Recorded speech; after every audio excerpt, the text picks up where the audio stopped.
conference. So we invite you to sit down, please.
name is Carolina Jimenez. I'm a journalist, and I have the pleasure of welcoming you to this second version of CAF-ECLAC conference. The subject for this year is the connecting the productivity challenge with productive development policies in Latin America and the Caribbean.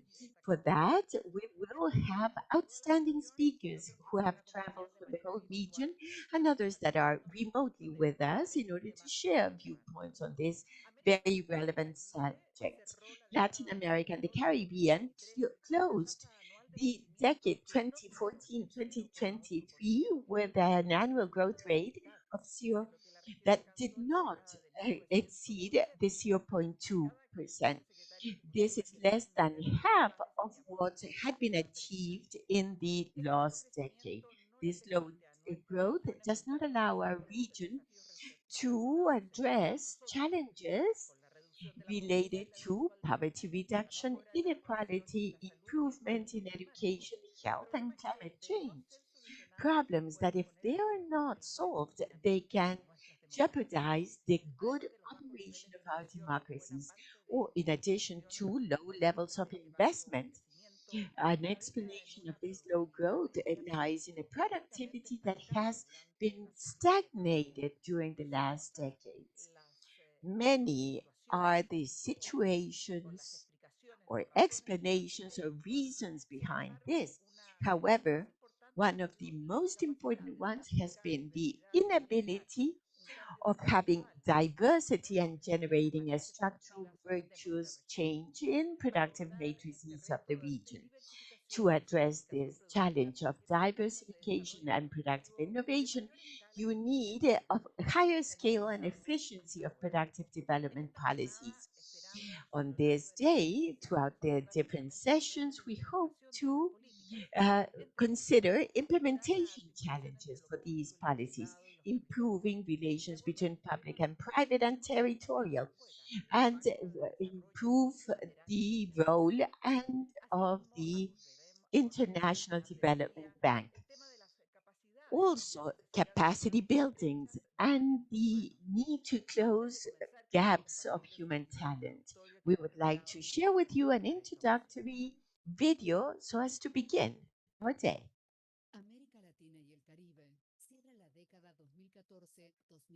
Latin America and the Caribbean closed this decade with a 0.8% growth rate, 2014, 2023, 5 times less than what the region grew. Be- the per capita income only went from 6,000 to 8.5 or 8,500. Low growth of productivity since 2011. Total factory productivity has gone down, and productivity gap of Latin America and the Caribbean regarding the rest of the world has increased. The productivity levels in the region are heterogeneous among different players of the economic activity, among companies of one same sector and territories of one same country. To address productivity challenge will involve countries to scale up and improve productive development policies understood as those efforts that directly point to productive transformation of economies as a link to achieve more productive growth patterns, inclusive and sustainable. Productive transformation processes are cumulative and long term. They call for state policies transcending electoral time periods and assess economic and social demands so as to build a good project. To work on this productive policy development and coordination with national governments in a multi-level governance approach to address the needs of financing of small and big investments to have sustainable inclusive development, consider human talent gaps in order to leverage productive and creative capacities of all persons. CAF, Latin American and Caribbean Development Bank, and the and present the second edition of its annual conference, CAF-CEPAL, the challenge of improving productivity development policies in Latin America and the Caribbean, a regional space in the regional agenda for productive, sustainable, and inclusive development. Connecting the productivity challenge with productive development policies in Latin America and the Caribbean. CAF and ECLAC have worked jointly for the last 2 years in regarding their common mission, improving the quality of life of all those persons inhabiting Latin America and the Caribbean. This conference is part of that working agenda that is materialized in a series of annual events that CAF and ECLAC at, organize in order to address the 2030 Agenda challenges in Latin America and the Caribbean. We would like to invite each one of you to share your views in the social media hashtag conference ECLAC and follow our account at ECLAC in Facebook, Instagram, and X. We are broadcasting in English, Spanish, and Portuguese. I invite the Executive Secretary of ECLAC, Jose Manuel Salazar Chirinac, so as to address some welcoming words for this event.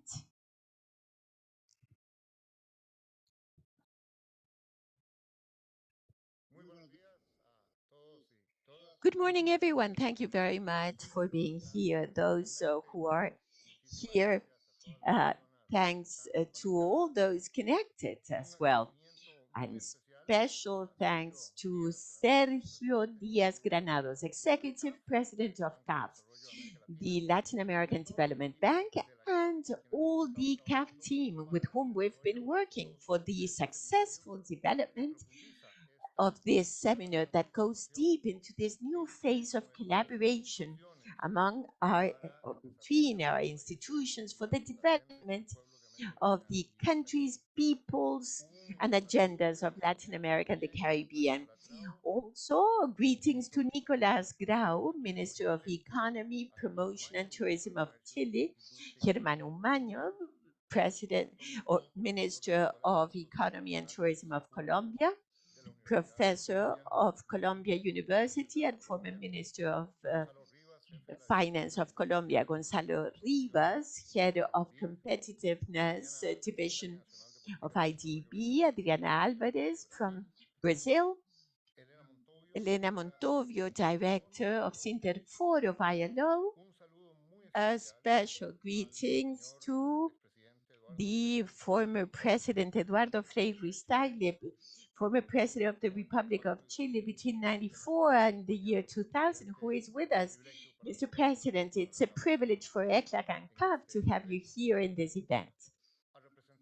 Now, to representatives of the diplomatic corps in Chile and officials of national and international agencies with us today. Finally, we greet all those who are with us face to face in this Raúl Prebisch room and also all those virtually connected with us. We are pleased to hold this joint seminar that addresses a subject which is absolutely key and central for the region and our institutions. I would like to begin with the context of why in ECLAC are we concentrating on productivity and productive development policies, and why do we consider this a subject of the greatest relevance for the region? The short answer is that we are fully convinced and we recommend countries and territories that to achieve a more productive, inclusive, and sustainable development pattern, it's urgent to improve productive development policies, which is precisely the title of this joint conference. It is something that goes to the heart of development models of the region, and that it is essential for the type of transformations that we need. This is a subject that I personally have worked significantly in the past when I was regional director of ILO for Latin America and the Caribbean. I focused on employment creation in productive development policies. We worked on clusters. We published a book on cluster policies in País Vasco as an example for Latin America, plus a research project where we documented the landscape of all productive development policies and those of clusters in Mexico, Brazil, Argentina, and Uruguay. So, one of my ambitions when I arrived here in ECLAC in October of 2022 has been to strengthen the work of ECLAC in this field. So, I was so pleased to increase to uh, ask Marcos Ginás to join us. I, I met him when he was leading cluster policies in Cundinamarca and Bogota. And why are we convinced that in order to achieve a more sustainable, productive, and inclusive development pattern, we need to increase productive development policies? It's a deep diagnosis. The root of the problem is that the region is immersed in a very low growth trap that goes back a decade, as was indicated yesterday. And it's not just a low growth trap, it is also an inability to grow. And it's not that growth per se is everything, but the idea is to have growth with certain features that is inclusive, that is, reduces poverty, that reduces informality, that leads to good jobs, that gives provides social mobility through a dynamic labor market, and that creates a proper atmosphere to reduce inequality. And also, the idea is to have a green and sustainable growth that is friendly with nature and the planet. So, that is the sort of growth that we would like. But to have a development pattern with two key characteristics, being more inclusive and more sustainable, one essential condition is for growth to be high and sustained. Low and volatile growth, which is what we have in history, we will not go very far. Why? Well, because the major structural transformations that our pattern of development requires, for example, transition towards renewable energy, electromobility, towards a circular economy, towards more dynamic sectors, drivers of growth, towards the care society, to reduce gender inequalities. These and so many other transformations require new investment, new technology, new technological ecosystems, new enterprises, or the growth of the existing enterprises, and new skills for the labor force, new infrastructure. Now, the interesting thing here, and this turns the equation around, if the region invests, if the countries invest sufficiently in all of these new things that are required to have all this and move ahead with transformation, the necessary outcome will be higher, more sustained growth, more diversified, and more sophisticated, technologically speaking. That is, it is a contradiction to wait or expect that we will be driving major transformations in a region that grows on average 0.8%. And behind that 0.8%, there is no major transformation. By definition, there cannot be any. This is an equation with two sides to it.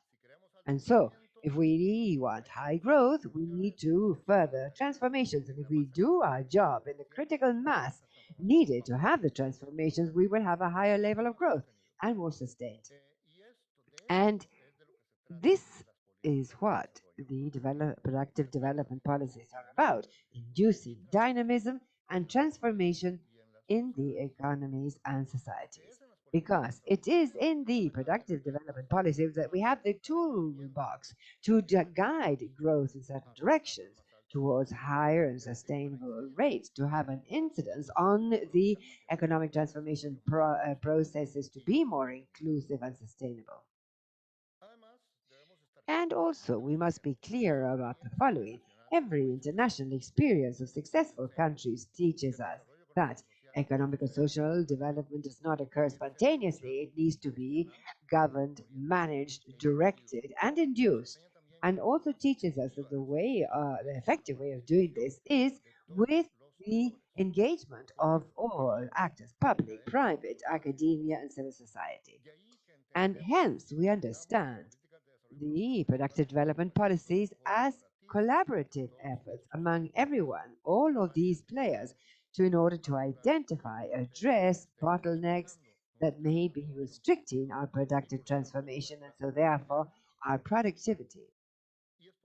And that is why we consider it is essential to elaborate on the issues related to governance of productive development. Understanding governance very broadly, not only as a coordination mechanism, but of course are of key in relevance committees, councils, working groups, and executive groups, competitiveness councils, and so on, but also less just the rules of the game, the institutional dynamics, and the incentives that allow an alignment of multiple players, resources, and efforts around strategic agendas in terms of productive development. And so it's also important to say that we understand productive development policies under an approach that embraces uncertainty, an approach that literature has called experimentalist governance, and other Harvard professors call PDI and Apple problem driven equitative transformation. But a new public management paradigm in a volatile world that is full of surprises, a world that changes, and where we cannot live with the old paradigm that public management, where they do plans for 2, 3, 4, 5 years, and they are assessed every 2, 3, 4, or 5 years. In 2, 3, 4, 5 years, the world has changed radically, and the policy is obsolete. So that is the basic idea here of the experimentalist governance. It's not a matter of understanding that every action is tentative and must be reviewed over time. So it is an approach, understanding management of policies, that's collaborative and iterative processes so that the identification as well as the solution is based on the collaboration of many players, based on interactions or constant iterations that lead to collectively identifying solutions and their sustained implementation over time. In other words, it is a model management that includes uh, implementation, assessment, and re-implementation in an iteration. And allow me to reflect on this because this is something that I have with the social compacts or compacts for anything, in fact. Because, well, a compact is important, reaching an agreement and having a series of commitments on paper. But more than compacts, or in addition to a compact, what you need is this sort of collaborative process. And the compact comes to an end, and that is the frustration when you sign a document of agreement. That is when the difficult period starts, which is who is going to execute this and how will the various players collaborate so that these agreements and the aims and the directions and aspirations at play may be met. And that is what is online, and that is the type of policies for productive development. The modern ones that we are driving are like that. And and that is why we have changed our terminology a little. Where ECLAC, we're no longer speaking of industrial policies. No, because we don't need, not because you don't need industrial policies, because there are many misunderstandings in that respect. And as a rule, it's understood. And now that the US and other countries have very full industrial policies with very generous subsidies, the sort of policies that Latin America cannot do because there is no fiscal space for that. And so what we're proposing is this modern approach that productive development policies imply collaboration among actors in order to resolve human talent, productivity, innovation, or achieving targets. This does not mean to say that they're low cost and they don't need financing, but the financing does not come from a packet of subsidies that is tremendous of millions and billions of dollars agreed on by Congress. No, financing is when you bring together all actors in a cluster for medical devices or agriculture or a mining cluster or for uh, whatever, then they say, these actors, this is where our shoes are a bit tight. And this is what we need. We need laboratories, we need cold chains, we need this profile of people, this talent. And that is where you need to invest. right? But it's a very efficient way of doing a search for investment because it is the actors themselves in the field that are saying this. It is them, the businessmen, the agencies, the public agencies that know intimately the microeconomy of the sector, the technology of the sector, and that may even prioritize the sort of investment required. So that is it.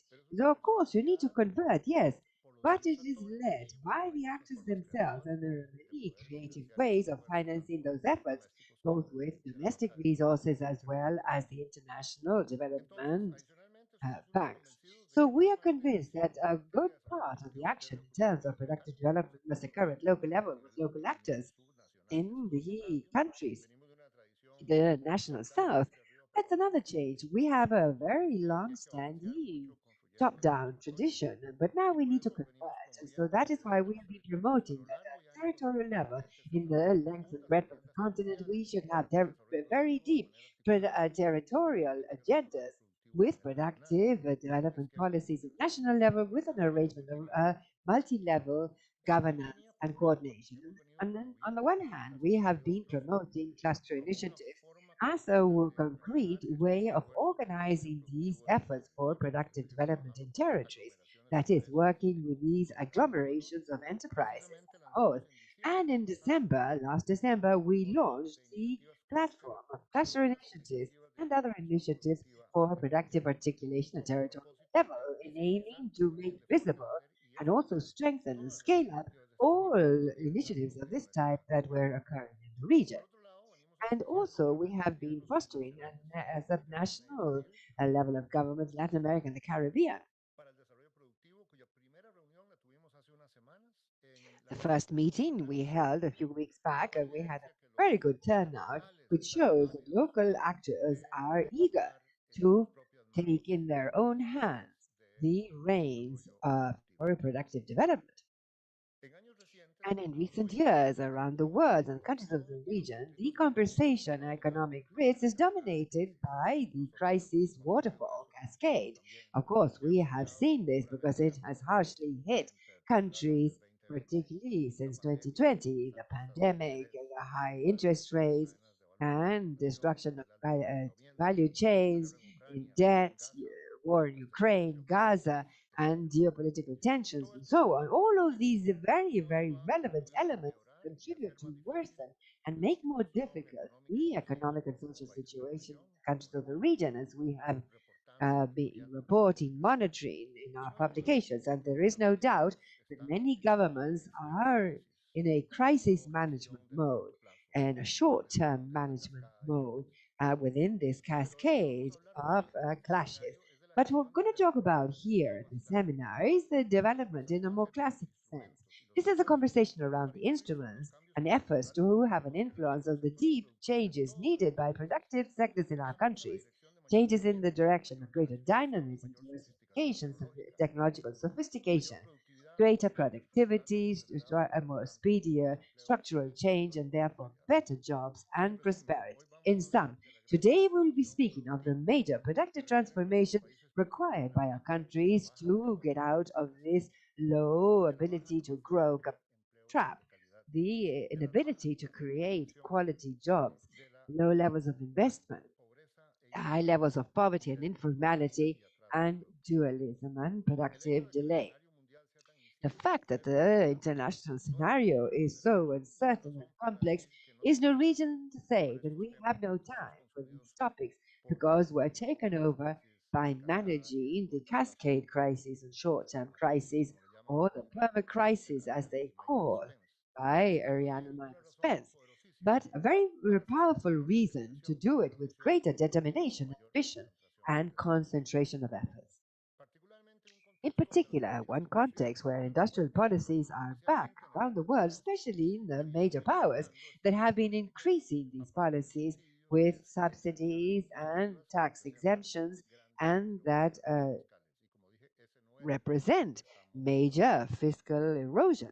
And I say that is not what we are proposing. So, if countries do not address this low growth syndrome, this mediocre and low growth that has characterized it, and here this is the broader reflection, they will not only not be able to reduce levels of poverty, informality, and inequality, but will become each day societies are more unequal, more violent, with millions of people migrating, endangering democracy, because a democratic life is incompatible with stagnant economies and frustrated citizens, and without hope for a better future.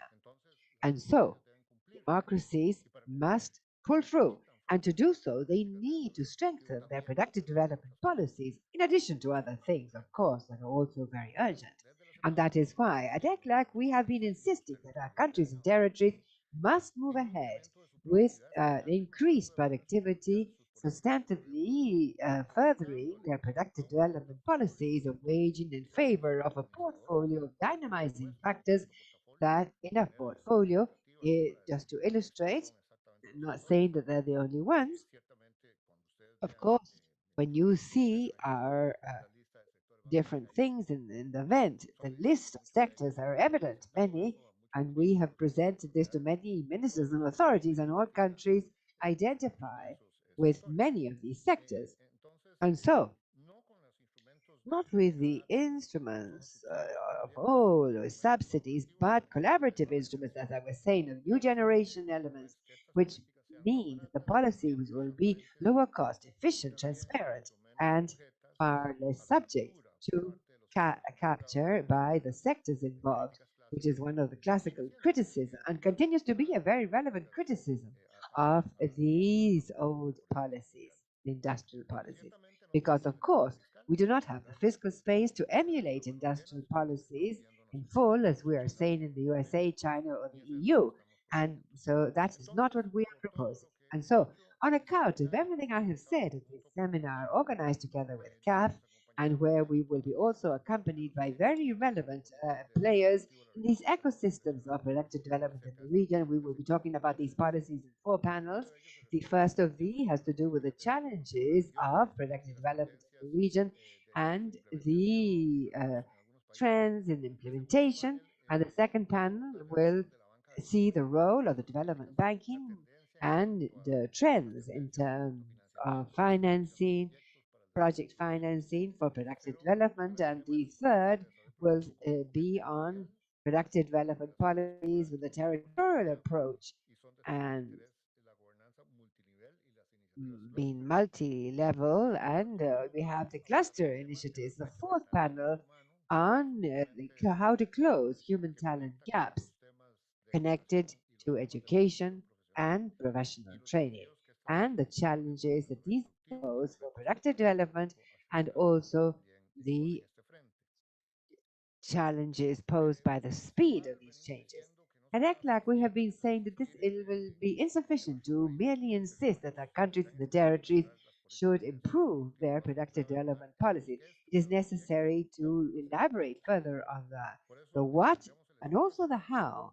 And that is why we have a space organized today. We see this as a great opportunity to have this sort of reflection, but at a moment to further renewed collaboration, and we're very pleased to do so together with CAF, our good friend Sergio and his great team at CAF, because what better than the mix of good ideas and good and efficient financing? And I believe that here we have a very powerful mix that we are hoping to enhance towards the future. CAF-ECLAC could be a powerful way of creating spaces at the regional level for the productive development of our countries, and we will be talking further with CAF colleagues as to how to collaborate to further strengthen this sort of space. So once again, thank you very much for being here. I am very pleased to have this partnership with CAF, and I am sure that we will have today a very good day of work. Thank you. Thank you very much, Secretary, for your welcoming words. And we now invite Sergio Diagranados, Executive President of CAF. A big round of applause.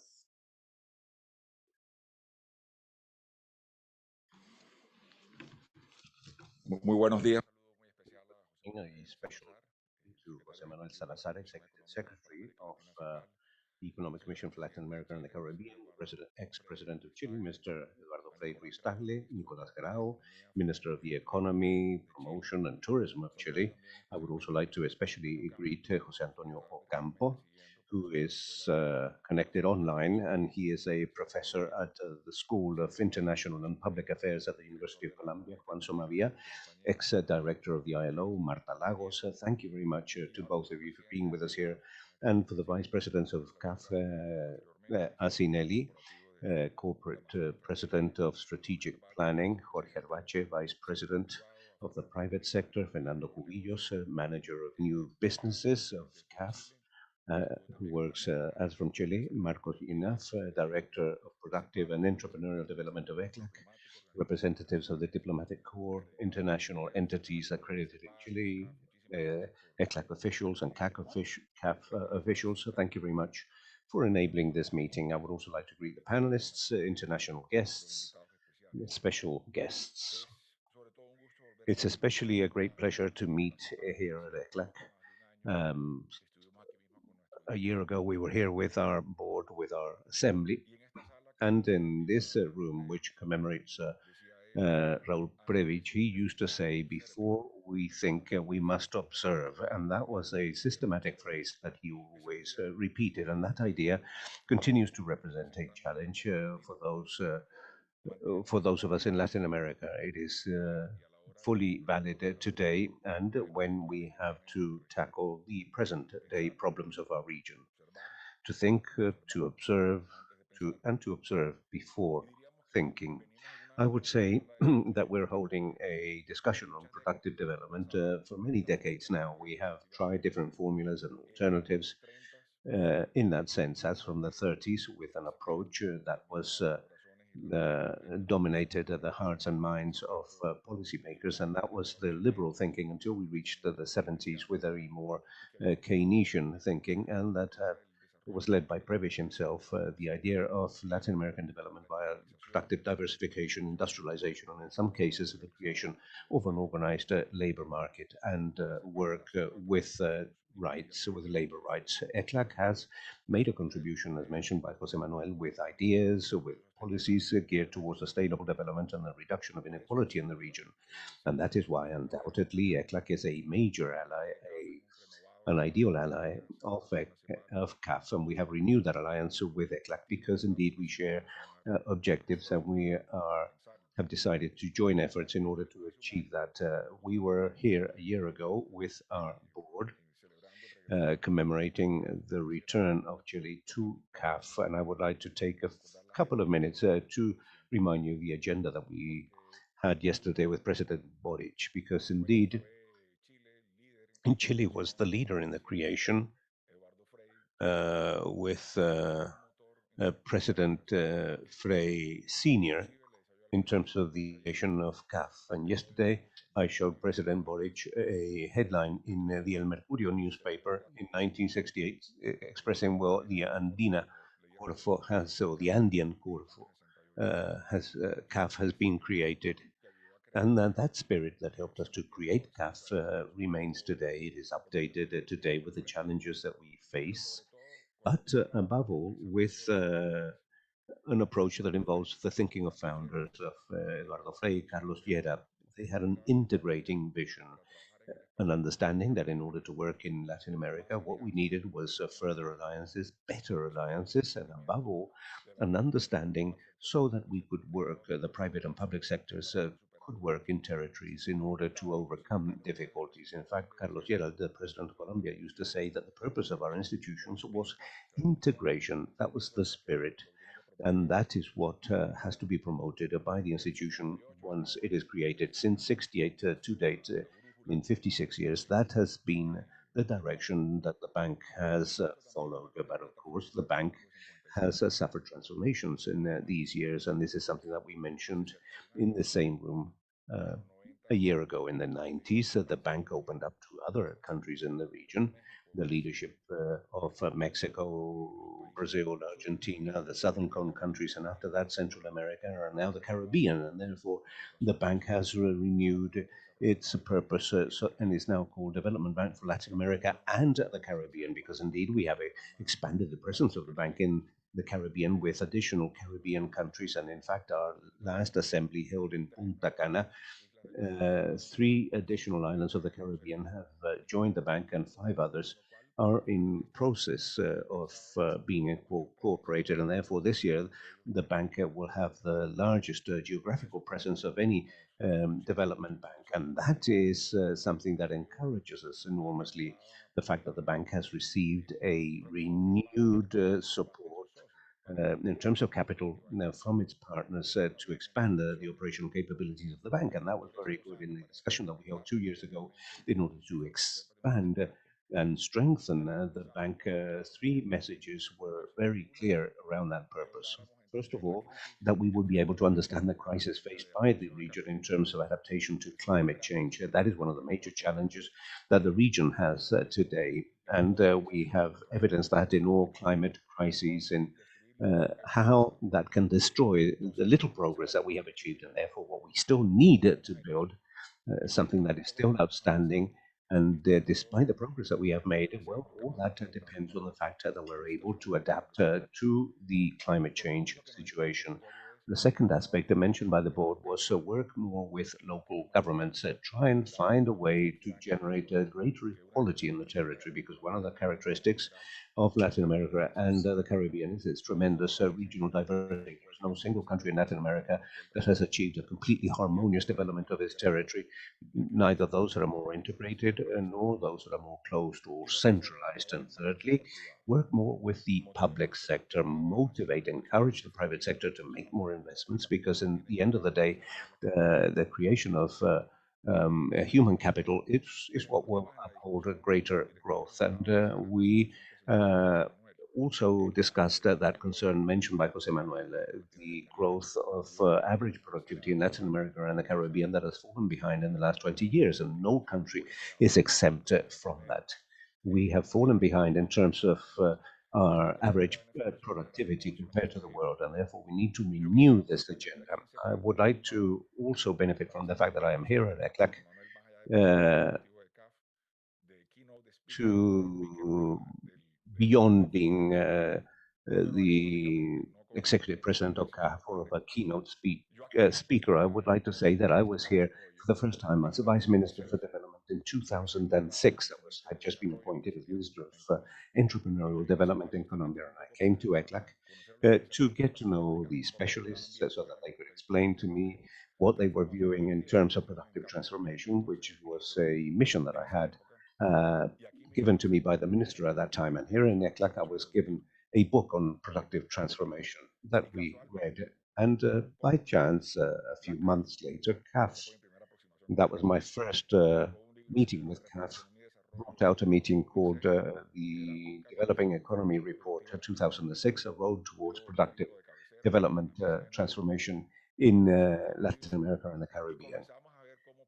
And therefore, we began to see how we could implement that out in the field. We created the regional competitiveness commissions.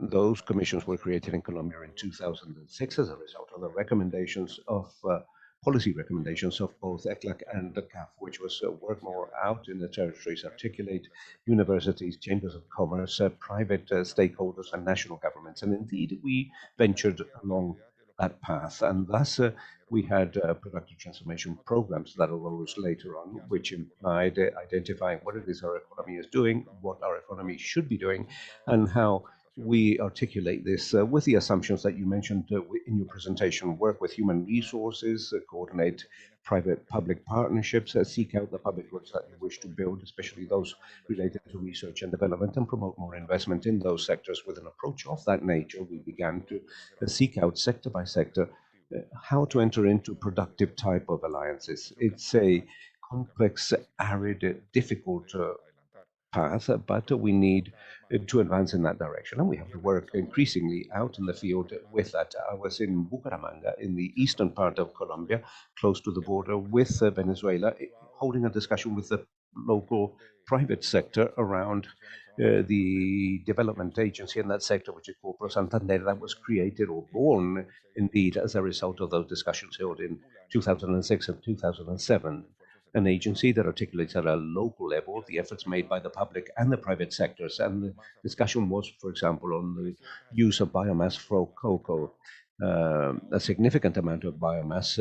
And now, with the present price of cocoa, which is similar to the price of mining, implies that biomass now acquires an incredible value. And therefore, the challenge is how we are able to use that biomass, incorporate that to the value chain. And those discussions held at a local level are the ones that are going to eventually trigger the ability to bridge the productive gaps in our region, because the effort that we must make points in that direction. And as mentioned by Jose Manuel, the alliance that we can enter into, both involving ECLAC in terms of the design and improvement of public policies and in terms of evaluation throughout the continent, in Mesoamerica, the Andean sector in North America, and so on, the ability to interpret what is happening in the region as a whole and to accompany that with financial and non-financial efforts made by the developing banks will enable us to provide the region with an update and, of course, with a better use of productive development policies in this generation, incorporating variables that are essential today, variables that were not taken into consideration in the past, not because they were wrong, but because they were not as important at that time. One of those aspects was climate change, and secondly, the use of sustainable energy. That will be a differentiating factor today between Latin America and the rest of the world. 55% on average of the energy matrix in Latin America, but 80% in Brazil, and practically 100% with a green energy matrix in countries such as Colombia and Costa Rica. They have a diversified energy matrix, and that can indeed contribute towards an improvement of productivity in Latin America and the Caribbean, not only in terms of goods, but also of services. And in terms of productive development, we must be open to the world of goods and also to the good world of services. And in the world of services, we will find a great expansion of the labor market, especially for segments that are that are more difficult for the labor market, such as the involvement of women in the labor market and of young people in the labor market, which is something that is present in all countries in Latin America without any exception. How we're going to incorporate young people increasingly to the labor market, and therefore we have faced tremendous challenges for productive development policies, how to improve from the strength of the green energy matrix that the region has, how to benefit from the young labor force that we have, how to benefit from international markets within a context of which is sometimes conflictive, how we find our own space as a region for solutions and as a region for peace. And I would like to conclude by saying something that Jose Manuel mentioned. When we talk about productivity improvements, we are thinking about the quality of life of Latin Americans and Caribbeans who think this is not an easy formula in terms of sales per employee or exports per employee, but rather we're thinking about the future, about hope, about a life project of millions and millions of people in Latin America and the Caribbean who dream with going home and of making their life dream a reality. That must be the key focus of our direction and of our horizon. What our institutions must do in order to return that hope to our people. And the reason for that is the stability of democracy in Latin America and the Caribbean, which underlies every single effort that we can make to recover hope, to require confidence, to enable Latin Americans and Caribbeans to develop their life projects in an environment of freedom and democracy, which was indeed the message conveyed to us with Jose Manuel.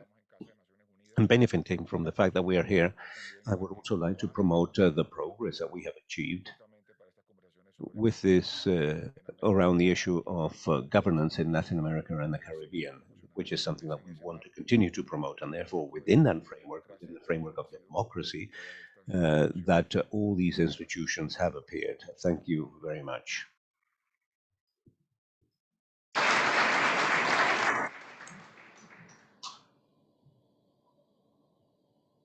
Muchísimas gracias. Thank you, executive president of CAF, I would like to remind you that you can share your opinions in social networks with the hashtag conference CAF ECLAC, and you can also follow us in our different social media in Facebook, Instagram, and X. Now, to begin with the first session of this conference, I would like to invite Marco Ginas, who is Director of the Division of Social and Entrepreneurial Development Division of ECLAC, who will act as moderator, and the panelist, Nicolas Grau, Minister of the Economy of Chile, Germán Umaña, Minister of Trade, Industry and Tourism of Colombia. He will not be able to be with us because he has had to participate in a last-minute Council of Ministers, and he will be replaced online by Solaya Caro, who is Vice Minister of Entrepreneurial Development of Colombia. Jose Antonio Ocampo will also form part of this panel. He is a professor at the School of International and Public Affairs at the University of Colombia and ex-Minister of Finance of Colombia, who will also accompany us online. And finally, Juan Gonzalo Rivas, who is head of the Division on Competitiveness, Technology and Innovation of the Inter-American Development Bank. Marco Ginas, you have the floor. Good morning to all those that accompany us physically here, but also to all those that accompany us online in this event on the need to escalate and improve our public development, our productive development policies in our region. We have already heard the opinions of the president of CAF, of the executive secretary of ECLAC, about this need to escalate and improve these types of policies. Now, as we say here in ECLAC, our region does not begin from scratch when it comes to these issues. There have been moments where the volume has been greater or lower when it comes to these types of policies, but the truth of the matter is that our countries have always implemented these types of policies and continue to do so. However, we have insisted, as from ECLAC, that the present efforts are minor efforts of considering the productivity challenges of our region, but especially when we compare ourselves with what other countries are doing. And this was mentioned by the ECLAC Executive Secretary. These are also efforts that, in general terms, imply the possibility to be improved significantly in terms of their coordination. We must remember that these productive development efforts are very intensive in terms of coordinating different stakeholders and coordinations at different levels, and there we find a certain level of lack of coordination. In addition to that, these have all been discontinued efforts with many significant changes between different administrations, especially when you know that these are medium and long-term policies where what must prevail is the idea of building upon what has already been built. In addition, these have all been efforts that have been subject to little evaluation, to insignificant evaluation, the efforts and instruments that are being assessed in terms of productive development in our region. Uh, but in around this issue, it's very important to evaluate what is being useful to escalate that and what is not being useful to determine whether we need to eliminate that or to adjust that.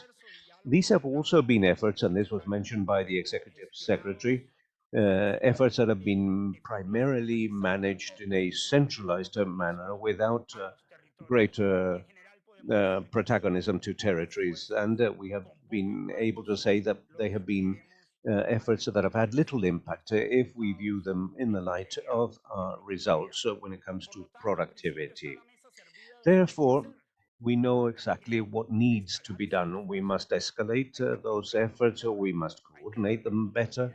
We must provide them, which we must make them continuous. We must evaluate. We must learn from what is being implemented. We must make territories and local actors much more have to play a much more central role. The question is, how can we go about doing that? And that is why, as for ECLAC, we have been insistent on the need to deepen not only the what's behind these productive development policies, but also to discuss in greater depth the how of these productive development policies. And therefore, in order to talk about this and much more, we have a very great panel today. We're accompanied, as was already mentioned, by Nicolas Grau, Minister of the Economy, Promotion and Tourism of Chile. We're accompanied by Soraya Caro, who is Vice Minister of Entrepreneurial Development of Colombia. We're accompanied by Gonzalo Rivas, Head of the Division on Competitiveness, Technology and Innovation of the Inter-American Development Bank, IDB.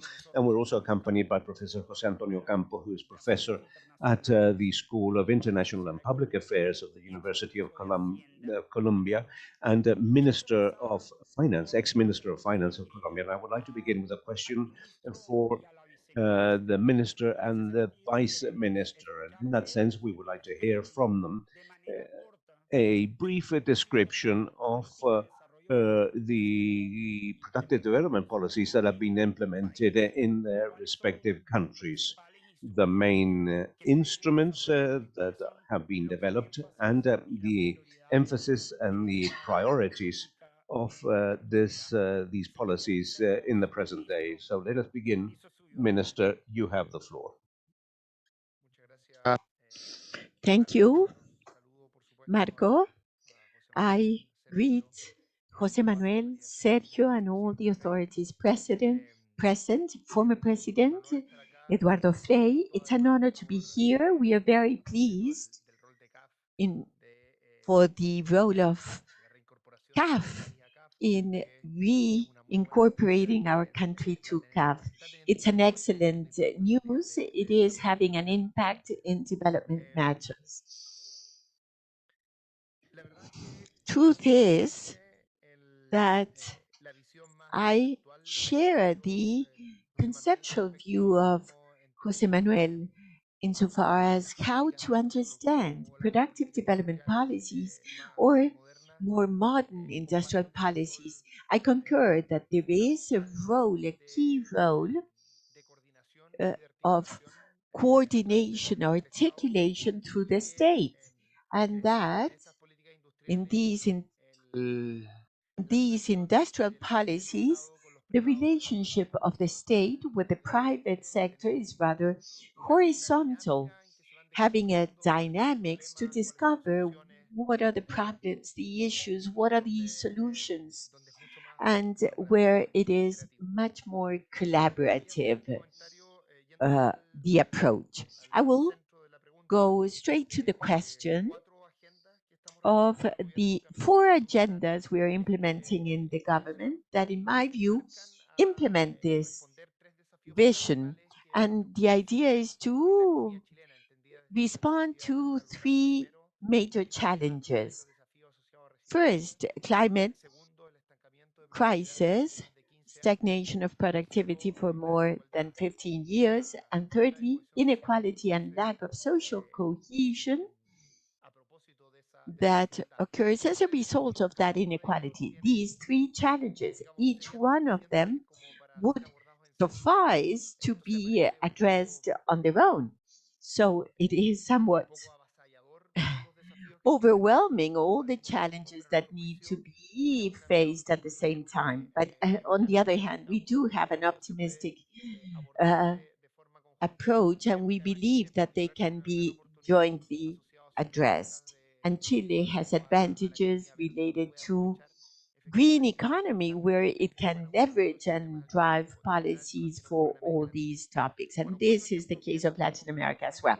For concrete examples, first, when we arrived to government, we created the program of sustainable productive development that increased the expenditure in research and development 13%. And all this be oriented to our challenges. It's not that the budget of a ministry was raised and then the other one not, but rather under the articulation of the Ministry of Economy, we have a conversation of the Ministry of Environment, of Energy, of Mining, of Finance, and all of us defined objectives, goals, resilience, productive diversity, and all this led to more resources and a different way of spending these resources. Secondly, we are promoting very ambitious agendas in green hydrogen and lithium. In the case of green hydrogen, I will say that this agenda was started by the previous administration, and the idea is to have long term public policies, not only under one mandate. And with Minister Mardones, we have implemented, continued the implementation of this, and we've had relevant challenges as well. Last year, in December, we signed an agreement uh, about with the six investment developers, major investors of green hydrogen in Magallanes. The projects these companies are promoting is of $60 billion, a major project. And what we did was exactly to implement the industrial policy raised by Jose Manuel. We have 5 areas to develop, 6 companies that are involved, 4 ministers, also President of the Republic. All this was signed in Magallanes, where the regional governments also participated and needs to be the productive leader of the region. 2 points: common infrastructure, that is Ministry of Public Works and Transportation, in order to come together and uh, not to have each project with one seaport, but rather to have an articulation with the company, state company ENAP, having one common port, reducing costs, uncertainty, and also reduces environmental impact, having one common good for these 3 projects.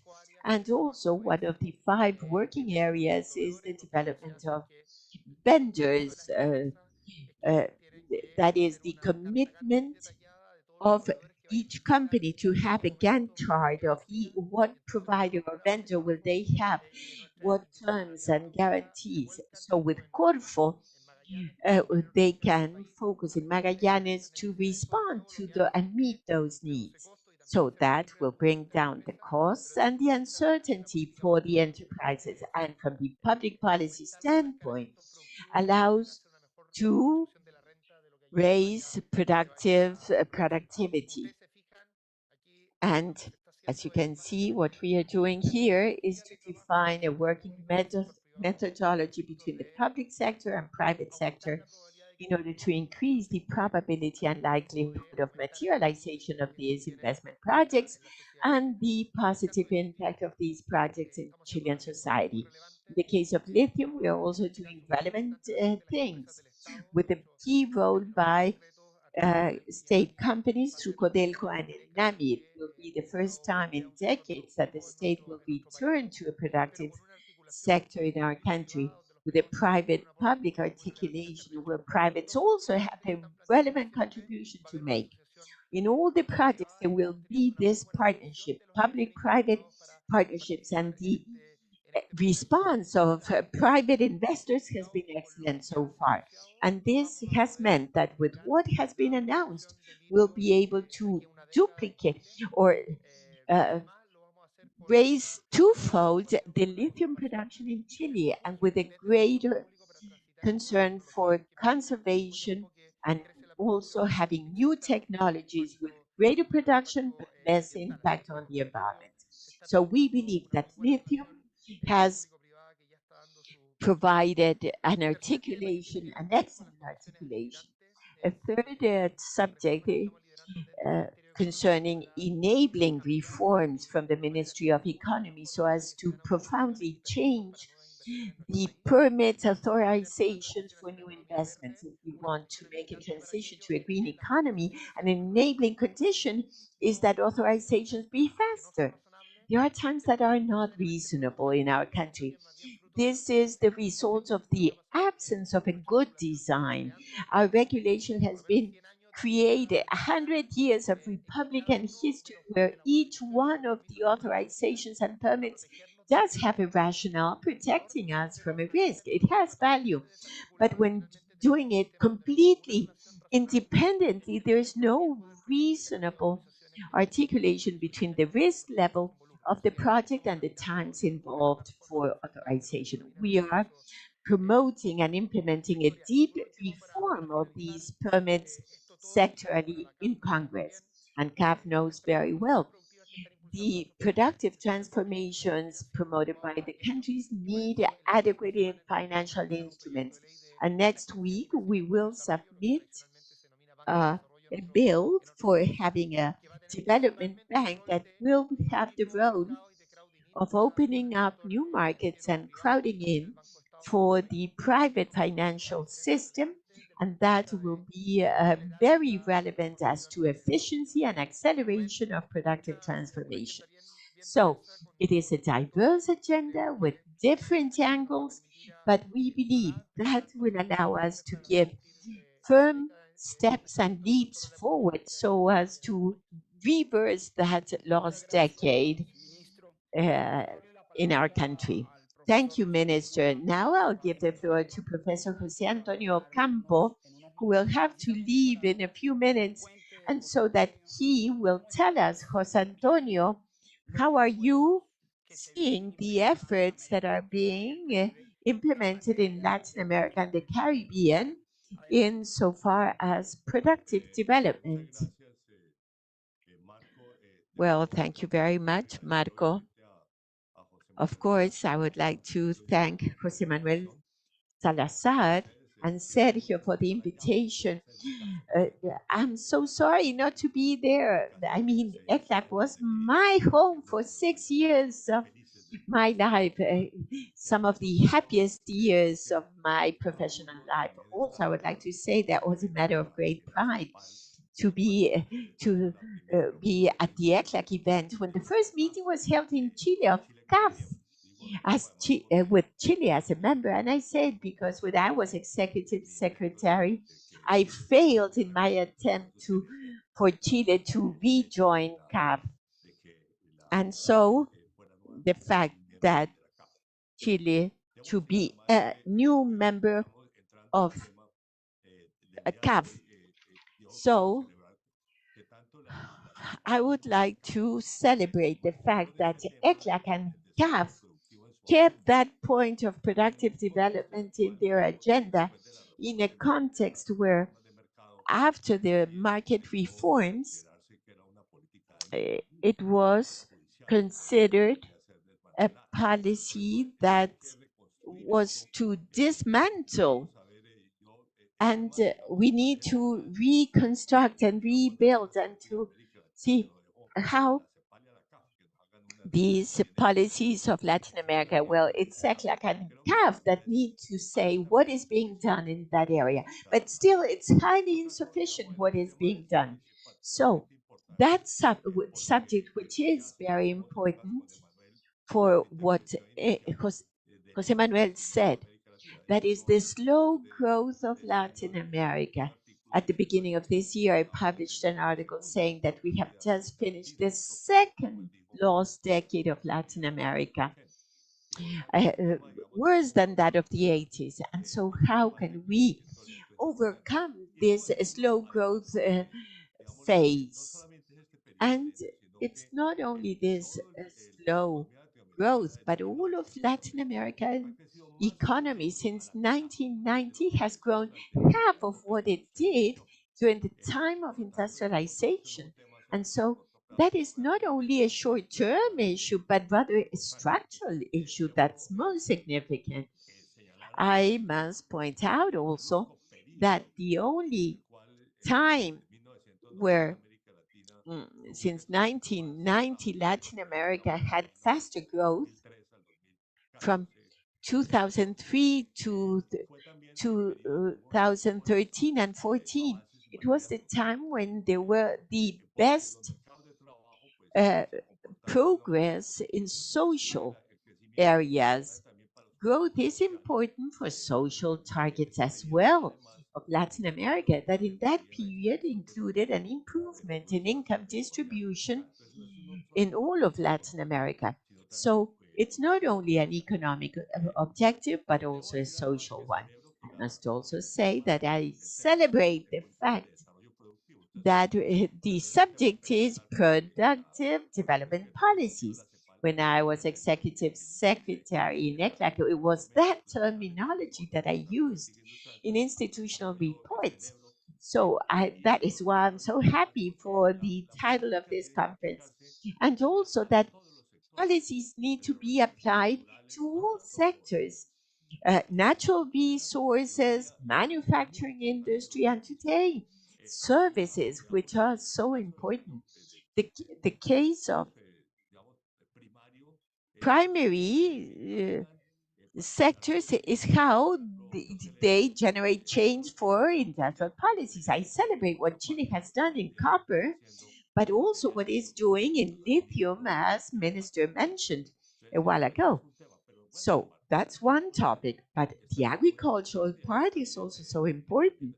And I heard the view of Sergio Diaz Granao about cacao, coca, cocoa, and in Colombia, for the agricultural and mining sectors, it's so key. And also for the traditional sector, and it has been done so fast. And also for services, technology, innovation, which are key, essential for any development today, and how those technological services of digital world are articulated and including all the other productive sectors. So also we need to look for opportunities. I'm so pleased about this attempt of ECLAC to look for opportunities in many countries in agricultural production, in food production, of course, going through all metals, green metals, or potentially contributing to the transition, climate change, and also followed by manufacturing sectors and service sectors. As it has been said, climate change is an interesting opportunity for Latin America. It allows for production in sectors which are energy intensive, and to do it with clean energies, it's a great opportunity for exporting as well. That said, I would like to raise five elements that I do think must be included in these productive development policies. The first one is technological development. And what's also very important is technology transfer policies, especially for small producers. One of the shames, I would say, of Latin America is the very low level of investment in technology. We invest one fourth of what a country of OECD invests, which is really shameful. The only country investing more than 1% of GDP in technology is Brazil. The rest of us invest less than 1%. And that, as I say again, is shameful. And also, that shows how underdeveloped technology transfer mechanisms are for producers, with the exception in some countries in the agricultural sector. But at urban level, there is no adequate transfer of technology for producers. Second subject, financing, and therefore the development banks, multilateral banks, including CAF, that may offer financing to these policies, but also national banks. So the development of national development banks, I think it is an absolutely essential element, and how those national banks work with the private financial system precisely to drive and promote the good funding and financing of good economic activities, the creation of new enterprises by young entrepreneurs. As Ministry of Finance in Colombia, I think that was essential. Well, and the third is productive chains. I would say that include productive clusters. and also productive chains, the development, or rather,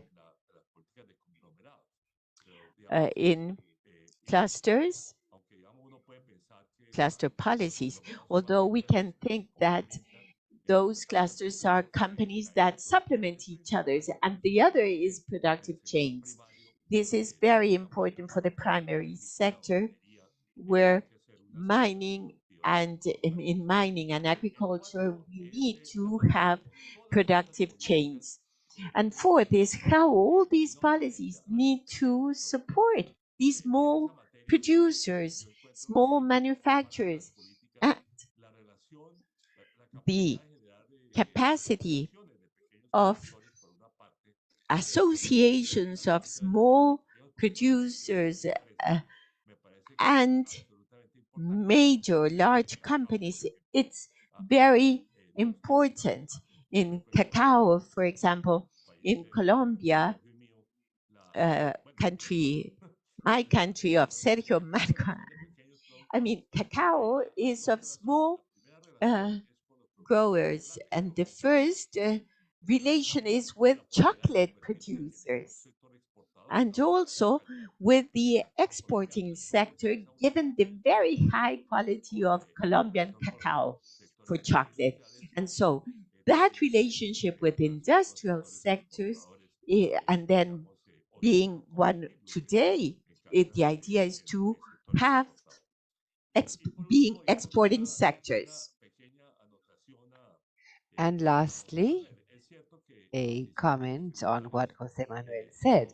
It is true that tax incentives should not be the focus of the policy, but they can be one element of the policy because in some countries they believe that this is particularly important, either for the development of new activities or to encourage the producers or new enterprises at small scale or regional development.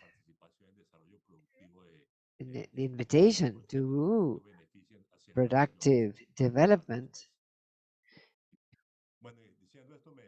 Well, having said all this, I apologize for on account, but unfortunately, on account of the delay in the start of the meeting, has made my life complicated on account of prior commitments.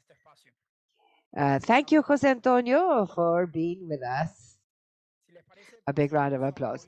And now let's move on to hear the Vice Minister Saraya to hear what is happening in Colombia on this in terms of productive development. What are the main elements of the new policy? So welcome, Saraya, and thank you for being with us. Well, thank you for the invitation, and I thank CAF and ECLAC for this space opened for the Ministry of Trade. I am the person that designs and implements the policy. And also that, well, hearing the secretary, I did feel at ease because I see that Dr. Jenas has conveyed very relevantly all of the effort made at the start of the government of President Petro to begin having a reindustrialization policy in Colombia. Many of the elements contained in the reindustrialization policy of Colombia, I believe, were there, and I find this very pleasing. And so, as you said, we did not start from scratch in the case of Colombia. In the case, since 1960, the country has worked on 108 documents on the productive development policy of different types. And of these 108 documents, only 5 referred to integral policies giving industrialization and the development of productive chains a significant strategic emphasis for the transition of the country to become more advanced in terms of industry, productive development, and internationalization. And so Colombia, as we all know, since then, uh, Colombia went through an early deindustrialization process, the abandonment of territories where years before the instruments were there, but they were then concentrated in the six most important cities in the country. And some actors that are very powerful, that do have the power to execute, but not others who are also in the territory to interact with the rest of the productive tissue. And so the industrialization policy in Colombia, as ECLAC has said, has several aims. One is the closing gaps in terms of productivity, the sophistication of the productive apparatus or machinery that became too precarious, does not transform, and exports are basically the same for many years. Of course,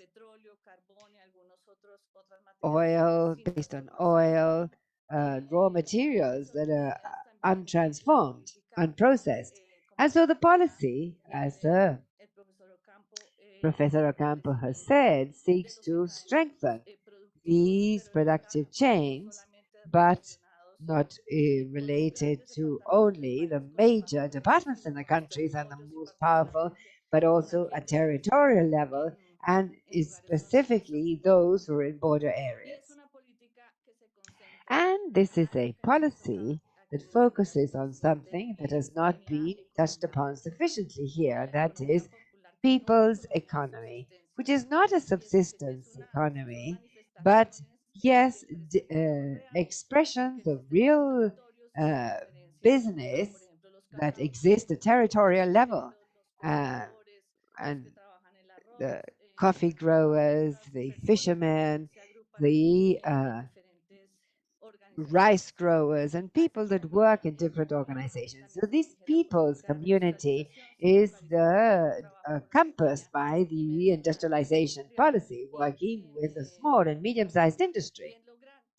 And the idea is to achieve levels of internationalization also in the territories to build the industrialization, not only in terms of export, but also relating the territories with other international agents that ensure this activity for the territories. And I'm referring, for example, to development banking, a better organization and coordination of resources coming from cooperation. For example, the mobilization of people in order to achieve, to train them professionally and technically. So, this bringing closer the cities and territories, when we consider that there are elements that mean that they could be sister regions.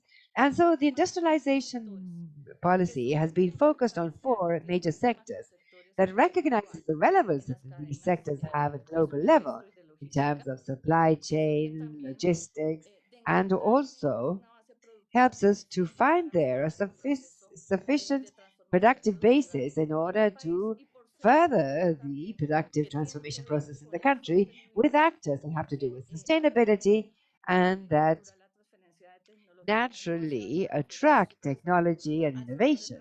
I'm referring to energy transition areas, which is the focus of the industrialization process in all scenarios, mobility, generation of new sources of energy in the country, and the productive transformation and better use of inputs and also waste. The pharmaceutical sector, the health sector, where we also have important wages in terms of the production of vaccines and other medications and medical devices, as well as developing elements related to bio-business. And of course, in the agro-industrial sector, where we divide our focus into four districts or macro districts where we will be working on productive transformation of the raw materials and strengthening the logistic systems for the agro sector. Also, very important is defense, and where we are strategically and efficiently connecting to the Ministry of Defense and the Ministry of Justice to, for example, move ahead in the development of the space sector and the shipbuilding sector, and also others related to military activities. For example, different forms of infrastructure, roads, ports, railways. The instruments, well, we have spent several nights working on this, and we're seeking to innovate the way that we uh, give resources to these segments and territories. And so we stopped working with one bank that traditionally was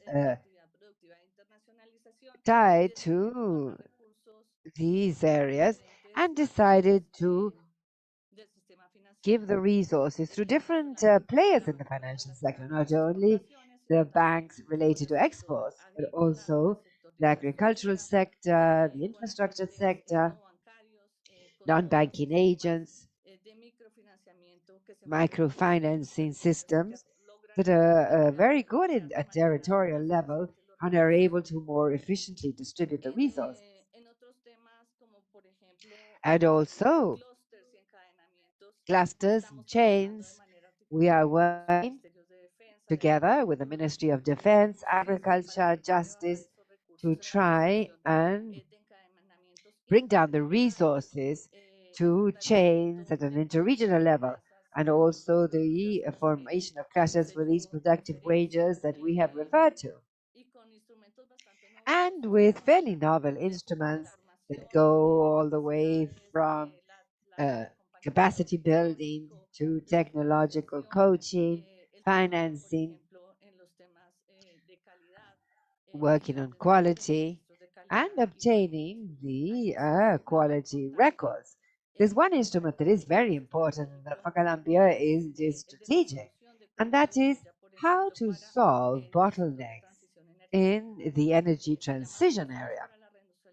This is called Solutions for Reindustrialization and seeks that organizations related to these bottlenecks, for example, dialogue with communities or prior consultations, the possibility for interconnect to connect to the power grid or issues related to permits and others for customs or others, such as those related to the pharmaceutical sector.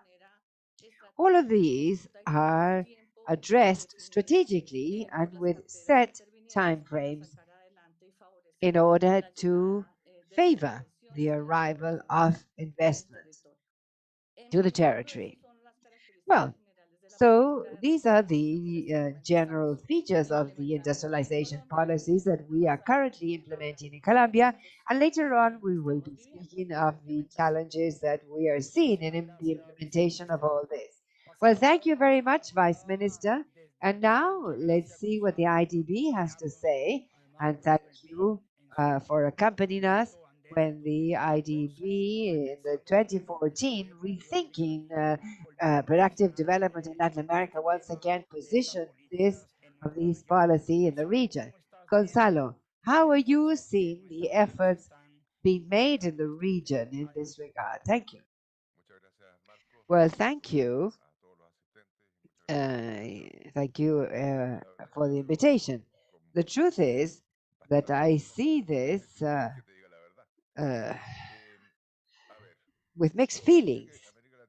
I would say that Latin America, to implement productive development policies with an impact, needs to address at least three additional challenges in addition to everything that has been said so far. The first has to do with institutional capacities. In order to have productive development policies, you need to have institutions that have a specific capacity. Having productive development policies means basically having a series of things to humanize the private sector, to do something. And so you need people that are able to develop and implement instruments that do that. And that is easy to say and difficult to do.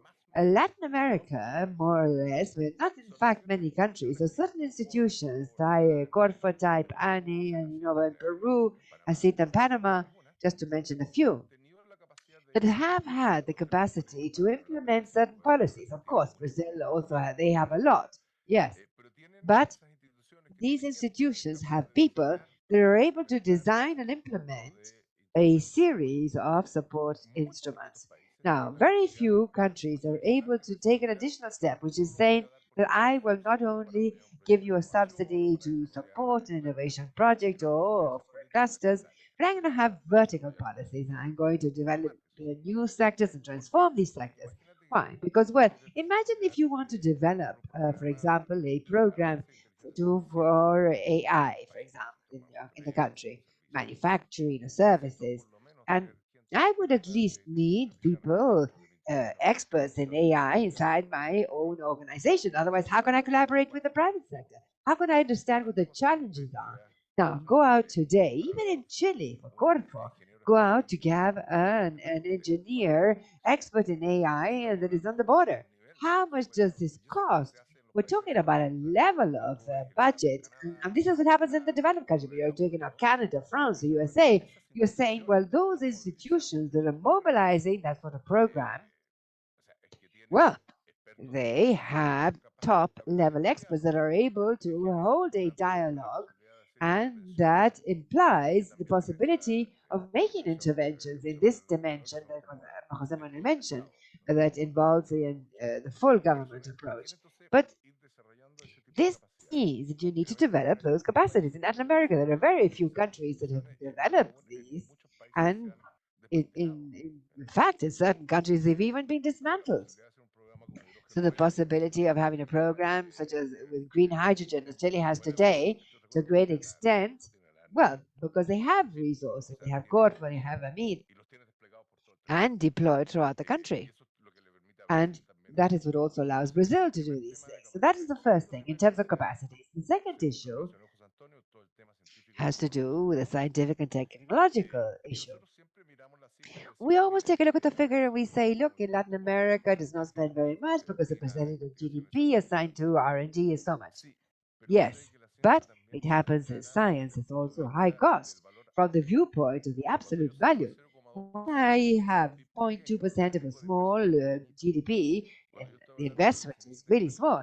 When I'm talking about an investment in supercomputers, the price is an absolute. And that shows that the comparison, even of GDP percentages, where someone says to me, look, because I'm doing well, because I spent 1% of GDP and I'm in a small country, I compare myself to countries such as the USA and so on, the disproportion is impressive.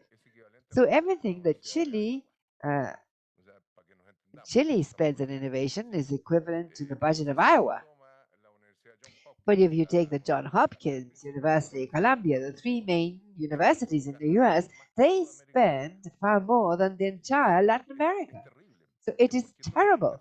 And why? Well, because this requires effort that obviously needs to be focused. We cannot do everything at the same time, but you must be persistent over time and obviously need to develop those capacities. Now, one marvelous example on how those investments that go growing over time, that are hard, that difficult to play out, but do have an impact. That is what has been happening with the development of the economy in Argentina. They have a long history of developing satellites and Earth observation means networks, very sophisticated. They do, of course, in partnership with NASA and in a partnership with Italians and many others, but they do have the capacity, yes. And well, but today, this emerging sector of these tabs for Earth observation in Argentina is assessed in more than $1 billion, and they're already exporting. So that is what they say.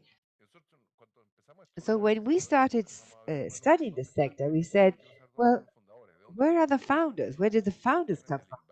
Well, they all come from Limbab, CONAE, Embalsain, all public organizations that invested to develop capacity, scientific and technological capacities, and later on allow you to have someone to devise a very peak enterprise. Startups are not done by yuppies in a pretty room, but engineers that know what we're talking about, people who know what they're into.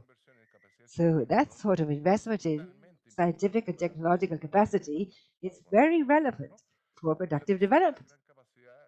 And the third major capacity, I would say, is how you're able to mobilize in relation to challenges that are relevant. And the entire government are taking a look at a varied set of interactions that are very politically interrelated. What I was saying a moment ago regarding green hydrogen.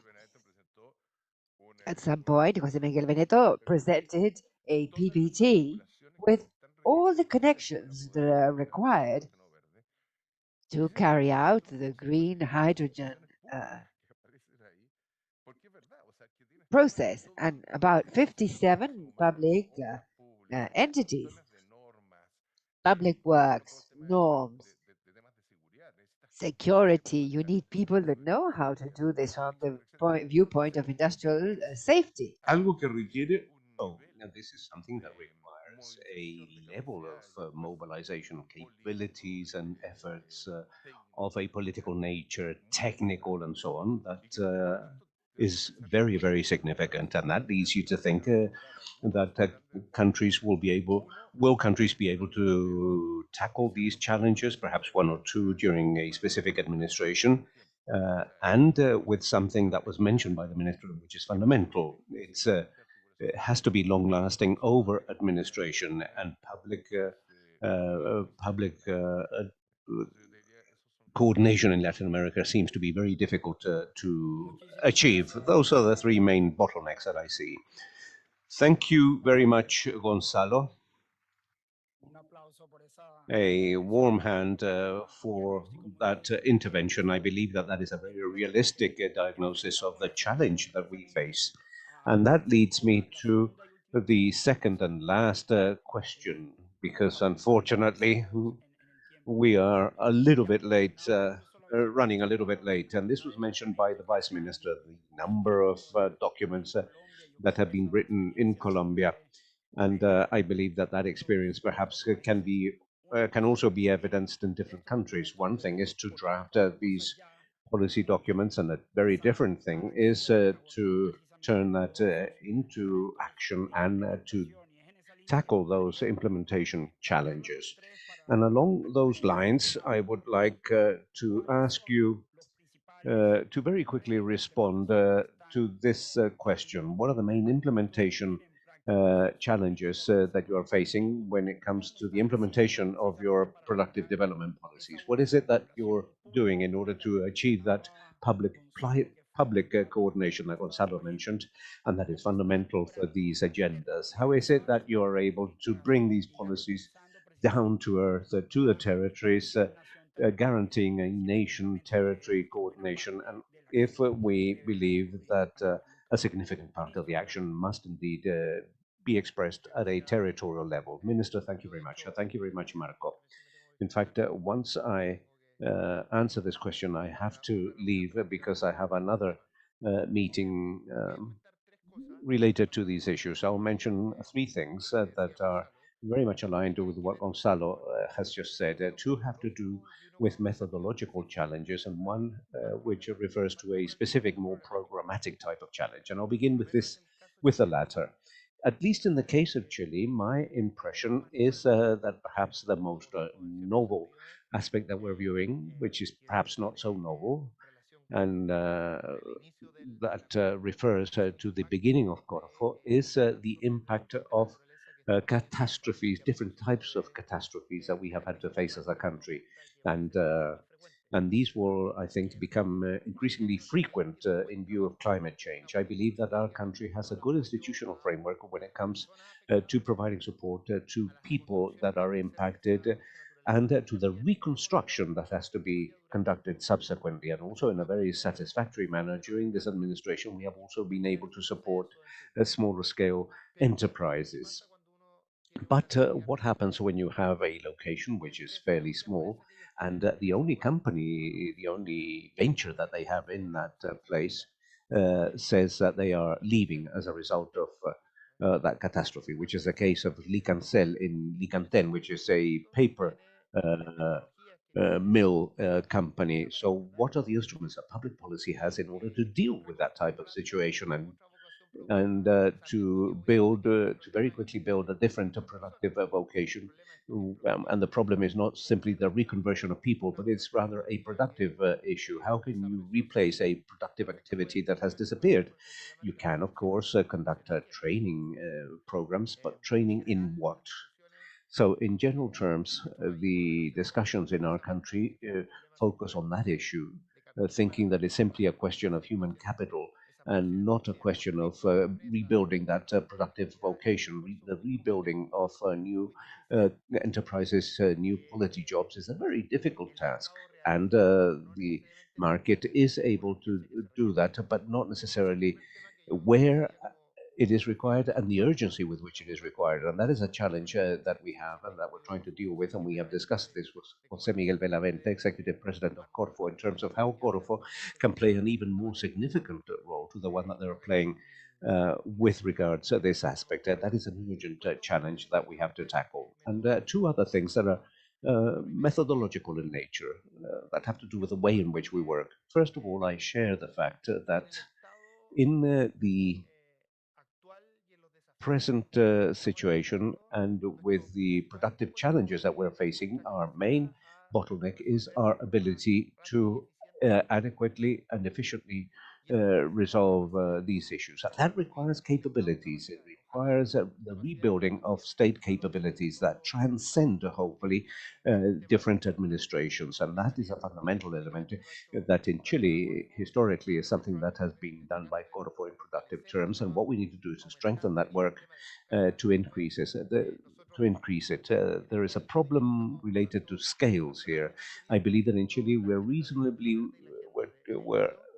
dealing reasonably well with the lithium and green hydrogen agenda, but we would also like to deal with other agendas. But the bandwidth, so to speak, of the state is not enough to deal with other agendas in the depth that is required. And here we must change the discussion. Of course, the subsidies that are provided, all those programmatic type of resources are important, but a fundamental issue is to strengthen the state capability to resolve these more complex issues. And that is a bottleneck that we face every day, and problems arise in a very diverse manner. And the teams, I would say that in the Chilean state, we have good work teams, but we don't have the scale to resolve all the problems that we face.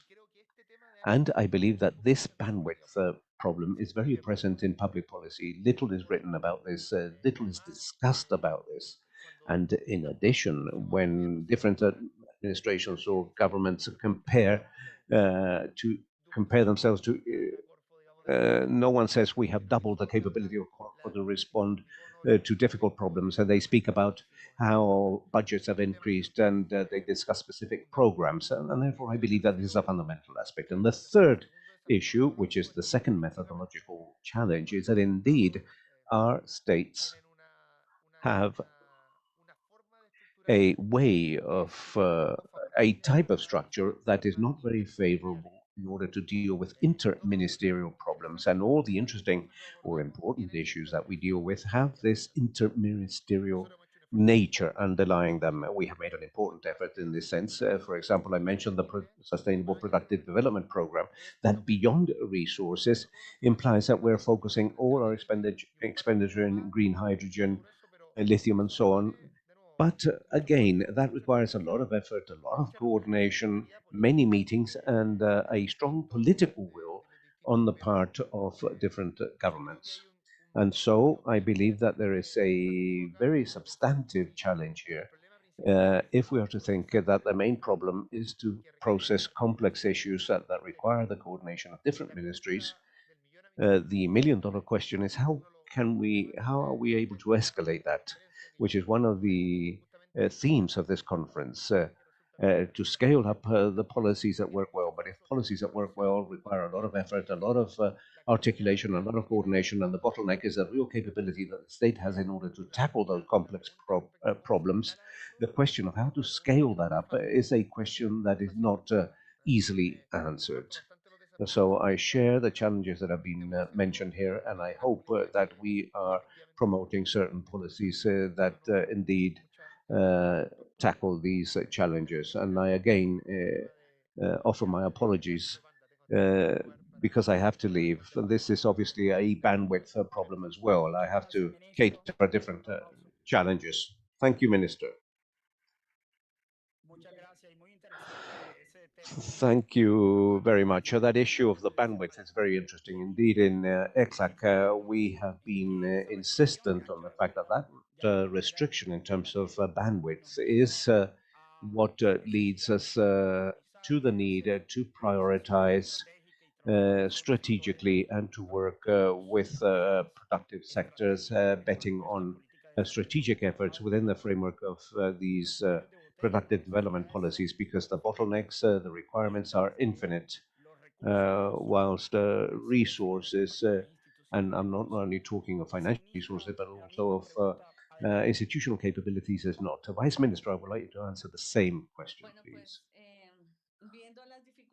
Well, looking at the difficulties implicit in this bandwidth, I am concerned with that, and that is a request that I would like to make to international entities and to ourselves as governments in terms of how we prioritize these types of discussions, how we devote more time in our bandwidth to try and focus on that which the minister has mentioned, how we overcome this and how we escalate this. And one of the main drawbacks that we have is acknowledging what we are. The enterprise fabric is not the same in Chile, Colombia, or Central America, and multilateral banks and regional entities have to work seriously around that issue.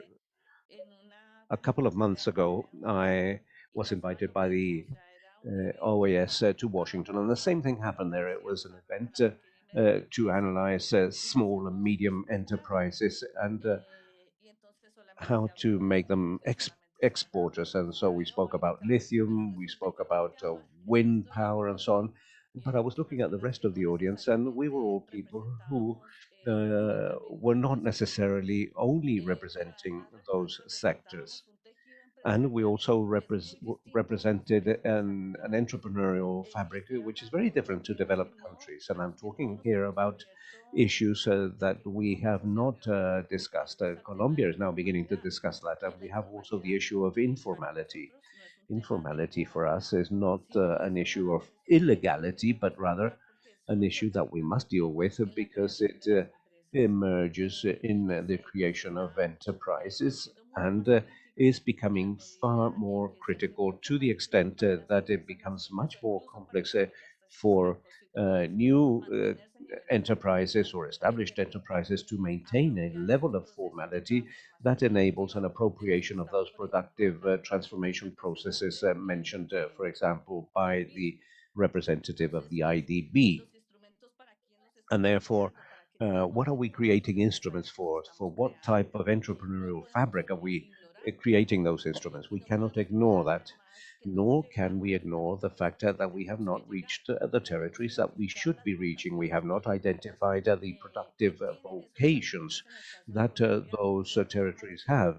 In the case of Colombia, it is far more complex because of the problems derived from the internal or domestic conflict that we have experienced and of drug trafficking that has meant that productive activity must necessarily be transformed in order to achieve those levels of development and transformation that the region is requesting, and therefore I feel that that is a very important challenge, and likewise the one that has been mentioned as a result of the public articulation and the public articulation with territories.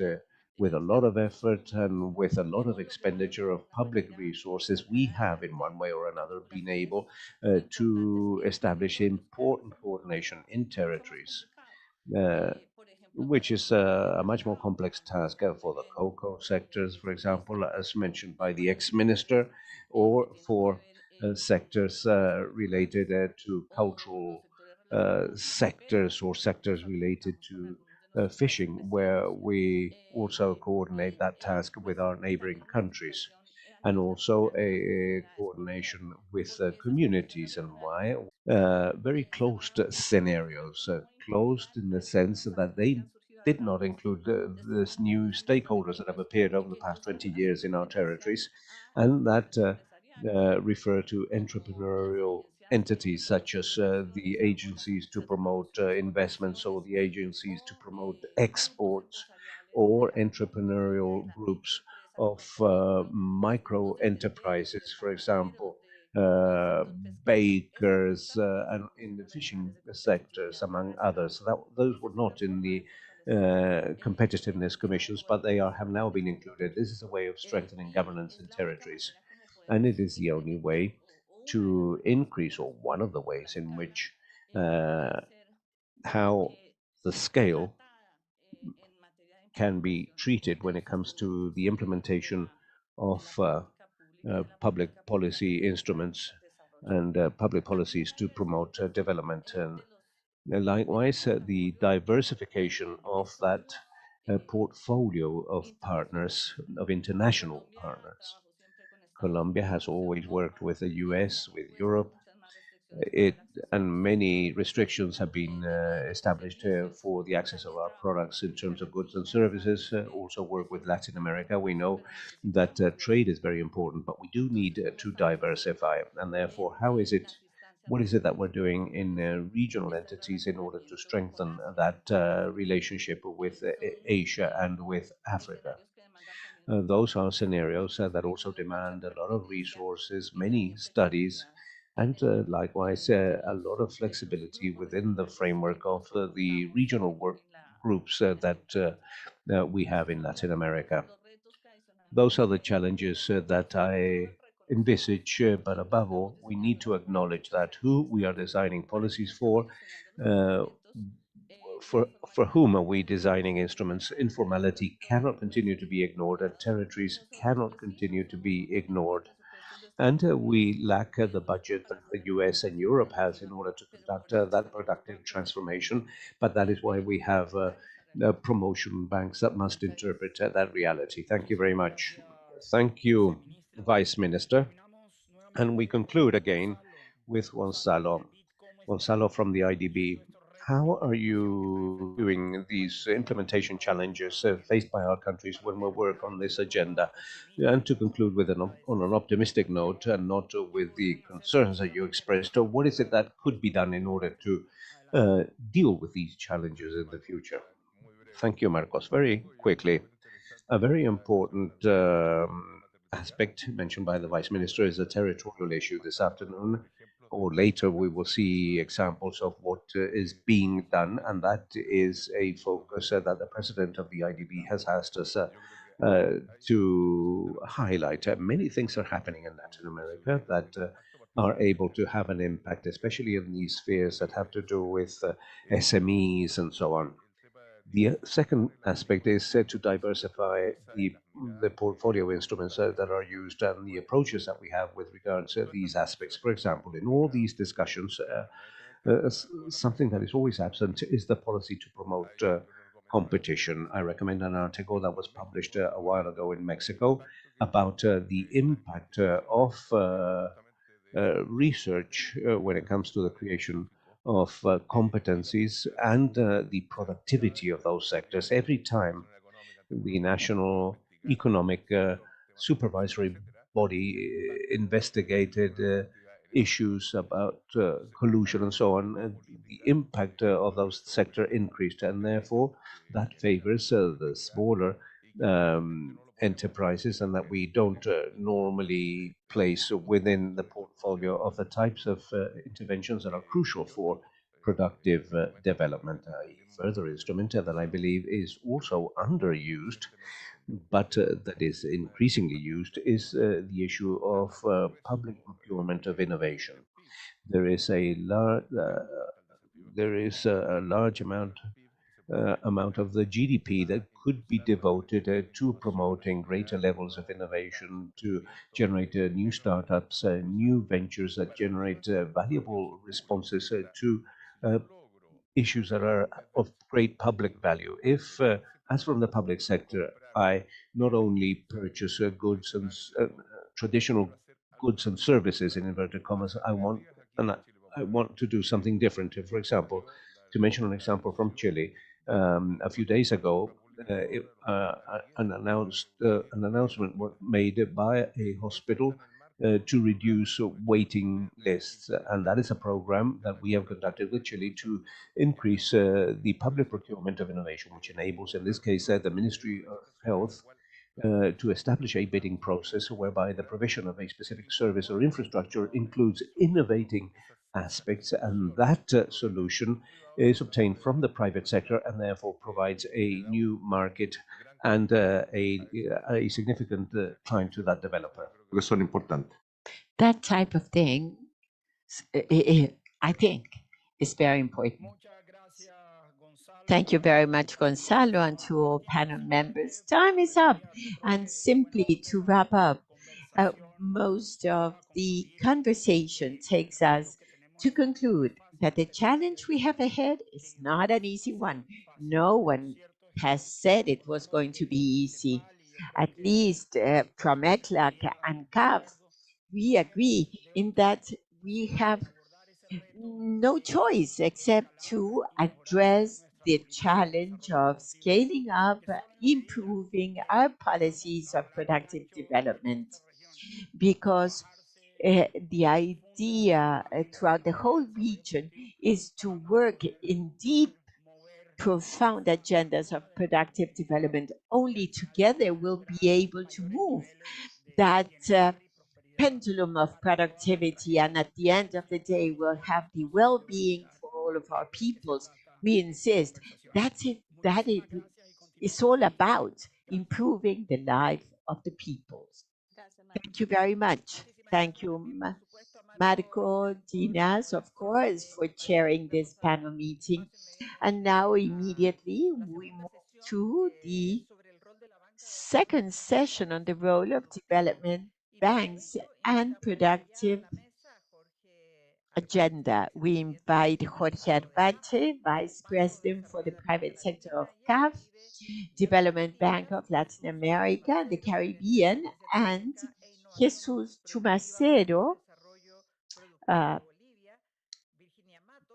Bolivia, Virginia Matos, President of the board of AEI Panama and CEO of the Sanitatos, Ivan Andrade Apunte, President of the Financial Corporation of Ecuador, and Claudio Maggi, a Competitive Development Manager of Corfo. And without further ado, I give the floor to Jorge Arbate.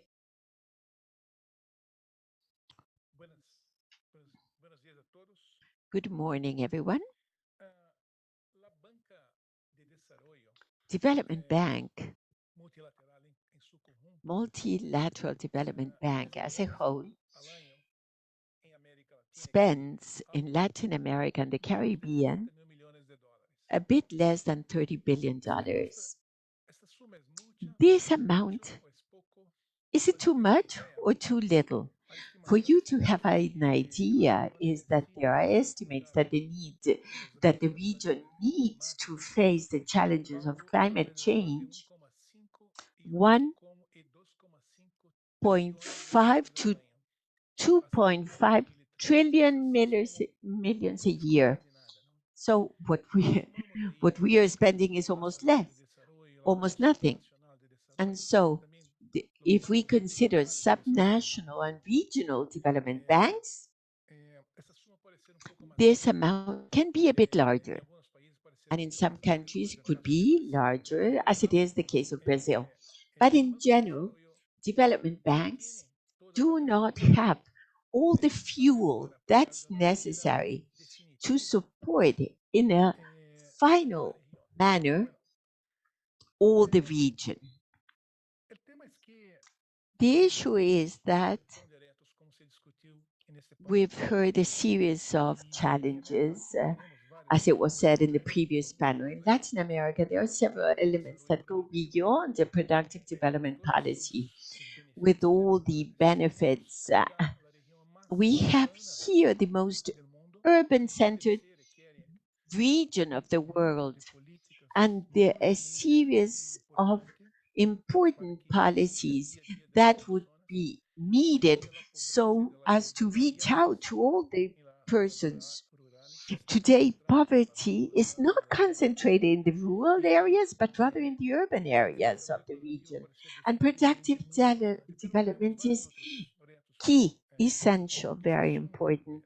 There are several elements that have to be considered: climate change, many international challenges, the fragmentation of trade, geopolitics, and so many others. Now, the issue here is what to do. What can development banks do in order to help the region, given that the money, the gasoline, the bandwidth, as it was said before, is much uh, less than what would be necessary?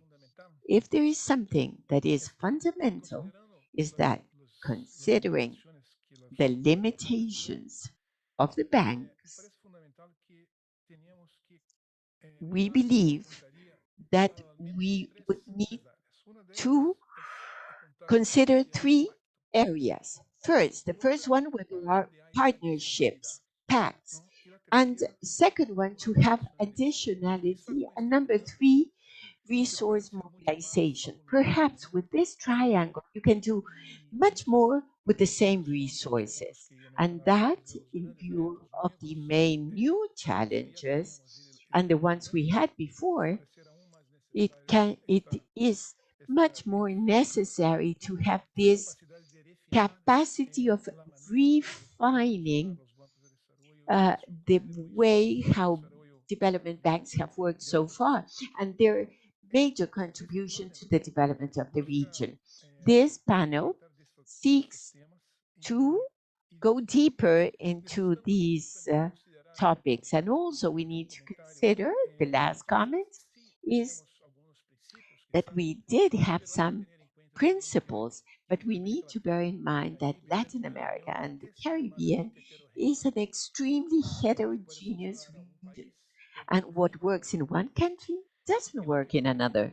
And what works in one region, in one same country, will not work in another region of this same country. So this exacerbates all the difficulties we had.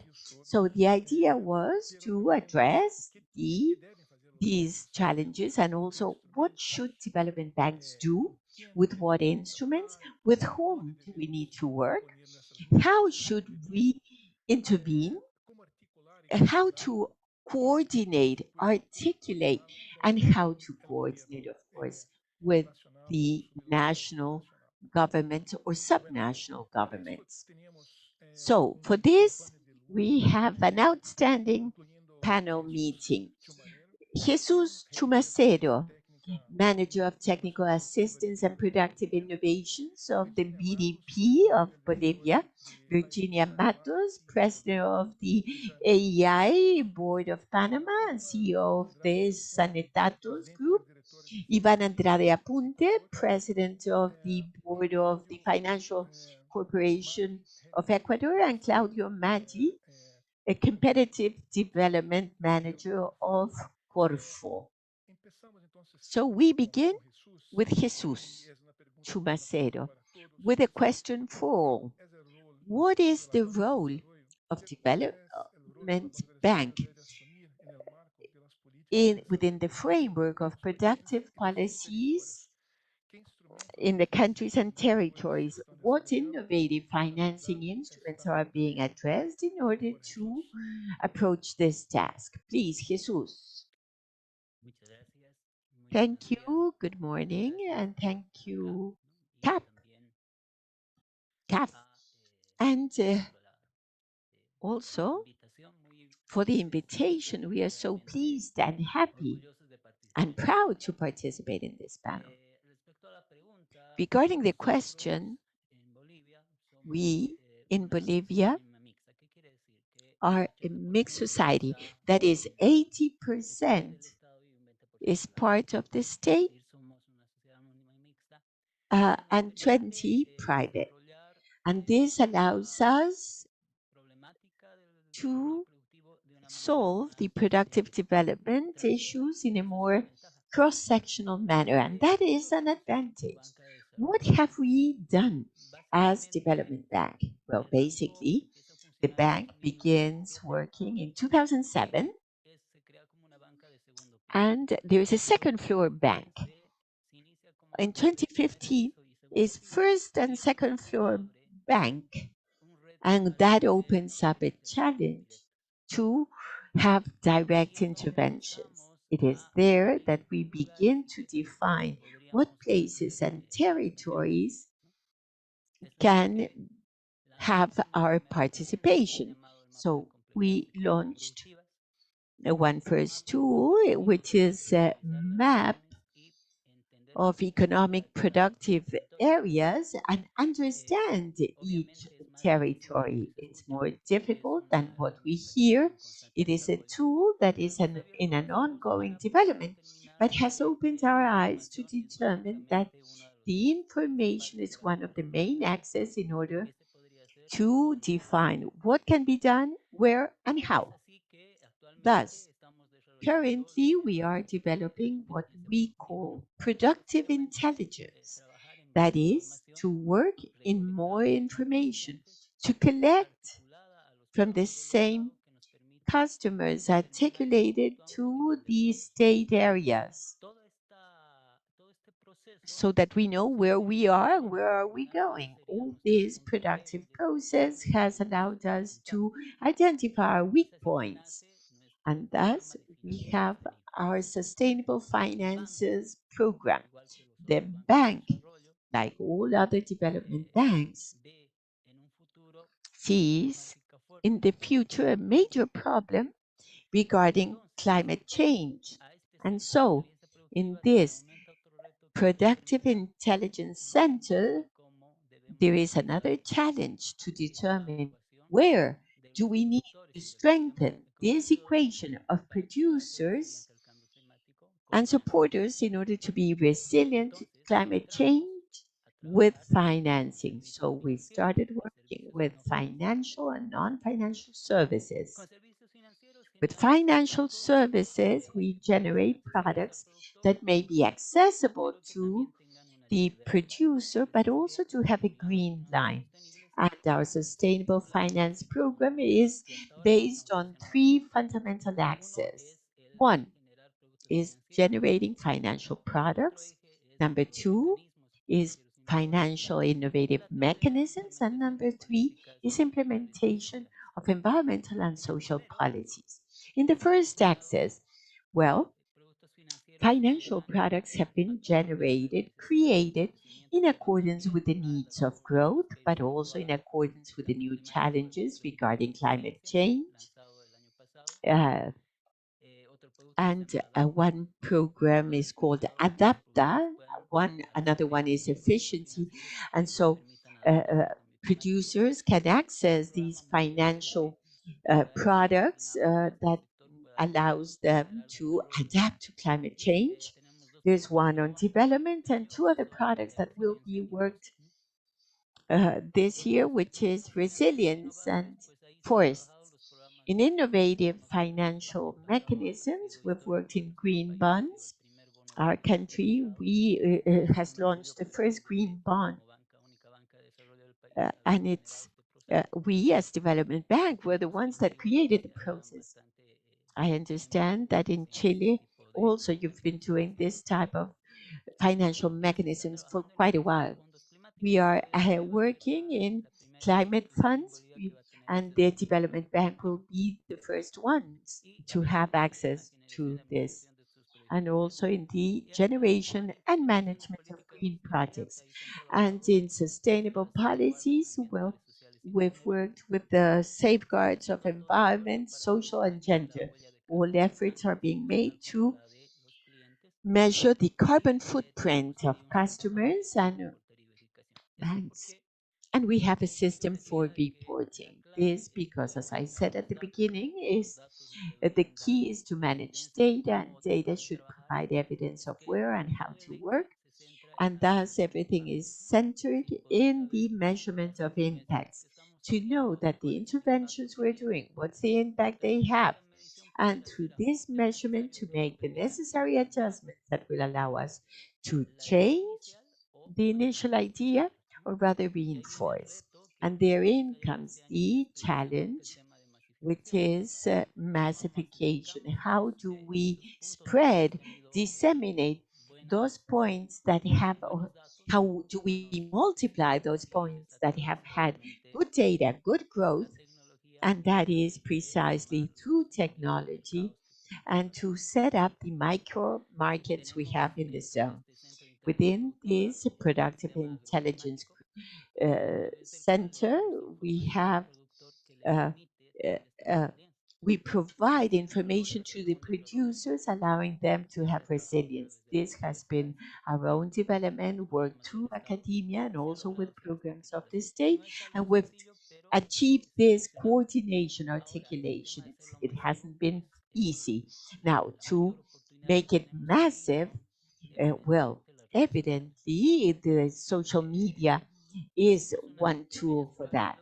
We've done some small pilot tests sending WhatsApp to rural areas, and that has been very efficient. And through that means, we are generating a good articulation and links and progress regarding sharing this information. And with that, we've generated these new products. And with that, we've had mm, excellent financial or an improvement of our financial statements. It is a route to follow that has provided good results along the way. Thank you. Excellent. I immediately move on to Virginia Matos. Good morning, and thank you for the invitation to this super important event. I come to speak about experiences and some examples that have been successful. I'm president of the board of AEI. It is Entrepreneurship and Innovation Partnership that was created in Ecuador 11 years back. I'm Panamanian, but I lived there for some years. And opportunities began to be created, very interesting ones, in order to uh, have practical issues that I will now mention. One of the interesting topics was the work that was done precisely with CAF about strategy for the 2030 strategy. And there, a very interesting route was set up.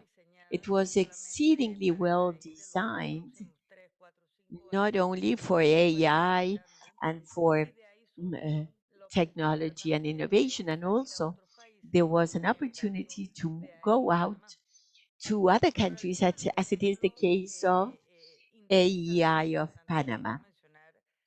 One interesting product today, this partnership of innovation and entrepreneurship uh, has covered 17,000 entrepreneurs. It has generated throughout years $130 million. In Panama, we began only 3 years back, and we have 80 entrepreneurs with $6 million. And how this initiative has taken shape. Well, an iconic element in Ecuador was after the earthquake, there was an initiative that was called re-entrepreneurship or reemprende. That is, because of the earthquake, cities and places had to rebuild. And with the help of all, supporting uh, private, private sector, private entrepreneurs, entrepreneurs from Ecuador got together, provided funds in order to reactivate the small enterprises in the provinces. And it was simply that I give you for you to reopen or restore your enterprise. No, no, no. It was much deeper. They were trained to re-undertake, have a re-entrepreneurship with a better way, with financial issues, seeking of objectives. And today we see that out of each dollar that was invested in that initiative, there was a 17 times multiplication, and that has had an impact on 7,000 people in those areas. Some of those companies have won awards that have been very interesting. And this practice, which was private, ac- involving the academia, multilateral agencies, government at a local level, was replicated in Amazonia and other places. In Ecuador, we began just after the pandemic. The idea was to reactivate areas such as agro and tourism in Pedací and Chiriquí in Panama. And in this case, 100% private funds. But very interestingly, we have achieved large anchor companies, in this case supermarkets, that were able to receive, to take what was being produced in agriculture. But nevertheless, it was a direct invitation with the farmers in the area, but also it included the city of El Saber, where, in terms of training and generation of one anchor company, because they needed to see the quality of the produce. And also, at a time that the entire world was going through a difficult time, this was seen with not much hope. But joint work, which is relevant. The idea is to identify public, private, and multilateral agency initiatives, and together it is possible to do a lot. All of these initiatives continue and are taken care of through this alliance. The idea is for them to continue having an impact. And the idea is that as it is possible to multiply in terms of investment, training, they are important examples that are tangible. They occur in practice, and it is possible to continue with the practice in relation to this question you have asked as to how this can have an impact in these regions. Well, thank you very much, Virginia. A very interesting presentation. I now move on immediately to Ivan Andrade Apunte. Ivan, please. Good morning, Jorge, and the entire audience. It is an honor to be with all of you at this meeting. I would like to highlight the role of development banking Picking up on these elements, one of these, to begin, is the fact that we are always uh, affected by the fact that there are limited resources, and having the ability to have an impact at the level required for our region to be enhanced, and also that the view of the development banking takes off, but we have limited resources, and this means that we need to prioritize. And of course, the needs are multiple. And in view of this, it is important to determine, and right from the start, what sort of development banking we will be doing. Just one example, and here the National Financial Corporation decided that we will be a second tier bank. Why? Well, because the combination of efforts. One of the important elements is being able to segment and focus uh, and multiply these scarce resources to thousands and thousands of citizens in different regions of the country. And when at the time the idea is to combine in a single institution, or you say, this is the belief in Ecuador, and Ecuador is usually siphoned off to different sectors and segments. That's not good for anyone. And so, coming up with our programs to multilateral agencies, by linking them to them, this opened up the possibility of obtaining resources. And in 2 years, $560 million have been paid out for the financing of micro and SMEs for the private sector in Ecuador. And it is that in that way that we have reached and to have managed to have a major impact in the country at different levels, micro loans and SMEs. So that is a way of enhancing our resources. And in our case, we determined a second tier bank, not first tier. And so, as a result of this, the multiplication of the resources and reaching 25,000 different beneficiaries in different segments, and where also the capacity to specify issues such as reaching with natures of this type, where gender is very irrelevant, and more than 50% of, or 53% of the resources have gone to small, micro, and medium sized women, micro enterprise businessmen. And also the fact of reaching different regions, that we be inclusive and having also incorporated elements to measure the impact of climate change. And this, once again, based on the same approach of prioritizing limited resources. And then there's a second aspect here. What will we do here on? And in that sense, we need to look for another type of program. And likewise, hand in hand with a national development bank. And then through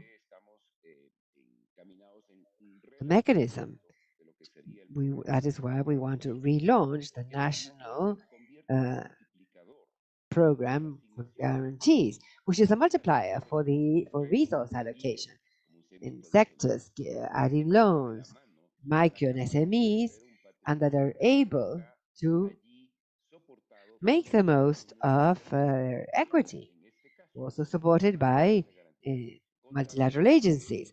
And so in this case, they will have what we are working with to put together uh, our equity. And World Bank, CAF, and IDB are giving out the resources. The idea is to have good wealth in order to finance what has to be done, and that then new enterprises, new companies, or new segments that so far have been unattended may also be included because they are having the support or the quality of risk and guarantees that are based on wealth that is backed by multilateral agencies. And so then, the third element that is that the future for us must integrate as a national development banking and multilateral banking the what has already happened in certain countries and where it is true we must say that each national development banking must strengthen their financial position, having a way of measuring the outcomes through these programs, that in future we may see that the enhancing of these limited resources will be linked to the involvement or engagement of multilateral agencies and development banking directly. And this will directly affect the capital of our national organizations because the programs will have a dimension of a different level. And this will mean that we can add other segments and sectors that today we're not servicing and do so with the same limited resources. So we're enhancing the capital of the banks through this partnership. And this will give us the ability, among other things, to consider one element that we have not yet integrated, and that is when we are speaking of the role of development banking,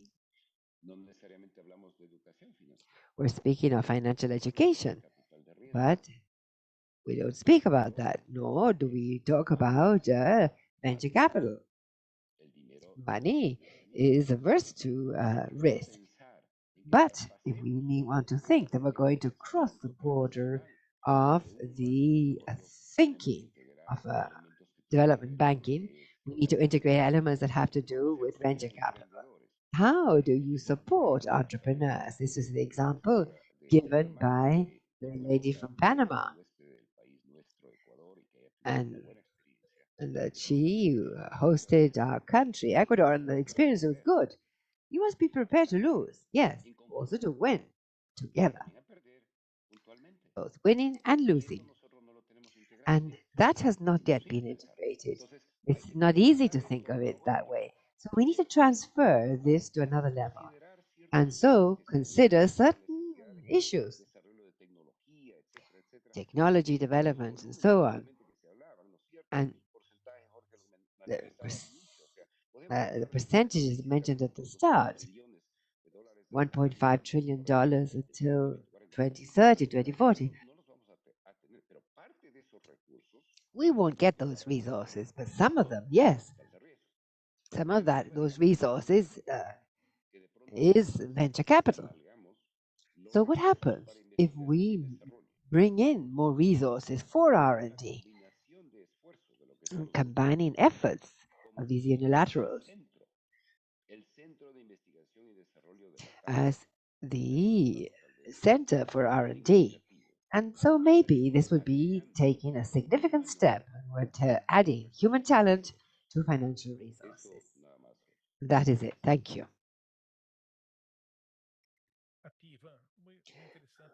Thank you, Ivan. Very interesting points that you have made. I now will move on to Claudio Maggi, please. Yes, thank you, Jorge, and I also thank ECLAC and CAF for the invitation. Greetings to all panelists. It's an honor to be part of this panel. The first thing I would like to say in reply to your question, Jorge, is that I represent Corfo in Chile. And at Corfo, we consider that we are not a development bank. It is an agency, a development agency. And as such, we do have certain functions that maybe could be considered of development banking. But basically, what we do is carry out activities and devise, supplement the activities that supplement what is done by the development banking. So we're friends, the multilaterals, yes. but we do not have a national development banking. And one of the projects that we have is precisely to in the purview of the institutional context of course for have an agency of financing for development. Now, in relation to these roles and how they are expressed today, you could say that one role of development banking is to generate a sufficient financing for development, the deployment of new productive sectors, but for the transition of the economy towards more dynamic sectors, but also to revitalize tissues, productive tissues, and have a more mature industry, and which translates into this a response of appropriate financing and with additionality and expressed in the portfolio that must be able to have a positive impact on change in this road towards modernization, productive transformation of our national economies. Focused, as was said here, furthering productivity, but otherwise it is very difficult. But also with territorial economies and also at the level of productive conglomerates and value chains. This is a versatility of approaches that I believe opens up great possibilities for for development banking, and I insist that it has its advantage of being able to do it within this partnership, within this supplement of roles of agencies with a more specific purpose of furthering productive development in our countries and territories. It is an interesting topic linked to your question that this role of development banking, although it is national, uh, it goes acquiring expressions depending on how uh, things evolve. Our territorial and national realities in terms of our productive development, the depth of our local financial markets, but also and most importantly on how the surroundings evolve. How we approach these global surroundings that poses technological challenges, a digital transformation that is already a reality, and which means that the jobs of the future will be totally different to what we used to know until recently. And so, therefore, we need to invest in our human capital, a very unheard of form, a way of doing things, but also the sustainability in terms of sustainability linked to climate change, the decarbonization, and also in relation to balances. All of these challenges consider transitions, and they must be fair transitions. And so that we may really move ahead towards sustainable development patterns and these balances, as I said, in relation to gender, territories, very important in our countries. And in particular, in our country, development banking has had a very relevant role in terms of being able to expand and deepen our financing offer. And so, in that sense, we have had a close partnership with others to create a second tier offer, often with multilateral financing that includes lines of credit, dedicated lines of credit, and intentional as also a system of loan guarantees. And so in that area, we have experience that goes back several decades and deepening access to loan for SMEs and territorial communities and specific territories as well. And so, yes, it continues to be a constant challenge, this collaborative work with development banking in terms of designing financing instruments that have that additionality in terms of where do we still have gaps in terms of access, capillarity, and financing. A second theme mentioned by the colleague from Ecuador, and that we will have already been working at least 2 decades working on this, developing in Chile and hopefully in the region a very vigorous venture capital industry. If we want to transform our economies, we cannot wait for this to happen with a traditional offer of financing. It is the innovative companies, the most innovative startups that will, well, first of all, to develop and then scale up, they do require this sort of offer that is done and becomes a partner, that development that is marked by great uncertainty, ample information asymmetries. And so the world has shown that that sort of development does require a vigorous venture capital industry. And the development that we've seen in the last 2 decades of developing specialized venture capital funds has allowed us to close certain gaps Also, with an early intervention, say seed capital, and to create venture enterprises until it has shown to be very favorable and advantageous. But of course, nevertheless, we do face difficulties. How do you scale up those companies and those innovative ventures? It's not just a pure startup, it's a scale up.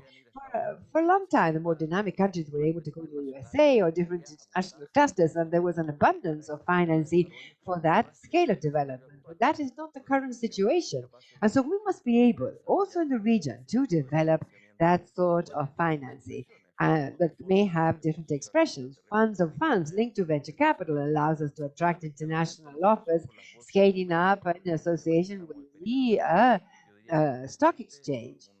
And I would say that the outcomes are quite promising with the Santiago stock exchange, and we're hoping to do something similar in Lima and also in Bogota, creating a sort of similar trade opening like NASDAQ, but for these technology companies that are very dynamic. And then also, we come up with an area that is a segment not addressed in this challenge. And these are companies that do have a productive basis that is highly technological, that they do have a component of innovation and challenge.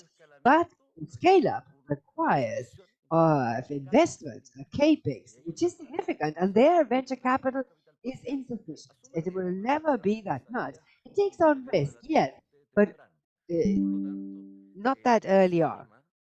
And so that arrangement means that we must give priority to the uh, development financing agency that is able to to contribute together with the financial sector. They worked together with the local financial sector, the regulatory agencies at local level, and support with organizations such as CECLAC and IDB as well in order to offer this patient financing, which requires a great expertise, great capacity, because we're speaking of capital return periods that are quite extended. And so having a portfolio that is sustainable, understanding that this is a patient capital. And along those lines, we have identified the need to have a specialized capacity in terms of Chilean institutionality in order to cover that gap that we understand is the least covered of this tissue that we have been building very collaborative with development banking in recent years. Claudio, excellent. Thank you very much. Uh, I believe that a summary of these answers include the need to prioritize strategic approach, open eyes to innovation and collaboration. I believe all that formed would be a sort of summary. And now we move on to a second round of questions, which is the following. Part of a productive development policy needs requires a coordination and a simultaneous operation of various policies that involve various ministries and agencies. How have you articulated, how have development banks coordinated with different PDPs? And here we would like to begin in the opposite order. So, Claudio, you would be the first one to speak. I wasn't expecting to speak again so quickly, but indeed, the complexity and the necessary systemic approach implicit in present-day challenges in such an speedy technological changes, and these conditions that have to do with sustainability, and also the fact that our societies are changing and becoming uh, quick reaction societies that are subject to an important pressure. And also, the desire to have a better quality of life implies that productive development policies and their expressions and programs and the expressions in terms of financing for development have to simultaneously deal with the systemic approach and also have to deal with these highly complex challenges. And that inevitably requires a very high quality interaction between development banks and their other counterparts that deploy these public policies. In this sense, the contribution of development banks is fundamental.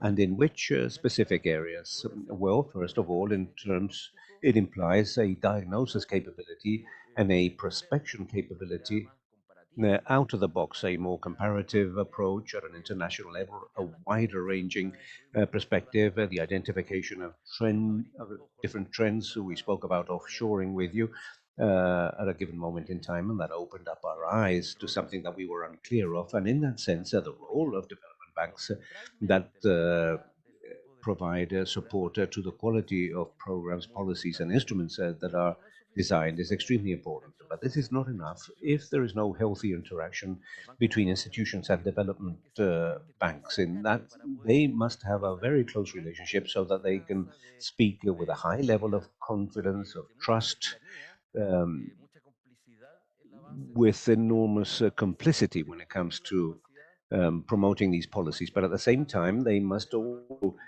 be able to look as from a distance and rigorously analyze the diagnosis part and also the monitoring and evaluation of what it is that we're doing in the different countries.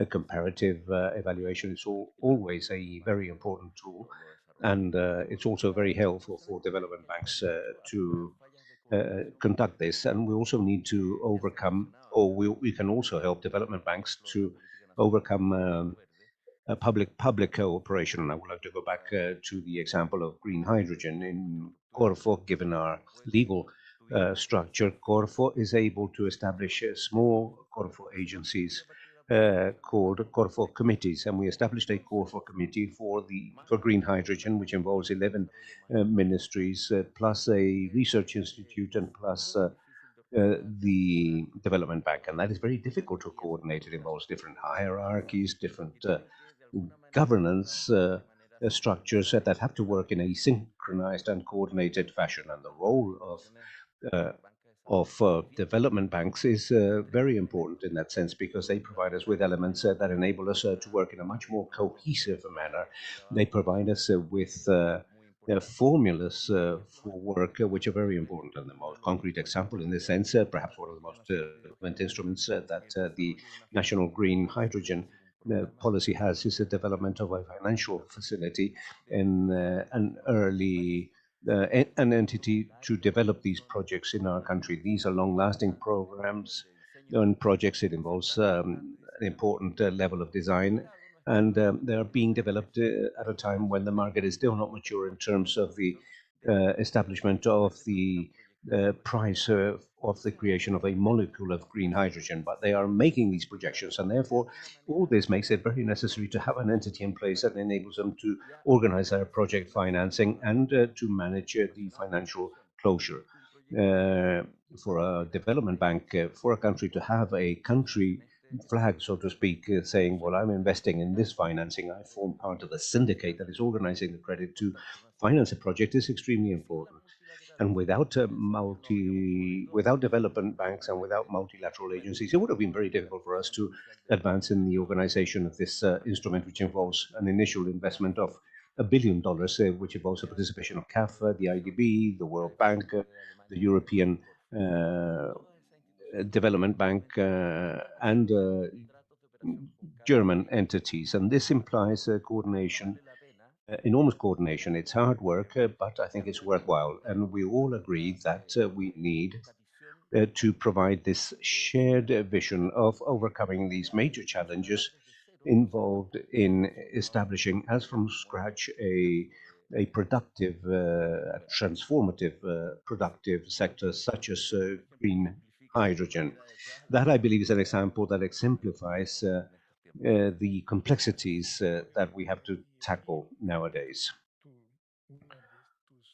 Thank you, Claudio. And here I repeat one of your last words: hard work, but which is so worthwhile. Yes, I do indeed believe that this is worthwhile. Well, this effort that development banks are making in favor of our countries. Ivan, please.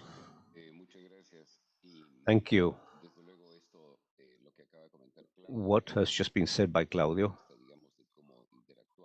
in terms of how to interact, and given the fact that we have to deal at an institutional level. In the case of Ecuador, we begin with two elements. In terms of organization, there's a productive sector headed by the Minister of Industry and Trade, and we form part of the government and also government institutions, and that helps us, I believe, to understand the government guiding lines. And in terms of governance, when it comes to development banks, we have a board that involves the Minister of Finance, the Minister of Industries, and the Minister of Agriculture, and also the Minister of Tourism. And that leads us to the plural nature of the institutional framework. But I've also wanted to provide you with a vision of in which direction we're advancing. Well, the elements that we begin with in the interinstitutional relationship can indeed be changing, and they are changing depending on the administration in government. But the strength of the national strategy has to transcend changes in administration, and for that purpose, we require tremendously strong institutions. That, from the viewpoint of the corporate government, in terms of the ability of people to act. And we want to highlight that so that we can strengthen corporate governments of institutions such as the National Development Bank, which is a national financial institution. Without them, it would be very difficult to establish a long and medium-term strategy. And when we're talking about integrating these various components, state policies, that also implies that when we incorporate the private sector in order to define and design productive development policies,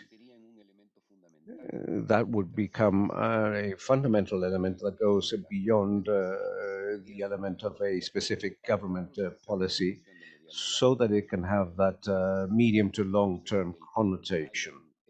And in that sense, promoting a national strategy which involves the incorporation of the private sector and which involves the private financial sector and the national development banks and the multilateral development banks would, I believe, be of tremendous benefit, so that we can have a productive development strategy that encompasses and includes the circular economy, issues related to venture capital, uh, so that we can have a national policy in place much more specific than that of a development bank or of interinstitutional entities. Thank you. Thank you, Ivan. Very interesting what you say. Muy de acuerdo contigo. I fully agree with you. In Virginia, well, in actual fact, it's very interesting to listen to both Ivan and Claudio. I believe that we have a lot of information there. The issue of governance that was discussed as from the very first moment when we talked about the inaugural message is a fundamental element uh, for everything to happen. And as mentioned, we have to identify these tripartite entities capable of focusing, for example, let's see, in Panama, one of the very important elements is the development of agricultural tourism, of logistics, and of technology. And so when we look at this and realize that nobody can do this on their own, we have private banks, we have multilateral ones, we have NGOs, networks such as AI network. But we have to identify these sectors, and every country is very different. Panama uh, took IA, but Panama adjusted that to Panamanian needs. There is no one size fits all. We have to understand the context of each country, but you have many good practices. In Corfu, you have spectacular practices that have been implemented for many, many years. It's a super advanced country that has enabled you to experiment and so on. And in the case of our countries, especially in the specific case of Panama, there are various initiatives underway. However, there are issues, challenges that are regulatory frameworks, and a regulatory framework, I believe, would provide a greater confidence to invest, to truly focus. And another element is continuity. Sometimes you work on an area, not only at the level of Panama, but at the level of many countries. And this project is spectacular with a governor of a specific area. Everyone is committed and so on. And definitely one of the major challenges, and this is something that we discussed with teams the other day, is this tripartite relationship. Here with IA, there are private investors that are very willing to support entrepreneurship and innovation. And these anchor companies mean that these products that come from entrepreneurs can be used sometimes as final products, sometimes as inputs for manufacturing and for the production of other um, inputs. But it would be interesting to assess one-to-one investment, which is the private company and so on, investing an amount for a specific activity, and that be matched one-to-one by a multilateral entity, and that joint cooperation around specific issues, agriculture, for example, which is an extremely important aspect for everyone. We can talk about everything, but without agriculture, there is no food. Without agriculture, there is no future. And but we have to very quickly provide training. There is a lot that has to be done in terms of human resources, and often we are evidencing or we're seeing human resources in terms of how we get here, how I invest in technology and so on. But we're talking of producers who sometimes have to take one step back and conclude their schooling, for example, and therefore all these joint activities that can be undertaken. And I believe that this is an important forum so that we can create or enter into alliances, enabling us to be enriched by what we will do and to adapt countries as far as possible, obviously, will uh, imply continuity. This is a specific approach, and I believe that if we are able, via the experience that we had with CAF, using a very clearly established strategy, and that was fantastic because that has meant a continuity. We're talking of 11 years that have not been easy. We have had to face the pandemic and so on, and we're talking 4 years in Panama with IA in the midst of the pandemic and facing many situations. But having a vision in terms of where we want to head, the challenges that we have to face, and to review that regularly, and also evaluating all these alternatives implies that we can define what we want to bet on. That will imply the possibility for continuity to transcend and regardless of the different administrations. Yes, very important. Jesus, thank you. I would like to refer to this question, supplementing the interventions of the interesting interventions of my co-panelists, and I would like to refer to different levels. We view that macro interventions, where you have to enter into a relationship with other developing banks and multilateral entities. Some are at a country level, others at a regional level, and others at a producer level. And obviously, there you must be able to interact in a very fluid manner. Now, in the case of CAFA, we have had very interesting interventions that have enabled us to deal with issues, for example, that have to do with digitalization, internal aspects in the bank. And when we talk at an international level, we have a clear line, which is a substitution of imports with sovereignty. That forms part of our national plans, and that involves interaction with other banks. For example, we launch a system called C Bolivia at 0.5% interest rate. And obviously, that involves an interinstitutional work with other ministries and with other banks in order to define the products at the 0.5%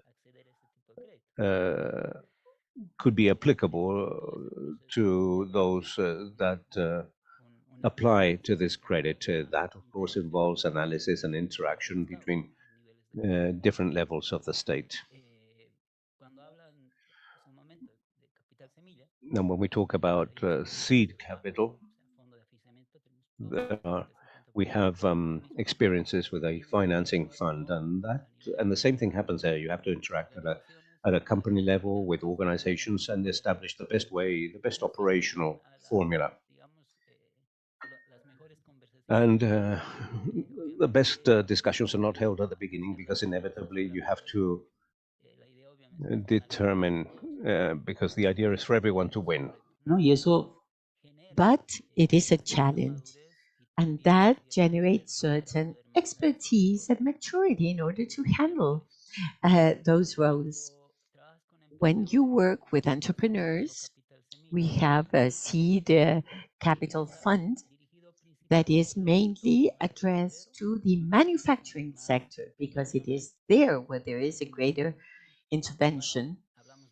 Also, we speak about levels, because we have one level if you work with the entrepreneur in order to train on these capacities, and we have another group which is ecosystems to be articulated and generate these partnerships.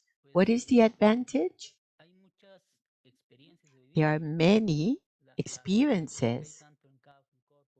The bibliography in CAF, in Corfo, show all the stages of this evolution. There's a timeline. Actions that were done 10 years back, maybe they don't work today, but we have an excellent lesson of that which was achieved, could be learned. And that is why I stress the information management, both historically, and that is the basis for actions to the future. When we have a specific actions with growers or producers, if we speak about intervention proper, we cooperate and partner with private enterprises. They go and show the product, for example, irrigation system, to the grower. They're interested, fine. Then we provide a loan for that producer to carry out the growth or the production. So all these are different ways and procedures that need to be spread and disseminated. Excellent, Jesus. So a few words summarizing what we have heard. In the previous session, we spoke about bandwidth as to capacity, but we also need bandwidth in the capacity of coordination, where we can produce much more with what we already had. or we, with the very scarce resources we have, much more could be done. Also, another point, continuity of policies, that is very important insofar as regulatory issues, lessons learned, expertise, as Jesus was saying, and the complexities of the new attempts and new productions require much more partnership and coordination. So coordination is key. So we are arriving to the end, and I would like to ask each one of the panel members 1 minute, 2 minutes. What is your general view on how the bank needs to support the productivity agenda in your country? I begin now with Virginia. Well, I think to conclude and not repeat, the work of the many stakeholders in these events, private enterprise, public enterprise, academia, multilateral agencies, centered in round tables for dialogue with a common purpose. That is what really we can start seeing small changes and at the same time maintaining continuity, having the vision of the best practices and what has happened in the different countries of CAF. That helps a lot from to get faster from A to Z instead of scattering. And something that is very important to conclude is this type of forum. I understand began last year. They have continued and they are important, where the participation of different countries in Latin America may contribute. And at the end, we all want common good. We want to reduce poverty, improve quality of life, and it is very steep to get to the top to those targets. So we need to adopt stronger actions, robust actions from everywhere. Therefore, these roundtables are so important in order to begin taking off and have a solid agenda. Thank you. Claudio? Yes, I concur and share what Virginia has said. I would add one nuance. I think in order to address the great challenge we have on productivity in the region that we saw it at the beginning, Marcos, I think, was the one who showed the slide on or our declining performance as compared to the rest of the world, which is the basis for growth and development, is to identify first the gaps that need to be closed. But with the support of the Development Bank, we can develop forms of incidence, of intervention with an impact. And thus, sharing the fact that this has to be in dialogue spaces and collaborative public, private, academia, civil society spaces. It's also important to identify those more structural gaps, those that are along the lines of critical mass and how far we are, that will involve thinking prospectively in these spaces and dare develop projects of structural transformation towards important technological changes, towards transition of our economies from less productivity to more dynamic and more productive uh, sectors without giving way or without missing our our advantages. And it's something that is very important, and we cannot afford not having to get to meet and unhamper the regulatory, the permits, the series of traps or small stones in your shoes that need to be fixed. We do have executive tables for productivity with different productive sectors that have a major response from the industry precisely because we address those pains or those problems. And if in 6 months we are not able to solve that issue, it's either we have not diagnosed well or our answer has not been the appropriate one. And so we have a shared challenge, and with the role of development banks accompanying, evaluating, assessing, generating best practices with lessons learned, and also accompanying and monitoring with financing. Thank you.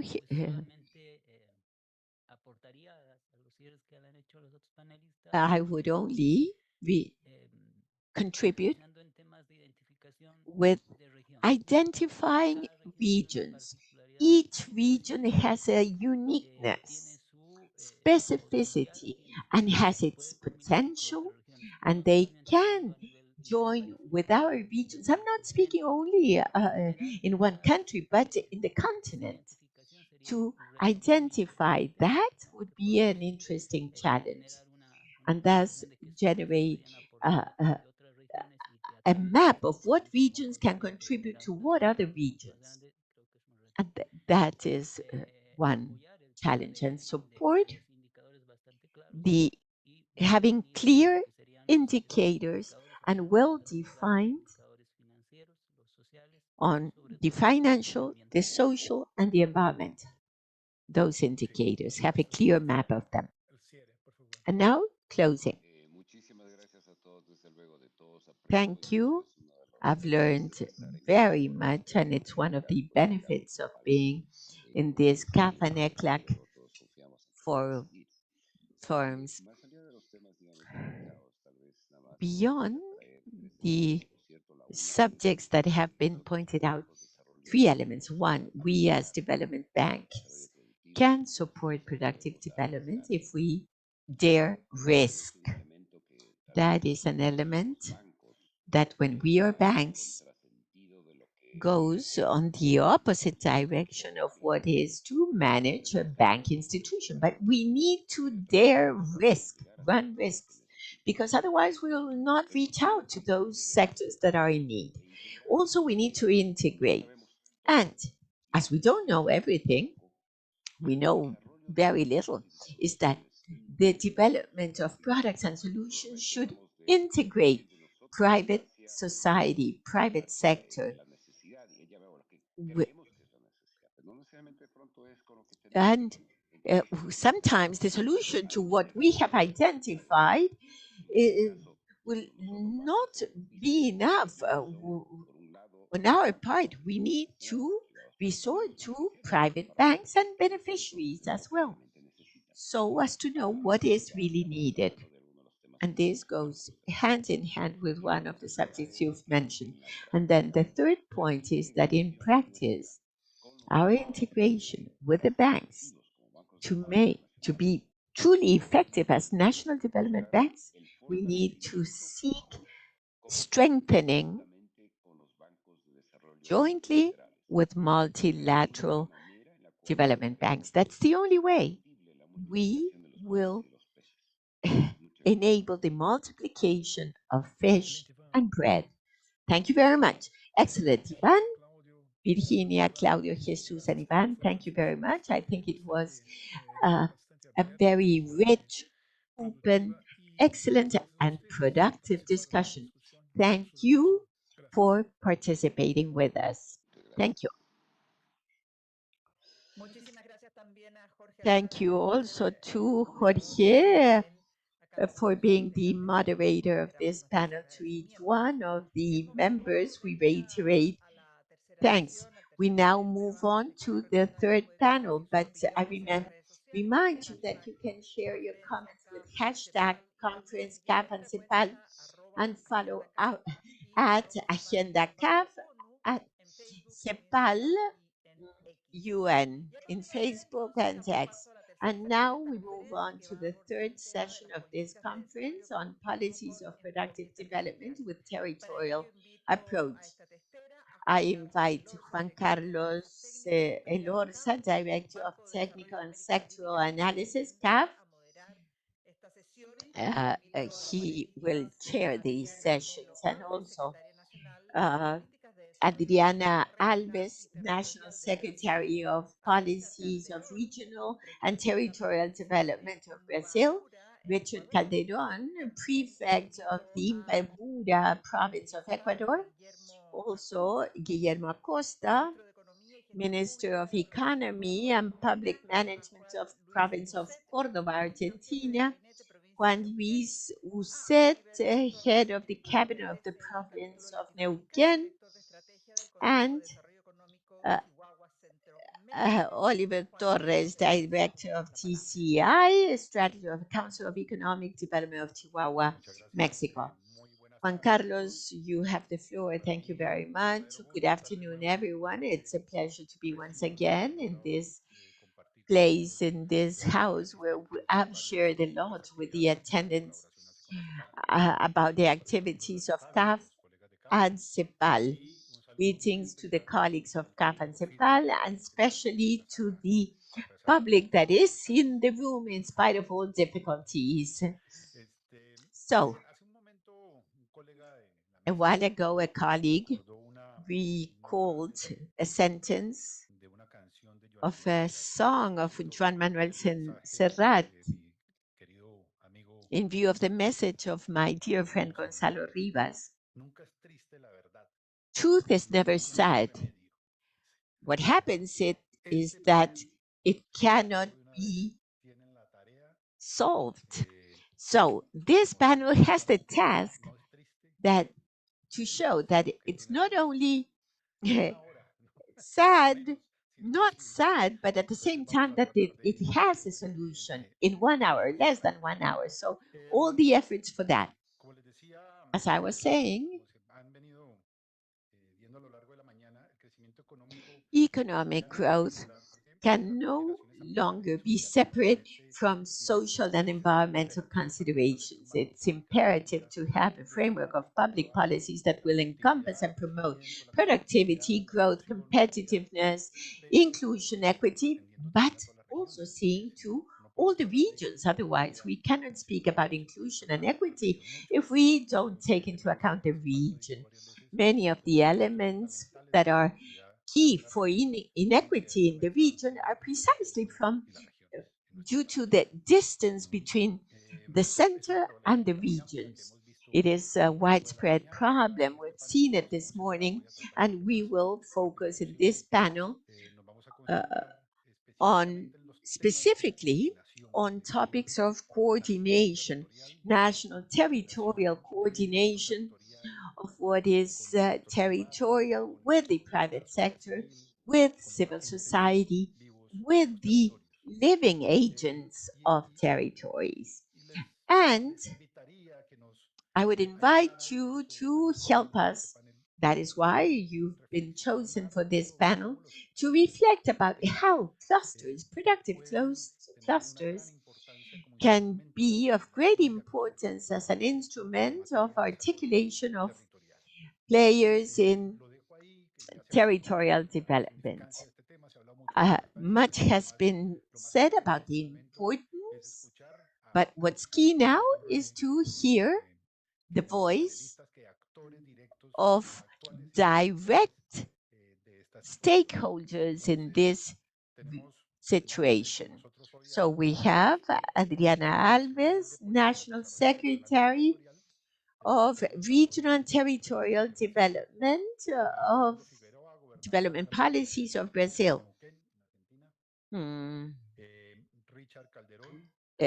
Richard Calderon, prefect of the province of Imbabura, Ecuador, Guillermo Acosta, Minister of Economy and Public Management of Córdoba, Argentina, and Oliver Torres, Director of TCI and of Strategies of Economic Development Center of Chihuahua, Mexico. So I'll raise two questions. Remember that you uh, you have to make a big effort to be concrete, please, because it's the only thing that separates the audience from lunch. I mean, so one of the challenges, persisting challenges, is the difficulty to articulate or coordinate national efforts with territorial ones. Many of the difficulties are due to, could be political organization of the country or baseline inequities of regions, capacity differences. So the question to each one of you, how has your experience been in the articulation or coordination of nation and territory? How to improve that? I would begin with Adriana.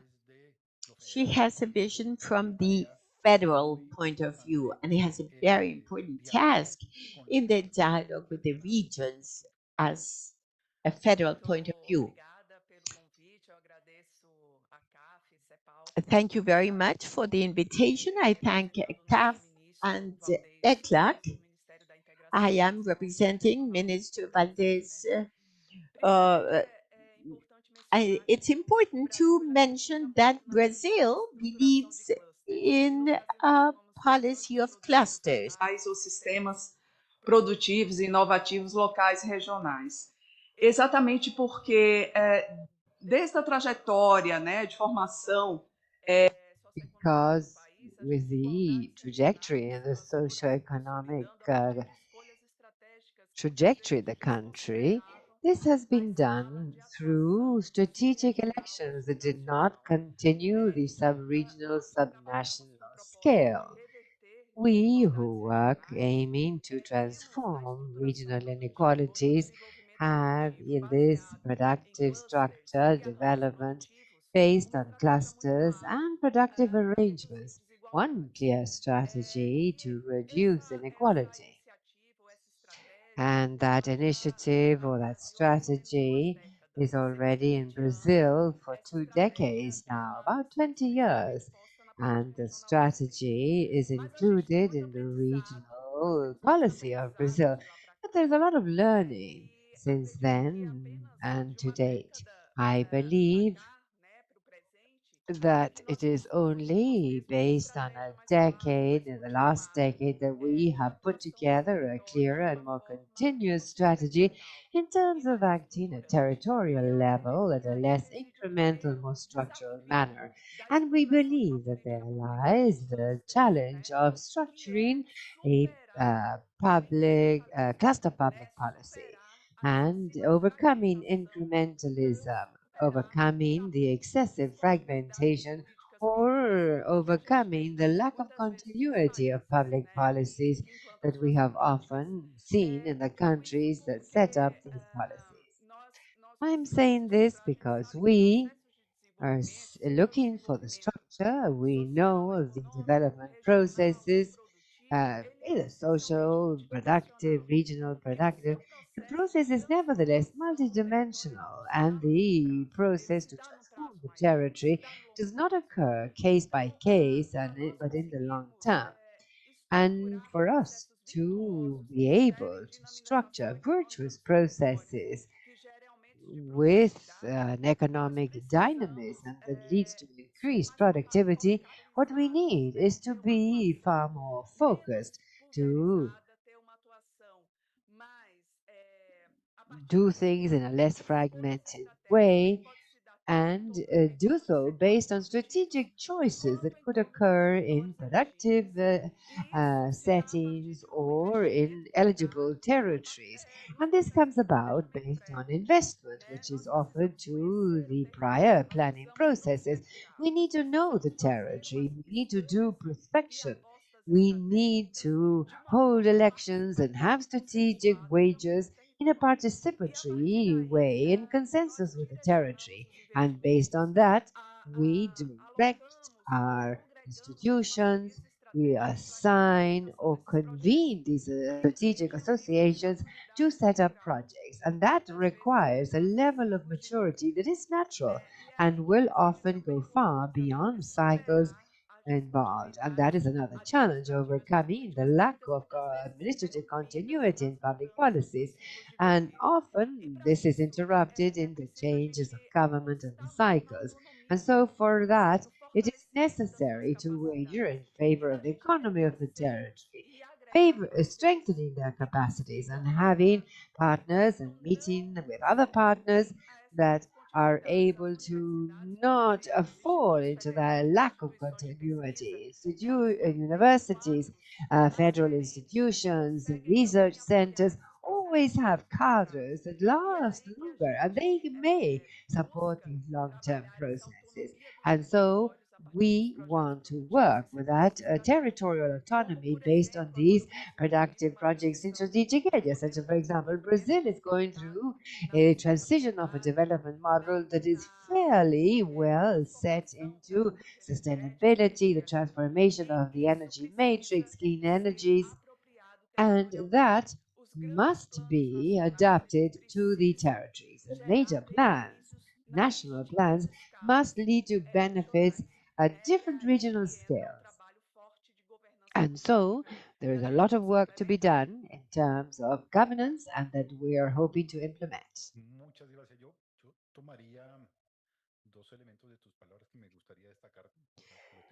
And now I would like to highlight Adriana's role has a very complex role to play connecting things, and she needs to interact with all regions and choosing strategic lines and clear lines of action, more or less harmonized, is a task that the region must play.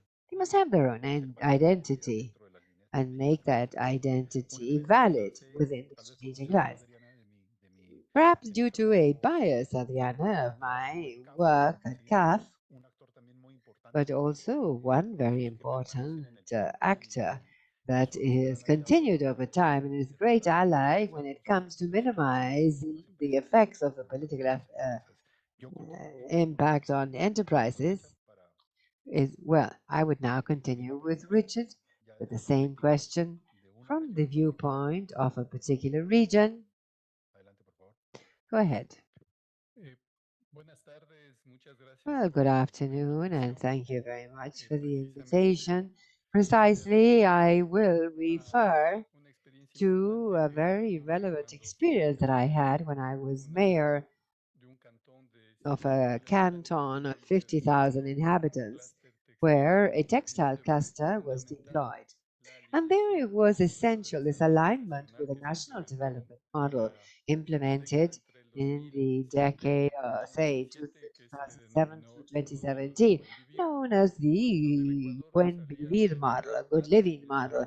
And Ecuador had a very high political visibility. We'd had a number of presidents in just a few years, and we had a medium term policy, and it was able to break with the territorial inequality by centralism, which meant that public investment was in only two large cities, Quito and Guayaquil.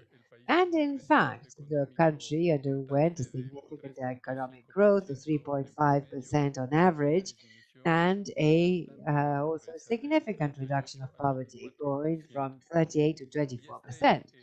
And so this very relevant event in the country was precisely due to the fact that the vocations, the strengths, the potentials that existed and each territory was made the most of. So in this canton, it was possible to reach zero unemployment and even have jobs for neighboring cantons or municipalities. And this was possible because the country understood within this model what the needs of the territories were. And so in this case, there was a policy to strengthen national production of the domestic market, improving the consumption capacity, and which meant that the textile cluster could have a relevant development. And even international cooperation was supported by UN Organization for Industrial Development, and here is Marcodini, who was accompanied us in that process with the Ministry of Industry. And they strengthened partnerships with the Chamber of Trade and Textiles in Utaki, and who was and the mayor. So all activities were carried out in order to have a public and private relationship that would allow us to strengthen the cluster. It was possible to increase competitiveness, a significant growth for the canton, that also in turn contributed to growth at a national level. I must say that the national model is so important that now, with this turn that the country has taken towards a free market option without considering the local realities, this endangers these processes. For example, Ecuador had just signed a free trade agreement with China without the due diligence necessary for a transition. And I was paying great attention to the challenge of reconverting the economic reality of a canton. The case of Antarante, that has a textile vocation that goes back 1 century, and that today all manufacturing there would need to reconvert because it's not easy to compete with China, and where the wages are much lower, technology and volumes mean that competitiveness is lost and this complicates the sustainability of the project. So, and these territories reconversion must be accompanied by the national model, so as not to lead to major social issues, especially related to unemployment. Today,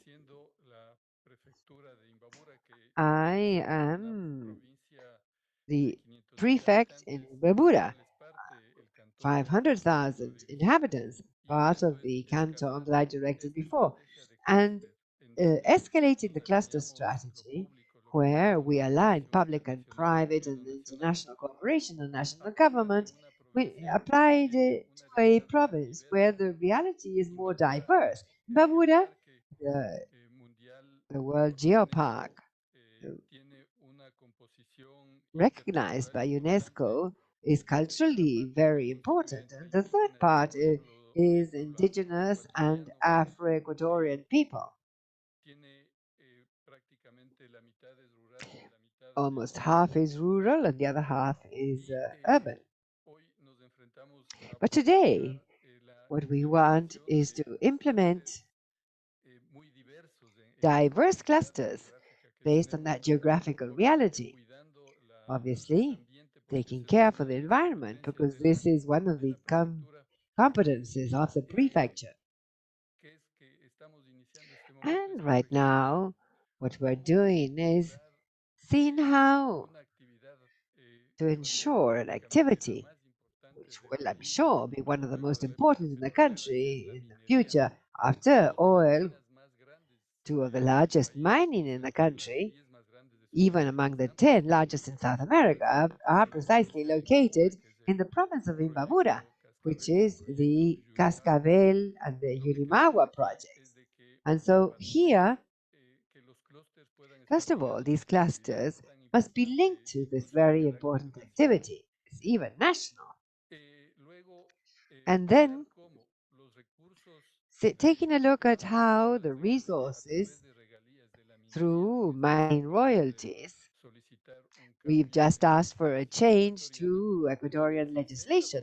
And so 60% of the royalties should be invested in the same territory so as to implement economic activities that are sustainable. Because as we all know, mining is a finite, non renewable resource. And what we don't want is to see, as has been the history in Ecuador and the rest of Latin America, where after exploiting these non renewable resources, the land is left destroyed and with no alternatives.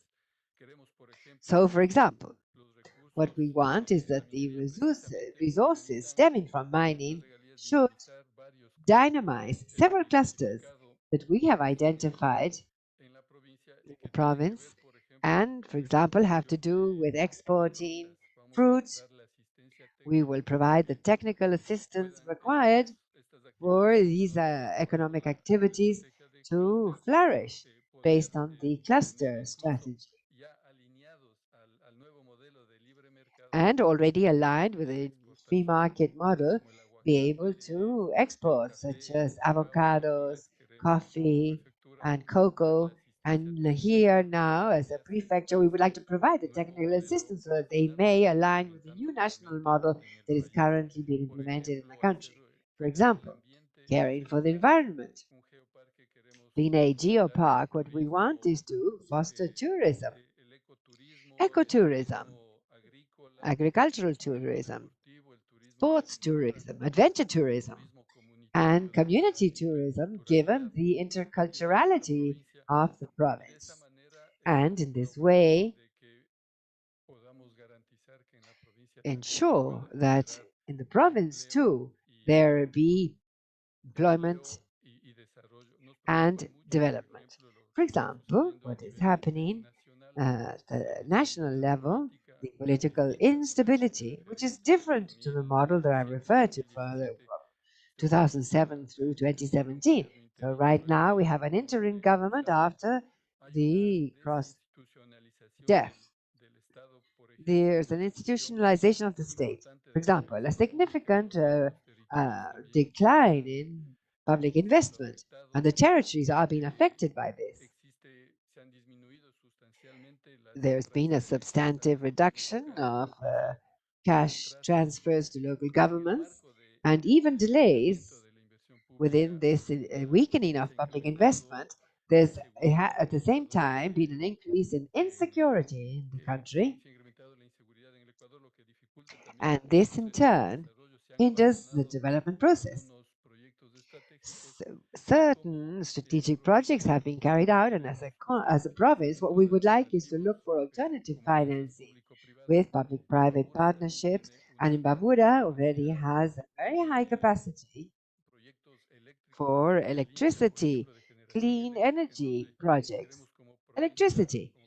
And so, as a prefecture, what we would like is to uh, reach agreements in order to carry out these projects and so support not only the development of this province, but the development of the entire country. We want to uh, technify agriculture, have irrigation, and rural viability that would allow these territories with very high productive capacities may go out to urban centers. And so, lastly, something that we've always defended, that is integration, regional integration. Also essential.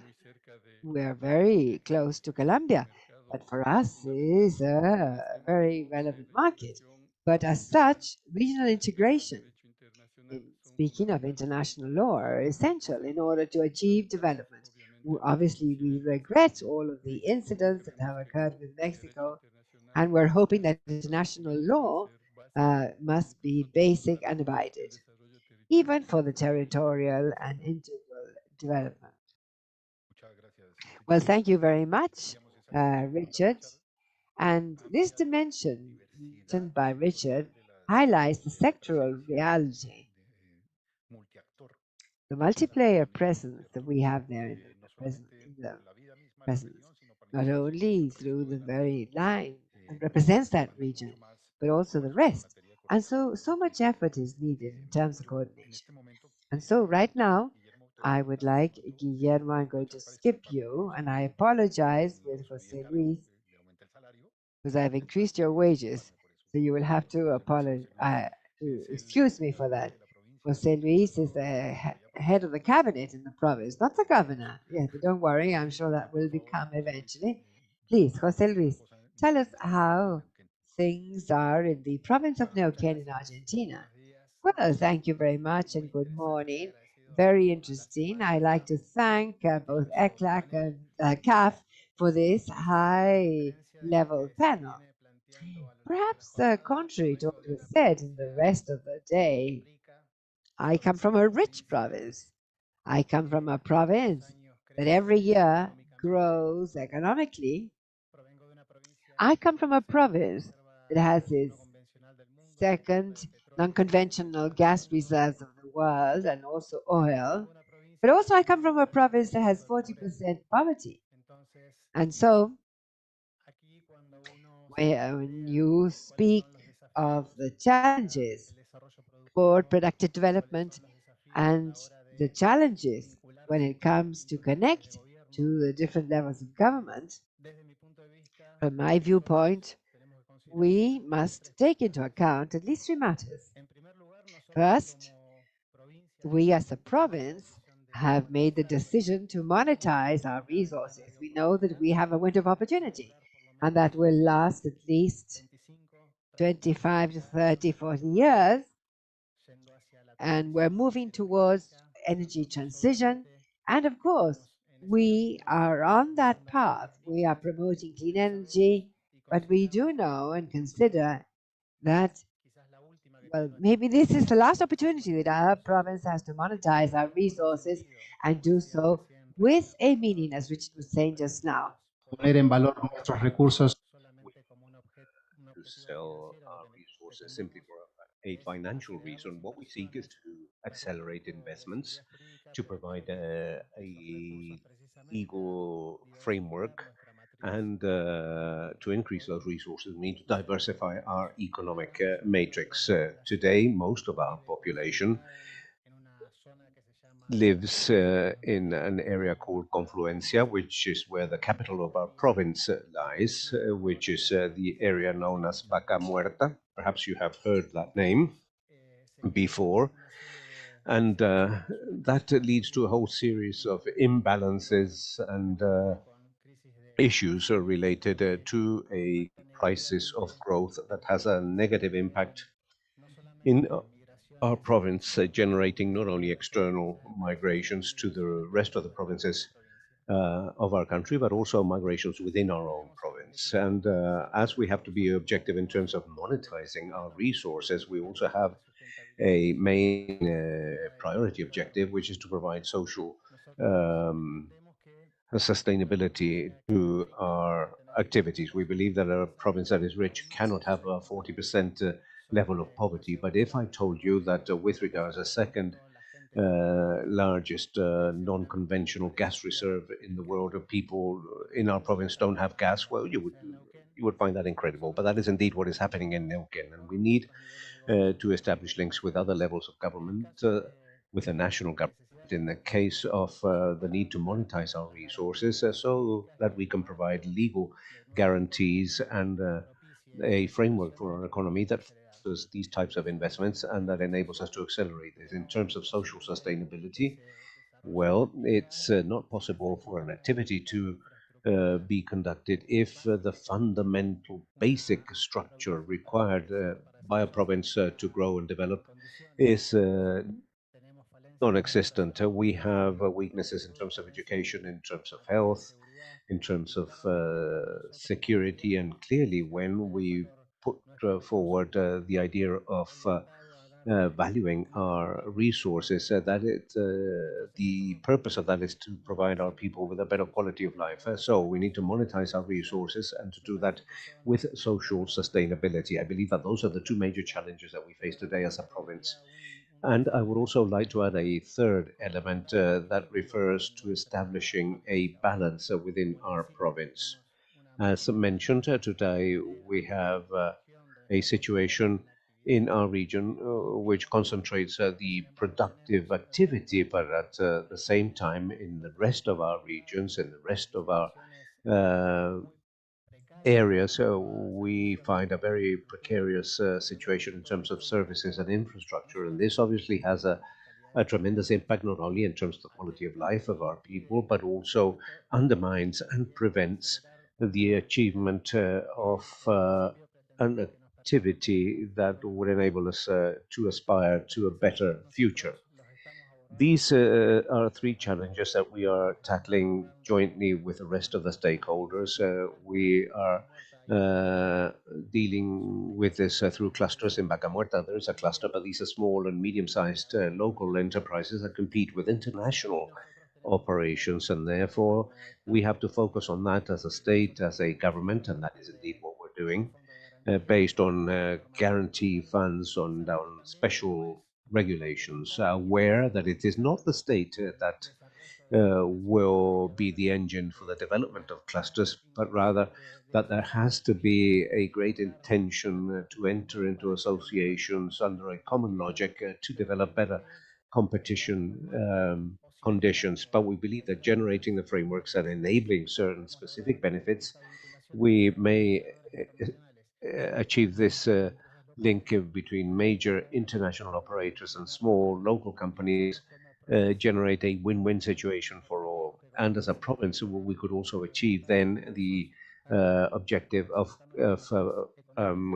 focusing our resources on diversifying our economic matrix, on having different revenues, not only from fossil fuels, but also objectives that have to do with state policies. And that is something that I haven't yet heard of today, and that related to education. We have said to the major international operators that in order to continue to extract our resources, they need to enter into a partnership with the province, and they need to have a system of scholarships, which is something unique in Latin America. And that is something that we launched this year because we have been in office for 100 days now. It has been difficult. It has been difficult for them to understand that if we don't attach social sustainability to these operations, there will be no profitable project if people don't view benefits in this relationship. And therefore, we have focused on that. And of course, we will continue to develop that type of policy that will enable us to focus resources where they need to be, where they need to go, which is the development of our people. We have growth, but we don't yet have development, and therefore. Conciliating these three elements that may even seem to be somewhat contradictory or difficult to uh, bring together, such as monetizing our resources, providing social sustainability to activities that we rely on, because our economy relies heavily on fossil fuels, but at the same time, re-inject those resources to infrastructure and to a productive balance in all our province is a tremendous challenge, but also a tremendous opportunity to change the reality, in this case of the province of Neuquén. But if macroeconomics is put in order, also based on Vaca Muerta, we could have obtain a fiscal surplus and have a balance of payments and obtain an income of around $20 billion as from next year. And so I believe that there are many interesting conditions to deal with this. And probably Guillermo knows a lot more than me of economics, and he'll be able to reinforce some of these concepts. But today, uh, in terms of relationship between subnational and national government, which is quite complex. Many of the resources that we had foreseen in order uh, to promote development have today been suspended. And many of those international loans that we have been working on and that we will not have as from this year, that is our reality. And we're also receiving the support of CAF so that we may be able to refunnel those resources to the development of our provinces. Thank you, Juan Luis. The issue of capacities is something that we will discuss this afternoon. That is very important. And I'd like to say something. If you find a formula to manage tremendous natural wealth and alleviate poverty, I don't think you would only be the governor of Neuquén, but rather the governor of the whole of Latin America. So don't worry, we are working on that task and have been doing so for many decades. Let's continue with Argentina. No, Guillermo, you have the floor first.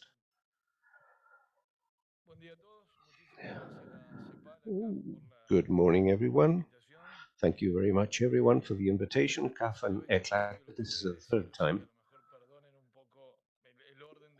that I change, and each panel has left very many interesting things. And the first thing that I would like to say is, well, how to design or the experience of Cordoba. I am the minister of the province of Cordoba, but until recently I was minister of the economy of Cordoba city. So many of the things that I would like to comment have to do with Cordoba city, how a local government can conduct productive development policies, and it is the PDP, as from a sub national jurisdiction, the city has to coordinate with the province, and in turn, the province has to enter into a coordination with the nation. So it's much more difficult. But Cordoba was the first time in its history that it deliberately established productive development policies. And so, our first point was not to lose time and to learn from people that were knowledgeable, to ask ECLAC, to ask CAF, to ask IDB to coordinate cluster activities and so on. In other words, not to lose time in inventing things that had already been invented. And from there, we had to choose the best aspects in order to establish our own productive development policy. For many of you, well, the mayor always asked the team for things, saying, well, I don't have time, I don't have time. And he had very good results because he is today governor of the province and not only mayor. So this PDP worked very well. Why? Because our inhabitants voted for that. But the key aspect for the development of this productive development policy was to integrate it. Often those of us that design policies are become somewhat isolated, but obviously there are health problems, education problems, finance problems. We have to maintain a balance, and so there is a question of what is possible and what is desirable. And there is a key element is the political leadership. In other words, a person leading the project must be fully convinced of all of this.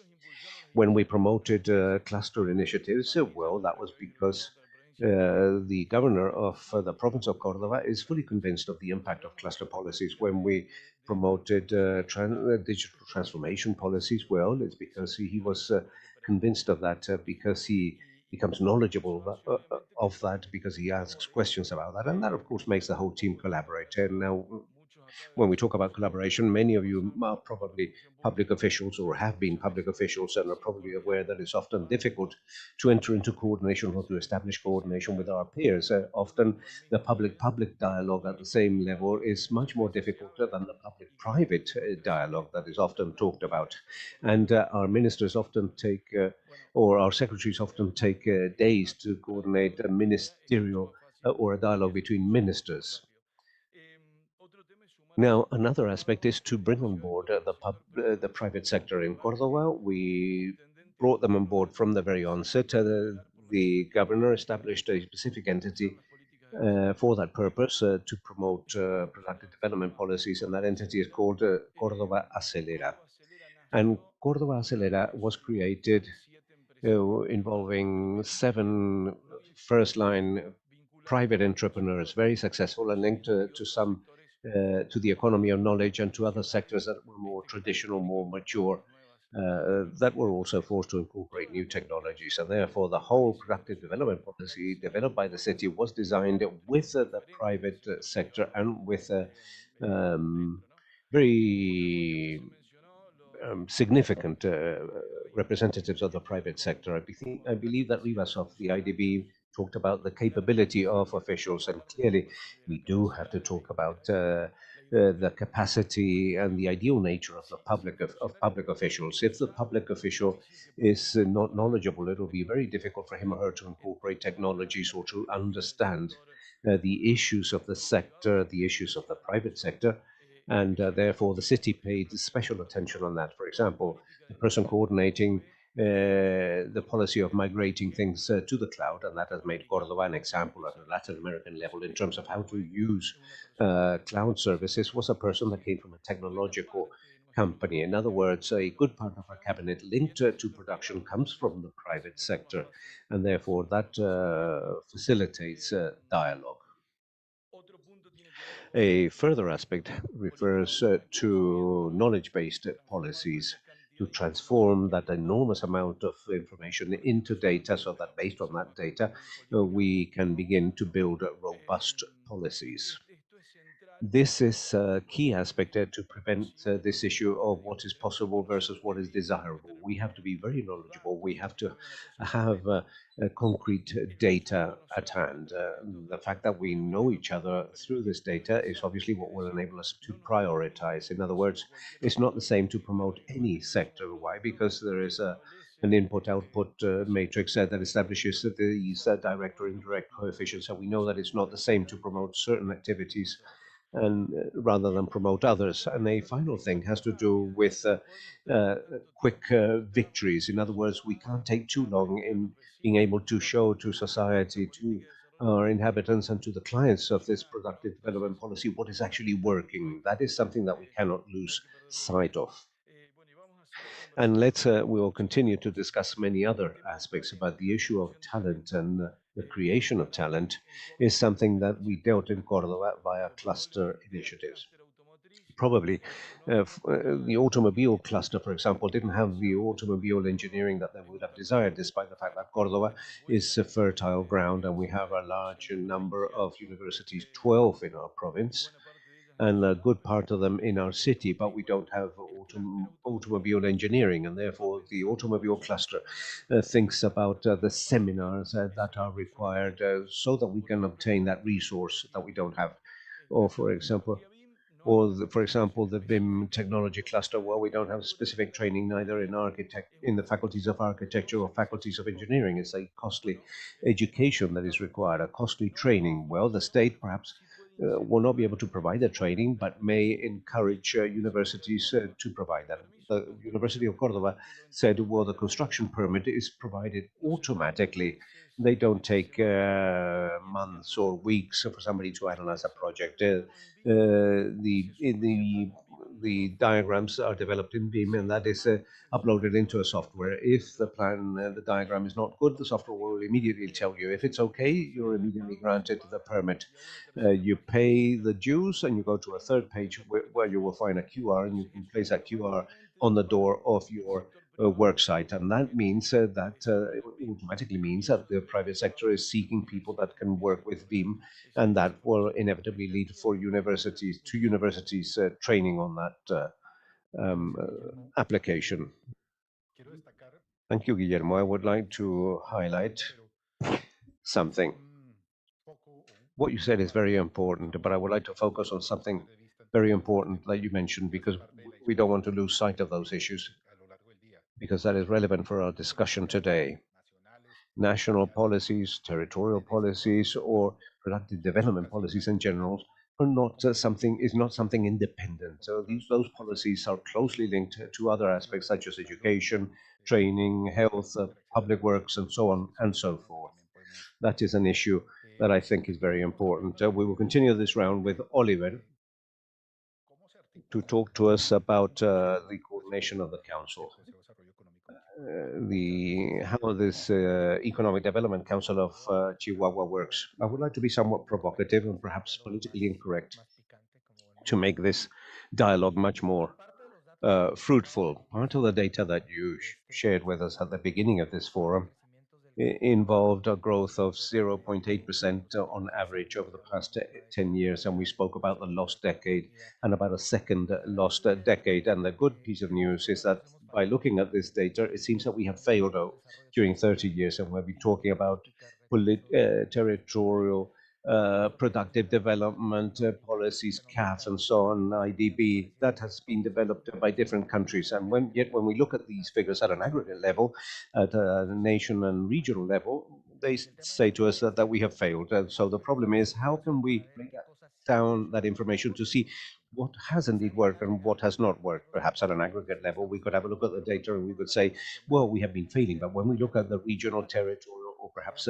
municipal data, we could find good news. Chihuahua, for example, is a region that has been growing over the past 8 years at a rate of 6.5, 7.5%, whilst the nation grows at 1 or 1.5 or 2.5% maximum. What happens with other regions like Chihuahua, Monterrey, Guadalajara, that are spear points in municipal terms, in terms of productive development? Well, there is a territorial agenda which is collaborative, a collaborative ecosystem where it involves a local government, universities, organized civil society, entrepreneurs in a shared agenda. And that is why I highly celebrate the fact that there are many regions here that can provide us with important examples of how that growth in territories and how those agendas in territories uh, are far more easier to work with, and that in turn will add to aggregate data at the level of a province or of a country. That 0.8 at a regional level involves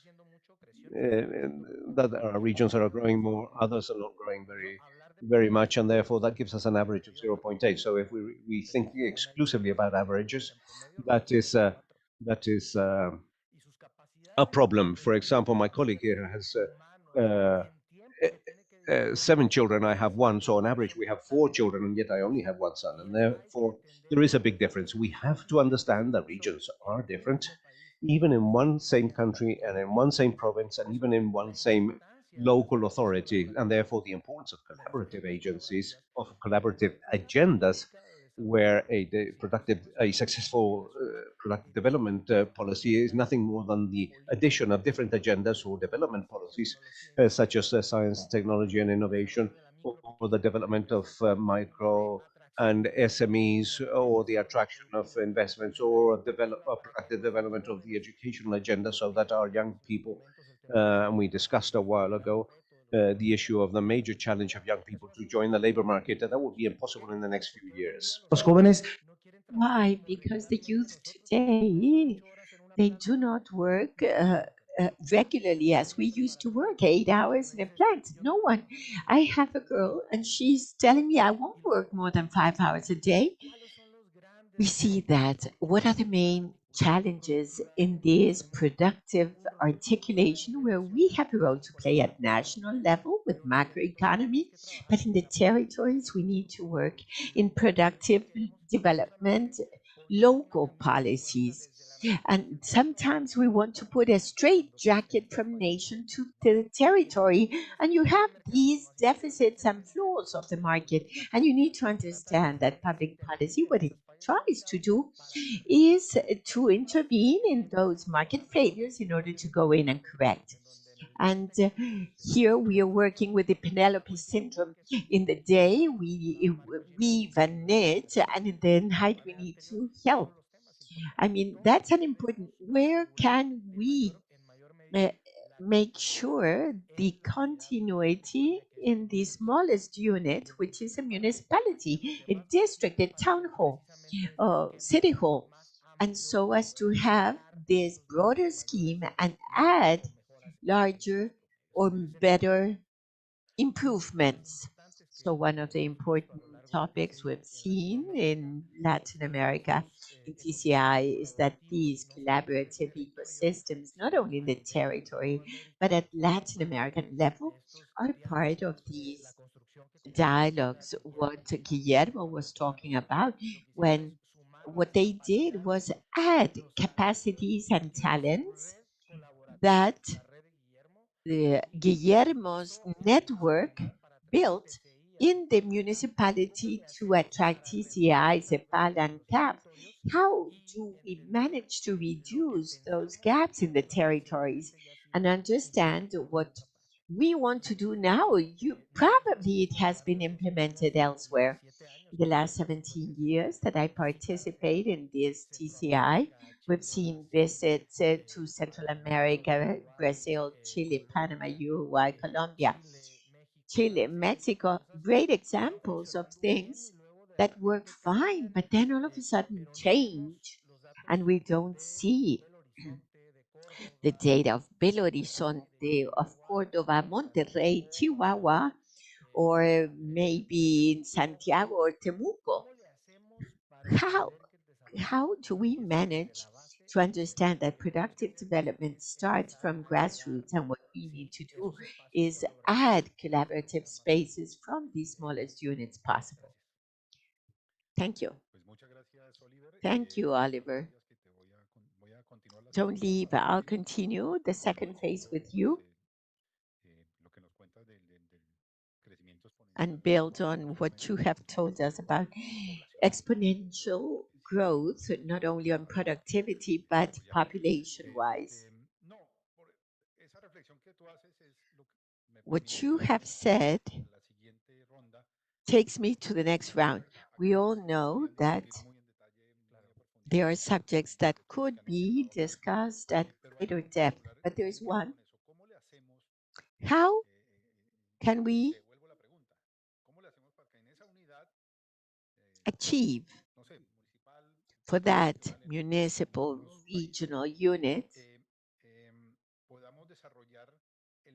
to develop articulation elements, coordination elements, and particularly clusters?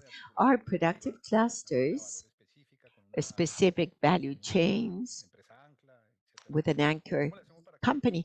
How do we manage for that ideal cluster to really effectively articulate with productive development policies, national and territorial? What should that cluster have in order for true articulation and coordination? In the case of Adriana, is what would you like those regions or clusters to have so as to have better effective work in the productive national development? Well, first and foremost, in first family or administrative unit, the issue is governance. What you need to have in the territories is governance. And a productive development territorial policy needs to accept that there may be different mechanisms, different governances to achieve the end, the objective. So there are uh, productive development policies that are aggregate or irreducible, we call them, for the development of micro enterprise, for trainings, for capacity building. And then we have these strategies or productive development initiatives for better sophistication and diversification in the territory. Understand that each one calls for a mechanism, financing, and different governance. The cluster initiatives, at least what we've seen in Latin America, is that they are strategies to achieve better sophistication on something we are doing and want to do better or want to penetrate in different markets. In the subject of business development, science, technology, innovation, those policies are enablers to achieve that objective of cluster governance. And those governances are achieved through seduction. I've always said, and Guillermo was talking about this, if the head of the public policy is not convinced that that is a good vehicle for development, it's going to be very difficult to achieve that. And therefore, the upswings, downswings, or inconsistencies of programs that appear and disappear with the change of administration. And one of the key roles to achieve that seduction is business, productive, academic sector that needs to generate in those new administrative changes strategies. How uh, can we have him believe that what he is going to do will be his? And therefore, all the applauses and all the clicks need to be moved on, transferred for them, because each person wants something. The politician wants something, the academician wants something, the businessman wants something. So what we need to do is what is that they want and how to reconcile the whole system. And therefore, someone needs to turn into that orchestra director so as to seduce all mechanisms and achieve full continuity in articulation. Who are those players? And usually territories have name and surname, are the ones that will go and link and get Penelope not to undo what she has at night, what she has done during the day. And so we need to identify those public, private, academic leaderships and understand who will or are the apostles of those strategies that the city needs and that need to persist in time. Thank you, Oliver. What I like most is the new economic category that you've raised, and that is seduction, or strategy. Well, apart from the joke, I think it is a true basis for cooperation, articulation, coordination agenda. Please, once again, as lunch is very soon, it's getting cold. So please, to the same question, what are the characteristics of the ideal cluster? In 2 minutes each, please. Juan Luis. Now, I understand that the political leadership and non-contradiction when designing or promoting public policies is highly relevant for the definition of which should the characteristics be in each one of the regions. I call regions an administrative unit that we are soon to launch tomorrow in Neuquén province, where municipalities or city halls will organize themselves in the region so as to start growing in sync and not grow sometimes with contradictory or competitive actions. That's something that happens very often. So, to your question, what I would say is that also these participation mechanisms where you have the regulators, the intendants, the civil society players, stakeholders, academia. So the idea is for actions to be carried out at province level to have the role and space to define strategies from that place. It's not from a public office nor from the city hall. It's from the grassroots, strengthen those governances and find common links. We have a southern region that is completely dedicated to tourism. We will not have it uh, focused in only production. We have an area that is agricultural and cattle raising. We will not make them conduct clusters with tourism. No, no, no. So I guess these intersectoral working tables, even from the government, at least to have the regulation, not to uh, be the one chairing it, but to provide the space, the leadership for decisions to be implemented.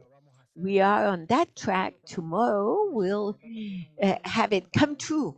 So I take a good input and to convey much of what we've discussed here. I, uh, Municipalities need to coexist, need to associate, generate shared strategies and not competing. That is one of the elements to consider from my point of view. Guillermo, very fast. For us, something that worked was to leave the cluster initiatives in the hands of the private sectors. We set up, for example, industrial providers of oil for mining. If Cordoba doesn't have oil nor gas, but does have industry, that cluster is going to be 10 years old this year. And we left the Ministry of Production. New officials came, new ministers who didn't like clusters.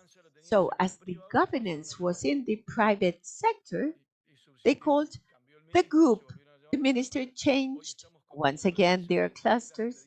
We are relaunching clusters 10 years after because Argentina is not going through the best economic juncture, but there's a lot of heterogeneity in sectors. There are more dynamic sectors, as Juan Luis was saying. But the key was precisely the governance of the in the hands of the private sector. In all cluster initiatives, even provincial, not only local ones, we raised a challenge, a vision. We organized the meetings. We brought and convened all the players, but it is the private sector what challenge they adopt and which one not.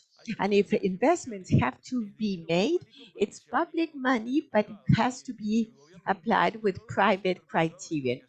Government invested where the private sector said they were needing something in order to leverage capacities. Thank you, Guillermo. Richard, some elements to provide sustainability to the clusters. First, a true planning with a productive agenda that in the framework of this planning be an articulated one with a national participatory where private sector needs to be present. That's one thing. Number two, the empowerment of the private sector through expressions like association or the union, especially when there are small basic producers, trade unions or association. Political stability, of course, it's important nationally and locally. The attention or the respect or the support to the national vis-a-vis the territorial. This vision that development has a lot to do with the work from local to the national.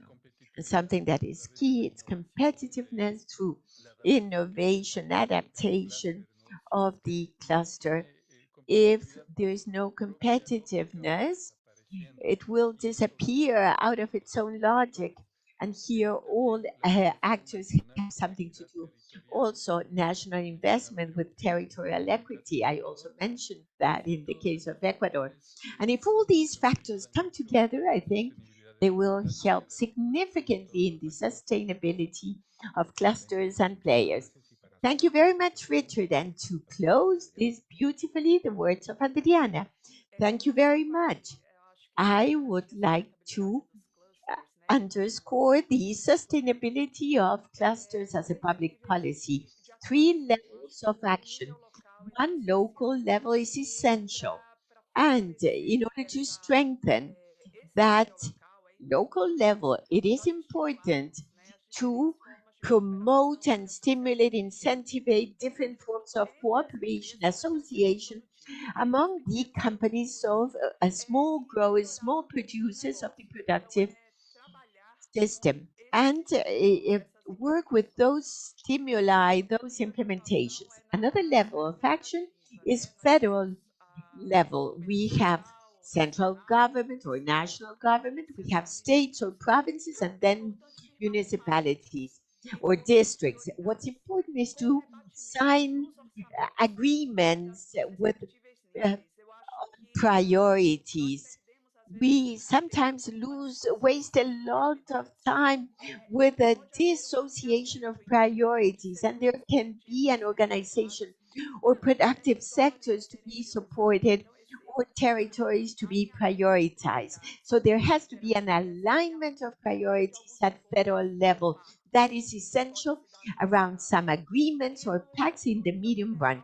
And at federal level, at national scale, I think it's important not to lose sight of the integration between the large national plans and the local scale, how the local scale benefits from the major national investments, or how you can restrict distortions or concentrating efforts that very often they are natural trends. What they do is really go the other way, that is integration with the local level. In Brazil, we are working, for example, in promoting major plans of clean energies, uh, wind and solar parks in the northeast of Brazil, and how that monitoring and tracking they can stimulate specialized services that can mobilize the regional labor, and how components of the solar panels they don't need to be imported, they can be nationally developed based on an industrial plan or policy. Another uh, example are the rounds of integration of how at national level, at border levels, how you have sister cities, for example, that are sometimes they need infrastructure production, how they can be logistics centralities that will be benefited by these logistic integration plans. These are examples that can be sought, always seeking complementarity, integration between large national strategies and plans without uh, overlooking the local scale, how the territory can benefit from major investments. Thank you very much. I think this has been a rich discussion. I want to close only mentioning a few categories for you to organize them as you wish, because this subject of clusters and regional productive policy is complex. Integral view, comprehensive view beyond the productive, governance as to specifics, and with subscription of pacts of agreements, planning and financing. That is a key subject in the agendas for everyone to be aligned with the agenda. The importance of the productive sector and its coordination and articulation, stability in the business environment, which includes the political, nationally, and territorial. A general framework of what we know is the body of the policy. That is, how to manage what is possible in balance with what is desirable. And so I would merely say a big round of applause for this magnificent panel. Thank you very much. And now, yes, it's lunch. Yes, lunch. We thank Juan Carlos Lorza for moderating the panel. Lunch will be served in the northern esplanade that is on first floor, and you go in that direction to the north, and you will see that lunch is served there. And so at 12:30, return 2:30 for the next segment of this conference.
scaling up and improving productive development policies in Latin America and the Caribbean. In the morning, we saw the connection between public and private activities and financing and the role played by development, multinational and national development banking. Of course, you can share your opinions in social media, and we follow our account and at on Instagram and X. And so we're beginning session 4 on the closing human talent gaps for productive development. And we're waiting Elena Montobillo, Director of Center for ILO, and who will moderate the next session. And the panelist, Pablo Dash, General Director of the National Institute for Employment and Professional Training in EFOP, Uruguay, and also Gabriela Couto, a former honorary president of CR Biomed Costa Rica, and Janette Escudero, Executive Director of Talento Digital Chile. Well, thank you very much, and good afternoon, everyone. I don't know. We have now reached this fourth session full of energy. Not everyone still has the energy, but I'm sure it will arrive. And in this context, I believe that we've been given a very interesting framework. The Executive Secretary of ECLAC, as well as the Director of CAF, inviting us to think of responses and wages in challenging, scaling up, and improving productive development policies in Latin America and the Caribbean in a context with clarifying nuances, but in a rather gray tone. And so we're hoping that this last session with our colleagues who have already spoken, who have already been introduced, uh, will have a more constructive approach in this search for solutions. The gap between human talent and productive development is a serious matter and has already concerned the region for decades now. It is not new, not only on account of the speeding up, the dynamism, and low levels of productivity right now, but also this is something that we've been dragging along and so far unresolved. But in this spirit of focusing on different alternatives and proposals that are ongoing and surely will have to uh, be deepened. And so the organizations responsible for public policies and human talent training decades ago decided to form a network for exchanging knowledge, good practices, and gap reductions. And this is the network that ILO Sintefor is responsible for coordinating, and we believe that has many of the answers. INAFOP is one of the institutions that is right from the start being involved. And now, when we see the dynamic of the questions, we will have an opportunity to hear Pablo in his constructive mission and with a very realistic approach. And so I will welcome our first speaker, Pablo Darsh. We're going to organize our interventions in relation to three questions. The first, how to identify in countries the realities, because we have participants coming from the private sector, the public-private sector, the solely public sector, with different approaches that are all part of institutions and various connections. And so therefore, we're going to contribute a fairly supplementary view and how Pablo is identifying these human talent gaps from the productive development view, and what programs or signals can you contribute to our discussions? Thank you. Well, thank you very much, Elena, and I thank CAF and ECLAC for the invitation. It is an honor to be part and a very good opportunity to learn a lot and once again meet old friends.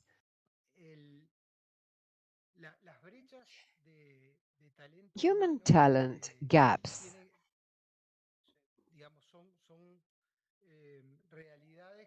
are realities with certain traits that I would like to put to you. The first is that they are dynamic, they involve a series of factors, and precisely that is why snapshots of these gaps tend to come out slightly moved if you take them sufficiently quickly. With this, I'm saying that the dynamics that we are seeing now,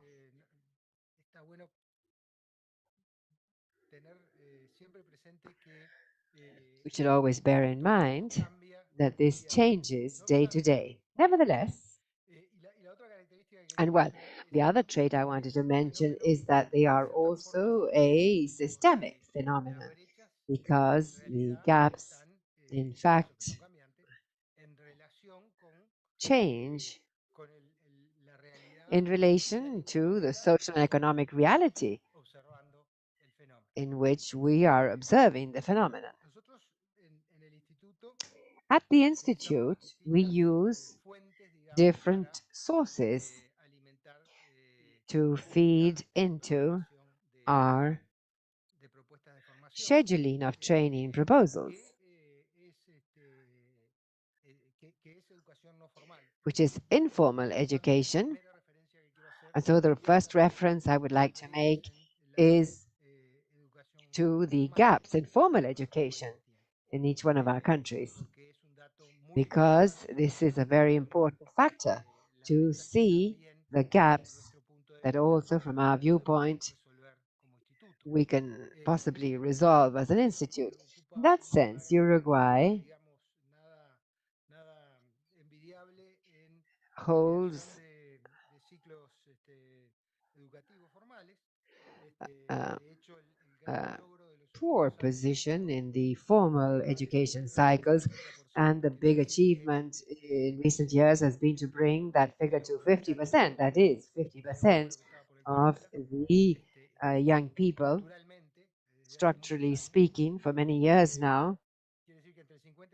That is, 50 or 60% of these people uh, drop out of the secondary cycle before finishing it. In Uruguay, that figure is very high, extremely high, even if you see it within the context of the rest of Latin America. And this is a first gap, a very significant one that we have. And so at the Institute, we see this as a cumulative process. It is not something that we can resolve from one day to another. Even if we were magically, as of 2024, get 100% of these young people to finish their studies, because people who today are 30 or 40 years of age have still not finished their what we could today call basic education, and in the labor market, 80% considers it basic. There are two, the Institute addresses this in two ways. One, which is to complete the education cycle, and the other has to do with support for these young people coming from from weaker socioeconomic contexts, are able to move ahead in these cycles. Another or two areas that, given the regulatory framework that we use to identify the gaps, committees, tripartite committees for professional training in each department in the country. And precisely the rationale is to detect, in the view of the various actors in the territory, which are the requirements for training. This is more immediate, if you like, but obviously it is part of what is committed uh, by the Institute in terms of technical support to give a strategic approach to this so as not to end up in something of very short term. Now, at sector level, there are also sectoral committees where the gaps are discussed, the talent gaps in each sector. And once again, the Institute, what it does in those spheres is to provide the most strategic information for us to be taken into account in when determining the gap. And then I would say that there are another two matters. On the one hand, that set of competencies that are required unavoidably for the world of labor today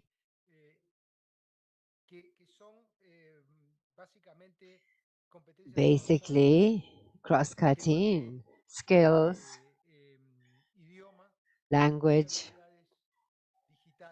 and digital skills, or as something I read this week, bionic capacities, they were called in an article.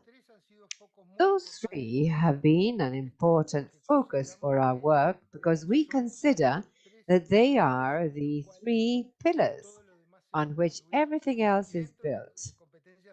And among these cross-cutting skills, the ability to learn is the most important underlying skill that is needed.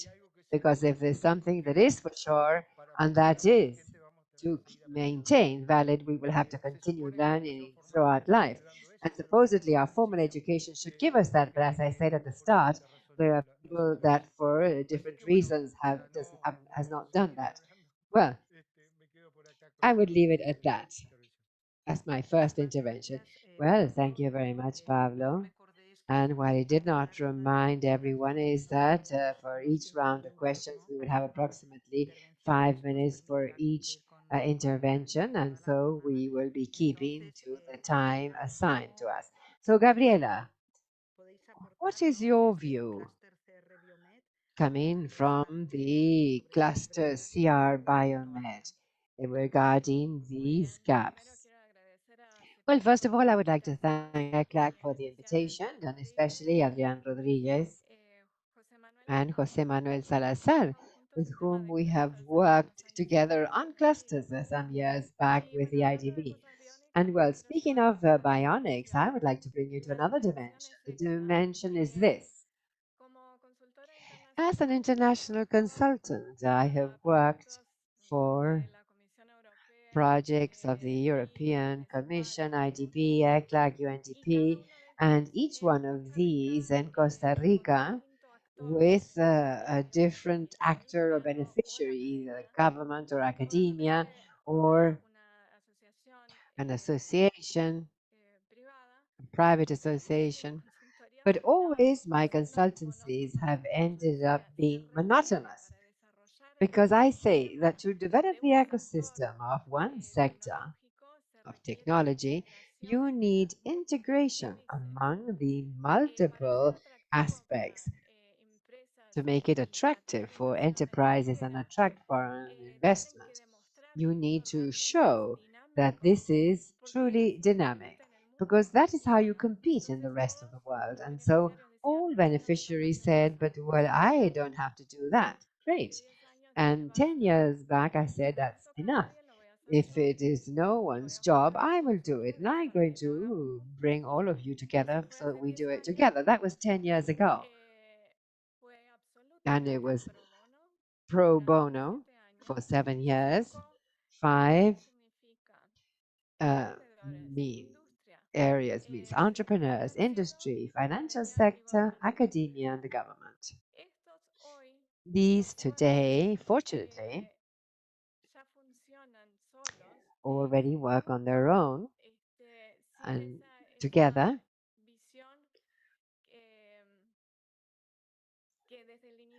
without that approach that I tried to convey right from the start.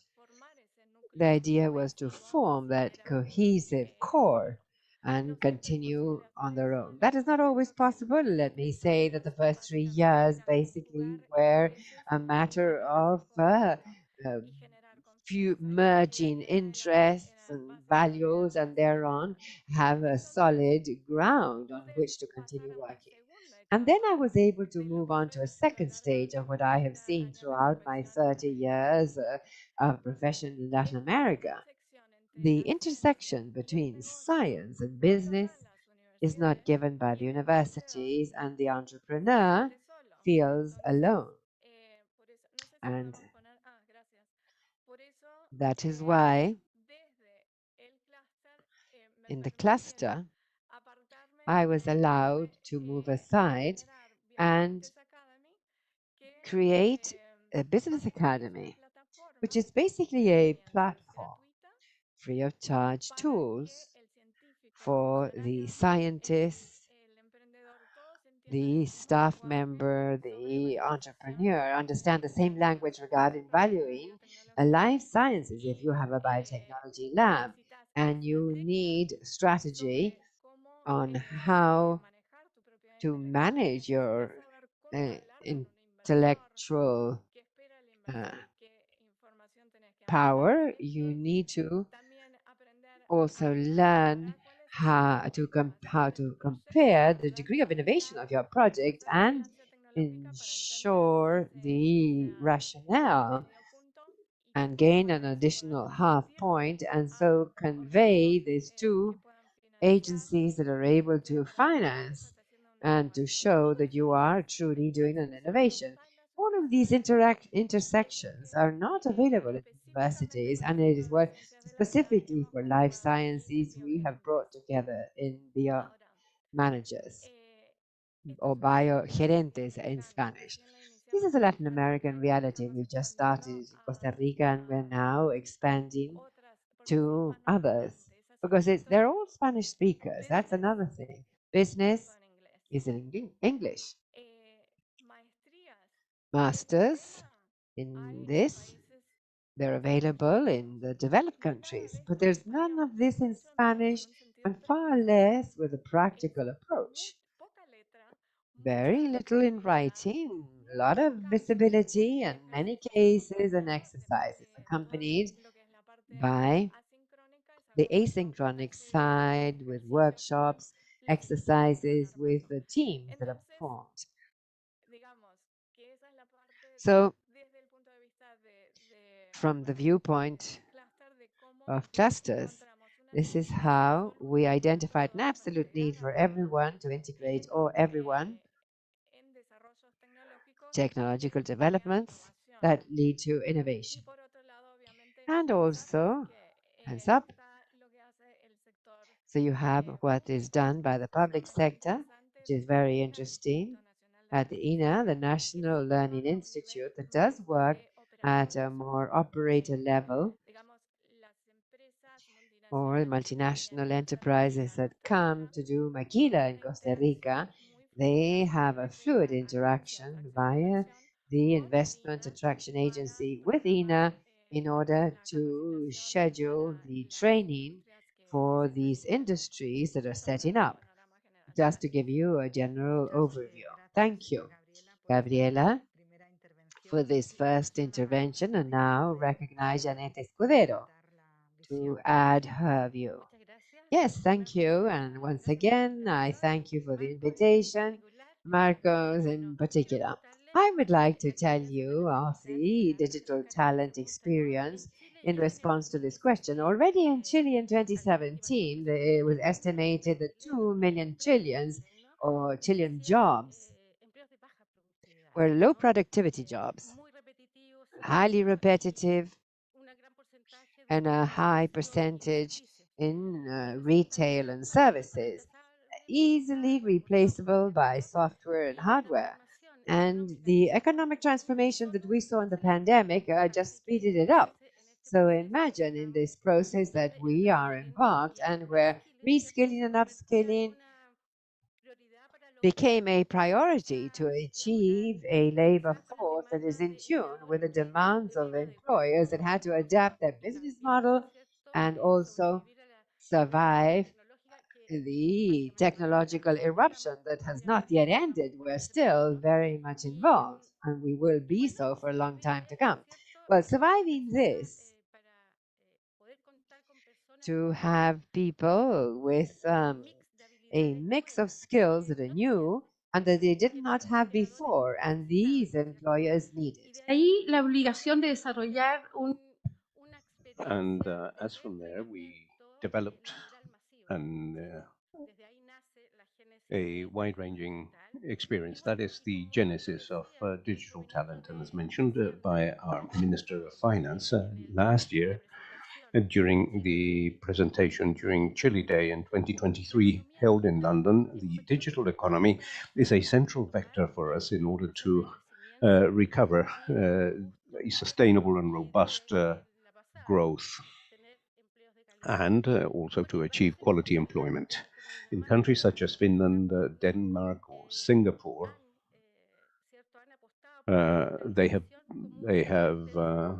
defined digitalization as an axis for development, and thus public and private investment, both of them, have enabled an increase of their productivity and their growth. They highlight this increase of productivity, and that is precisely why digital talent was created in 2019, after identifying the gaps that existed within our human capital. That required a digital transformation, both in terms of employments that were being deteriorated, but also in terms of new employments. As I said just now, in Talento Digital, in digital talent, we have an optimistic view of these processes. We believe that it is an opportunity that technology provides us with, but we must be prepared for that as a society. And we're talking of a major task. And for that purpose, what was necessary was to establish a radical cooperation between the public and the private sector. That today is translated into a governance that I would say is at the very core of this successful initiative in order to bridge these gaps in terms of human talent for the development of people's skills.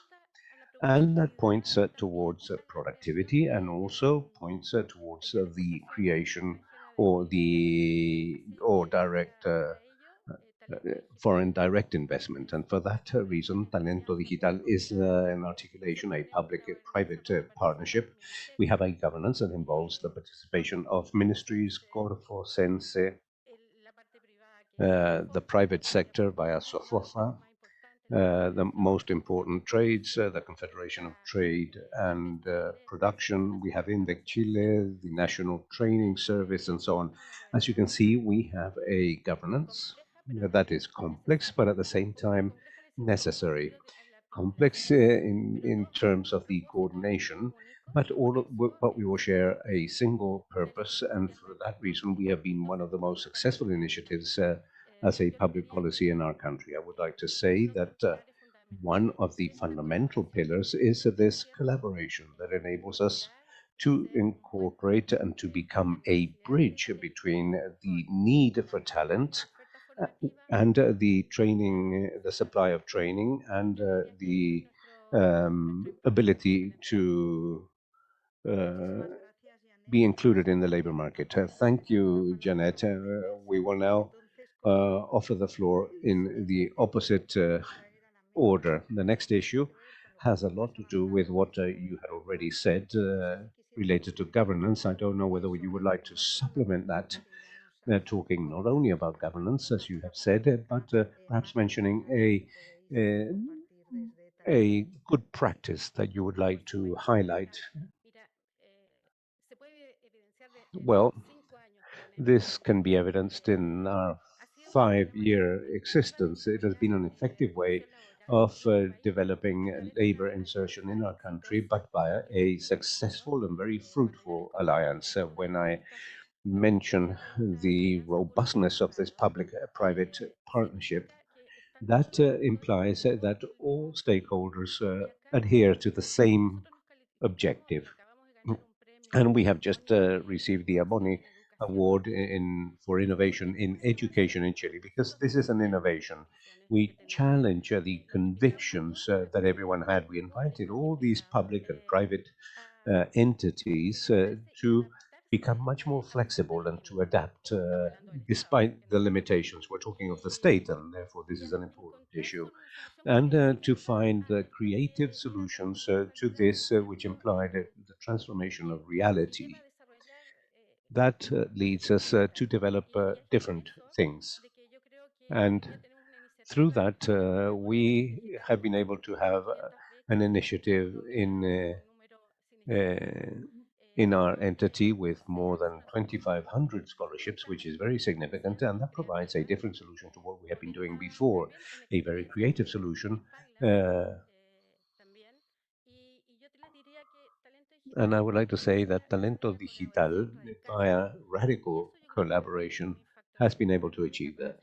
That is an important factor within this alliance because it enabled us not to get to know the demand, as I mentioned just now, but also to validate training programs of industry. And that has to do with the relevance of these training programs and also to create an ecosystem, as I said just now. In 2019 in Chile, there were two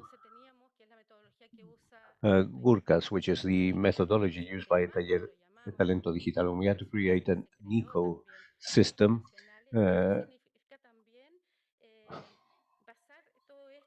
so the idea was to base all this so that we could achieve an objective together, thus also achieving an employment strategy where you have an industry that believes in the project and that believes in the the talents that you're creating. And so this is so virtuous at the end of the day that an additional employment strategy is created because we have an industry that today participates in a network of more involving more than 300 companies that not only participate in terms of the study about demand, but throughout the process in the in the validation of educational training programs, and companies always provide talks and so on.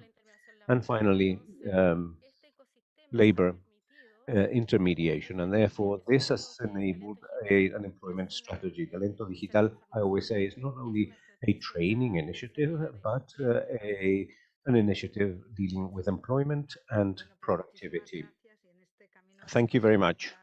And now I'd like to offer the floor to Gabriela, so that maybe you could discuss governance and good practices in greater depth in accordance with your experience. Well, let us imagine that what we want to prevent is the exodus of professionals and trained citizens. We want to promote this so that there may be more ventures, biotechnological ventures, and that this can be done at home so that it can be internationalized. All that involves hard work in terms of coordination, in terms of convincing. In the sense that if we do this in an integrated fashion, we will be much more successful from the very beginning.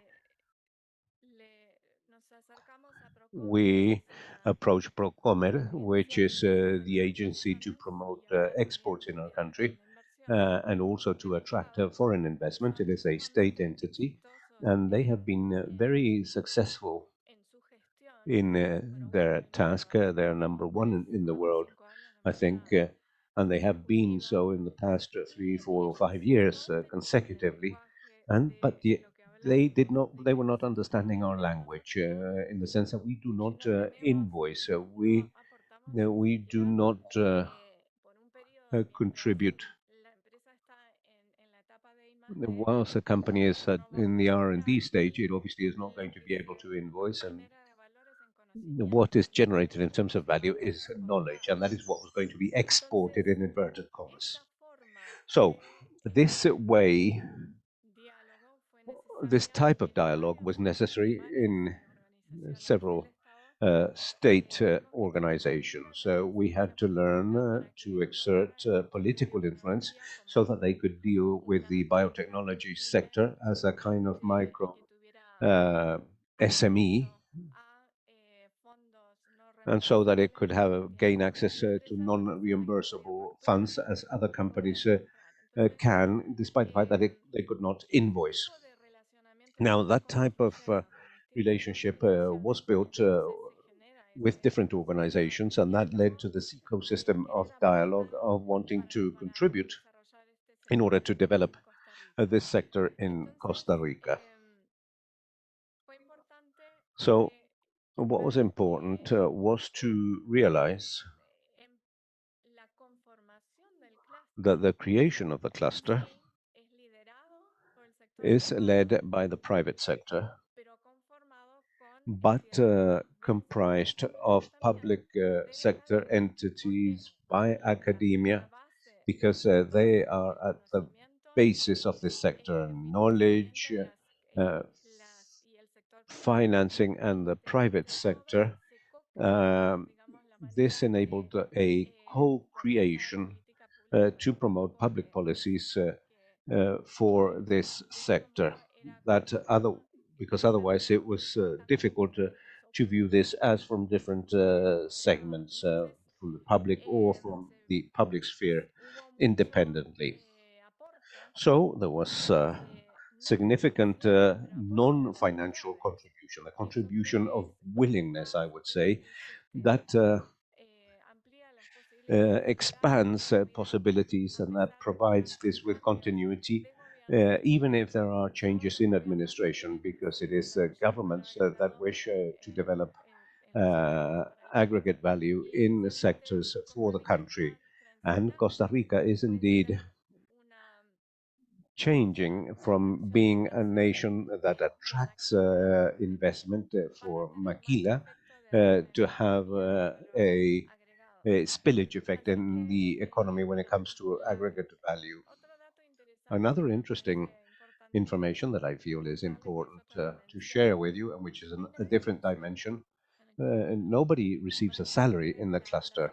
Well, maybe the secretary is paid a salary, but the rest of us are there because we have worked on cohesion based on the personal, individual, institution and institutional interests of each one of the interested parties. And therefore, what we do is to coordinate this under a directive board. Well, this is the way in which we're going to advance. And thus, academia developed the SPORA program to support ventures as from universities.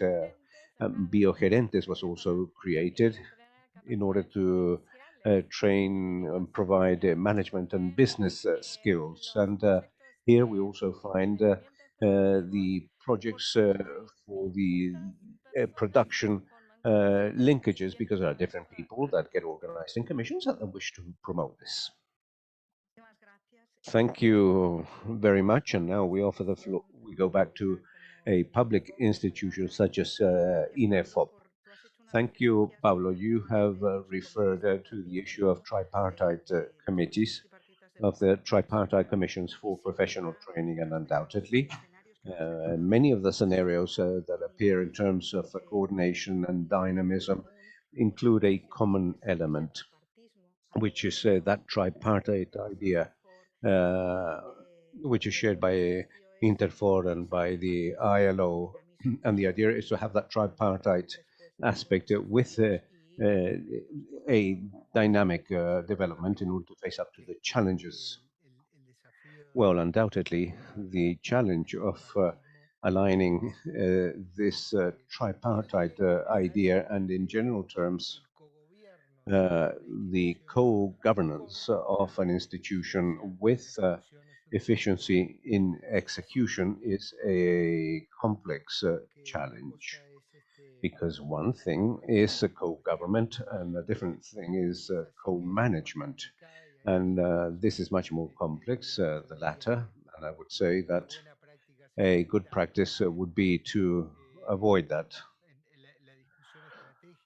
The strategic discussion, the discussion of how we're going to actually implement that involves with wide participation. Well, execution must be guided by technical criteria, and there must be a monitoring process in terms of how this is managed, but it's, I think, very adequate for there to be a professional execution and a much more conventional um, uh, execution, if you like.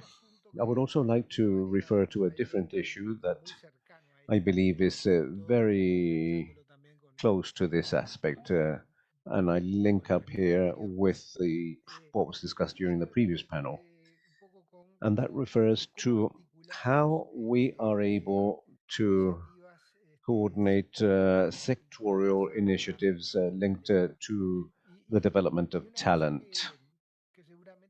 And one thing that all of us who have been working on this are clear is that in general terms, we talk about these issues on the basis that there will be a wide-ranging interest on the part of entrepreneurs. And one of the things that we are evidencing, that we are detecting, is that the investment in talent, especially at the level of small companies, is a decision that is not obvious at all. To express it in diplomatic terms. So I think that it's important to place this at the very center of our discussions. How is it that we can be able to uh, help place the issue of talent development as an issue that should at least be taken into consideration by investment decision makers in an institution, and that. But this is always assumed. We offer subsidies and then they will train, but that does not necessarily happen in that way. We found a very interesting way of dealing with this, and we are conducting an experiment in this sense that we call talent entrepreneurial networks. And this approach is inspired in the Irish agency Skillnet Ireland, that IDB Uruguay contacted us with them. And based on observing the way in which they worked, we are uh, inviting, and this is work in progress, I cannot yet talk about results, but I would like to tell you that in conceptual terms, the idea is to make entrepreneurial associations take on the initiative of facilitating the design uh, of a strategy for the training of talent. And that is what we must make them leaders in this effort. And based on that, generate talent development programs, training programs looking towards the future in the sector that the organizations that request this are able to manage. Now, as I say, this is an experiment that we have in Uruguay based on the Irish methodology, and they have had very good results with it. In fact, last week they were defined as the best strategy in talent development in a whole series of countries, and not only European countries. And therefore, that confirmed to us that this might be a good idea, and we have good experiences.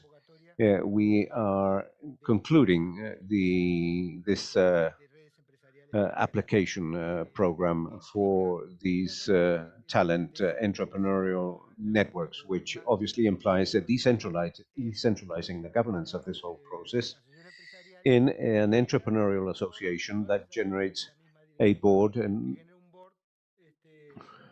a strategic board in order to lead these types of programs. Thank you, Pablo. I would now again like to offer Pablo the floor because we had been asked for a brief reflection on dual training, a training which has been successful in several countries in Europe that have a whole series of conditions in order to develop this. And Latin America and the Caribbean seems to always be on the frontier of what is desirable. There are many countries that establish an alliance in terms of this, but I would like to know, as from your viewpoint, the real feasibility of that and what answers it could provide us with. And because what we have to seek perhaps is solutions that go beyond. Provocative question.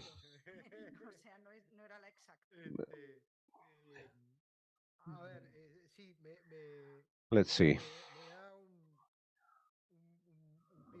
That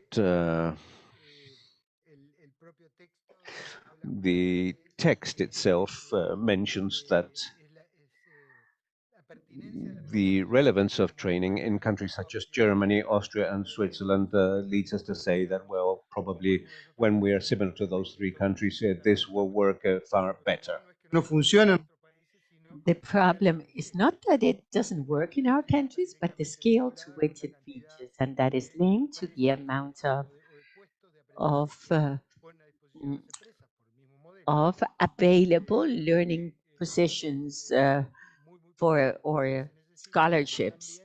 That's very small because you need a certain size of a company or enterprise to offer this training or learning. It's a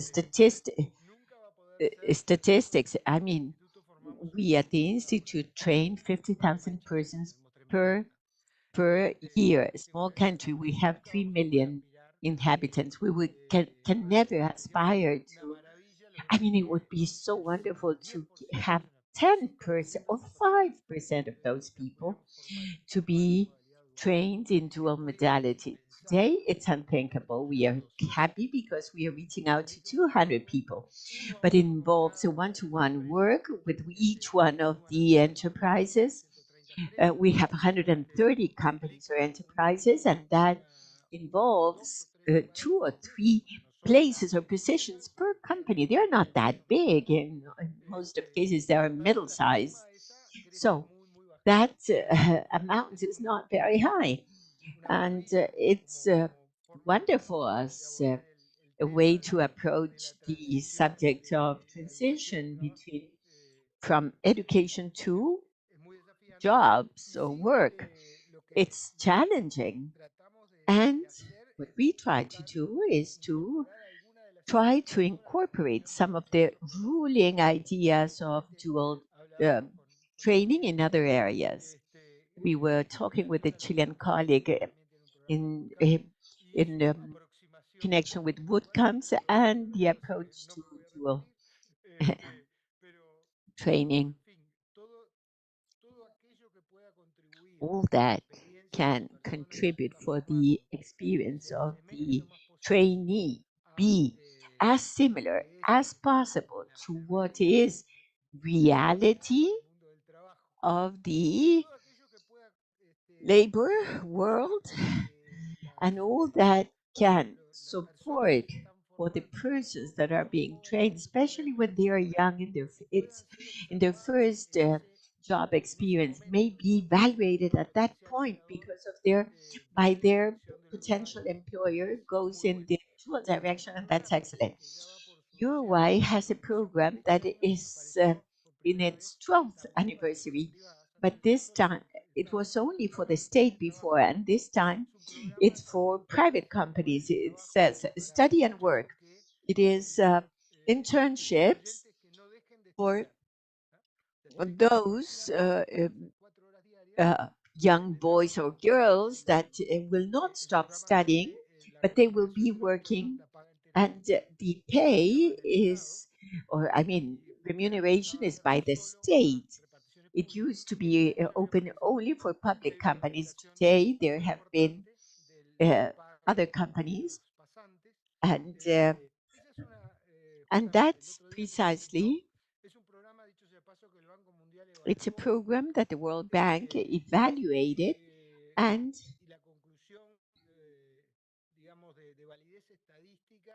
the conclusion is that there is a significant difference in labor insertion and education continuity between those that take the program and others that don't. So it's key to scale this up, and it has been done from public and now in the private sector. And this combination of having people with their first labor experiences and be observed or examined by the potential employers. It's an approach, an interesting approach, and easier to scale up to what is dual education of German uh, origin to say something. Thank you, Gabriela. Now, do you want to add something on that? My view is based on supply and demand of the market. The least demand there is from universities with long careers, new adaptations will be developed for what is being asked. In the context I'm referring to of high technology, we are speaking about traditional versus non-traditional careers or professions. The idea now is combining disciplines. So it's not doing one career in one and then another one, but rather adapt technical courses to shorter courses.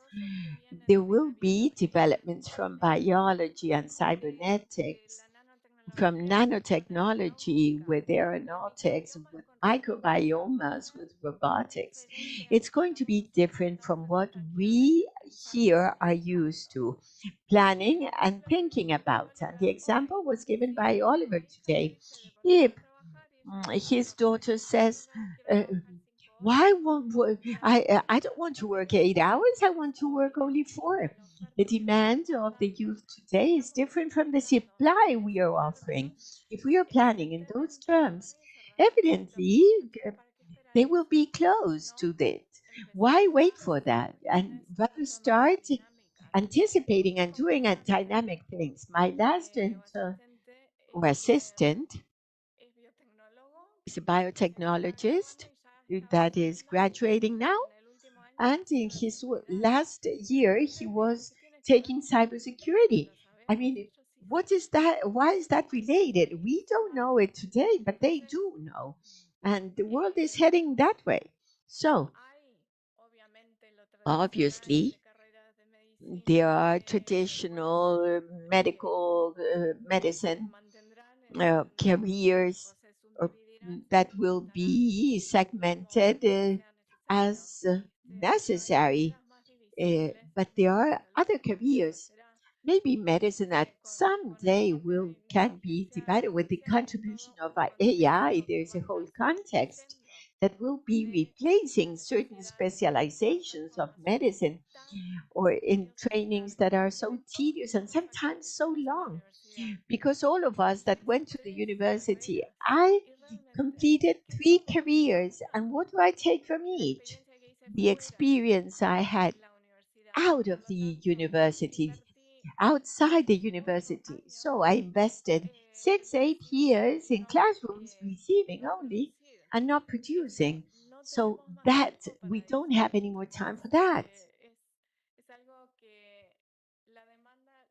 Now it's something that the demand will uh, change that. Yes.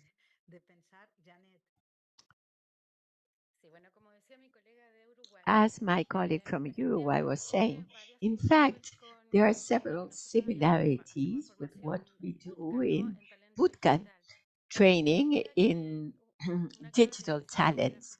A key for the success of dual training is public-private partnerships. Given the experience of digital talents, promote collaboration among industries, public sector, and education institutions.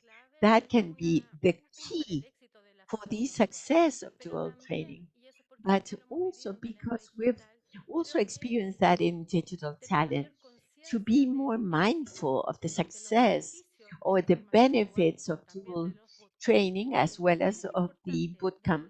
It's also important to disseminate and communicate the benefits. Today, we are a society that we have 8 or 5 years career at the university where dual training, which is closer to the practicalities. I mean, it's difficult for us to understand all the benefits. As to incentives, also, I think it is an issue. We are working today with Census, the National Training Center, for a subsidy to the apprenticeships of technology that are different from those apprenticeships in retail. We have convinced the National Training Service that we need to find different spaces for technology. It's not anymore thinking or replicating exactly the same thing. We are moving, we are advancing in that, and probably in dual training, we should have incentives in a different way from what we have today. I would also say that in Latin America, we have a very traditional theoretical teaching or education. It's not very practical, and it's not very close to what you really live in the world of work. The world is fast changing all the time. Thank you very much, Janet, Gabriela, and Pablo. Subjects like experience for massive retraining, a dynamism platform of tools, tripartite committees, labor reconversion, creative solutions, transforming realities, innovative ecosystems. All of that is, is that light that we need to close the gaps for which we have been invited by CAF and ECLAC. Thank you for the invitation. Thank you for this highlights and illuminations. And we leave with that in our minds, looking for solutions. Thank you. Thank you very much, Elena Montobio, for chairing this panel, and of course to each one of the members. Now we'll have a 20-minute recess, and we will continue with the last session of our CAF-CEPAL conference after the break.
Development Division of ECLAC. You have the floor, moderator.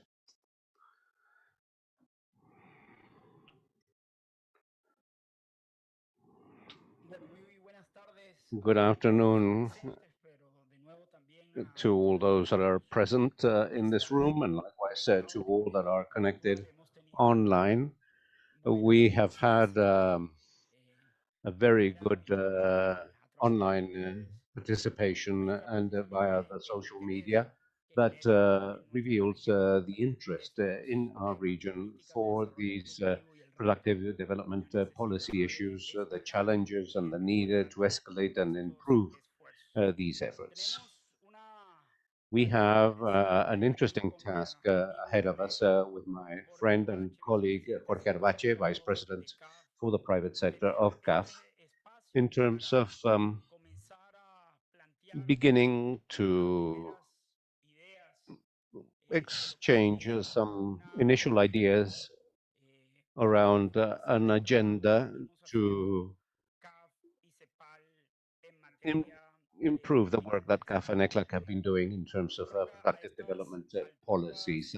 I believe that at this stage of the discussion, it is clear that what each stakeholder, such as CAF or ECLAC, or many other stakeholders of the multilateral world can do, and even involving countries and territories, that will simply not be enough if it is done at an individual nature, at an individual level, faced with the task that uh, faced with the task of productive development. Today, Gonzalo Rivas of the IDB mentioned this in a pessimistic way, mentioning the um,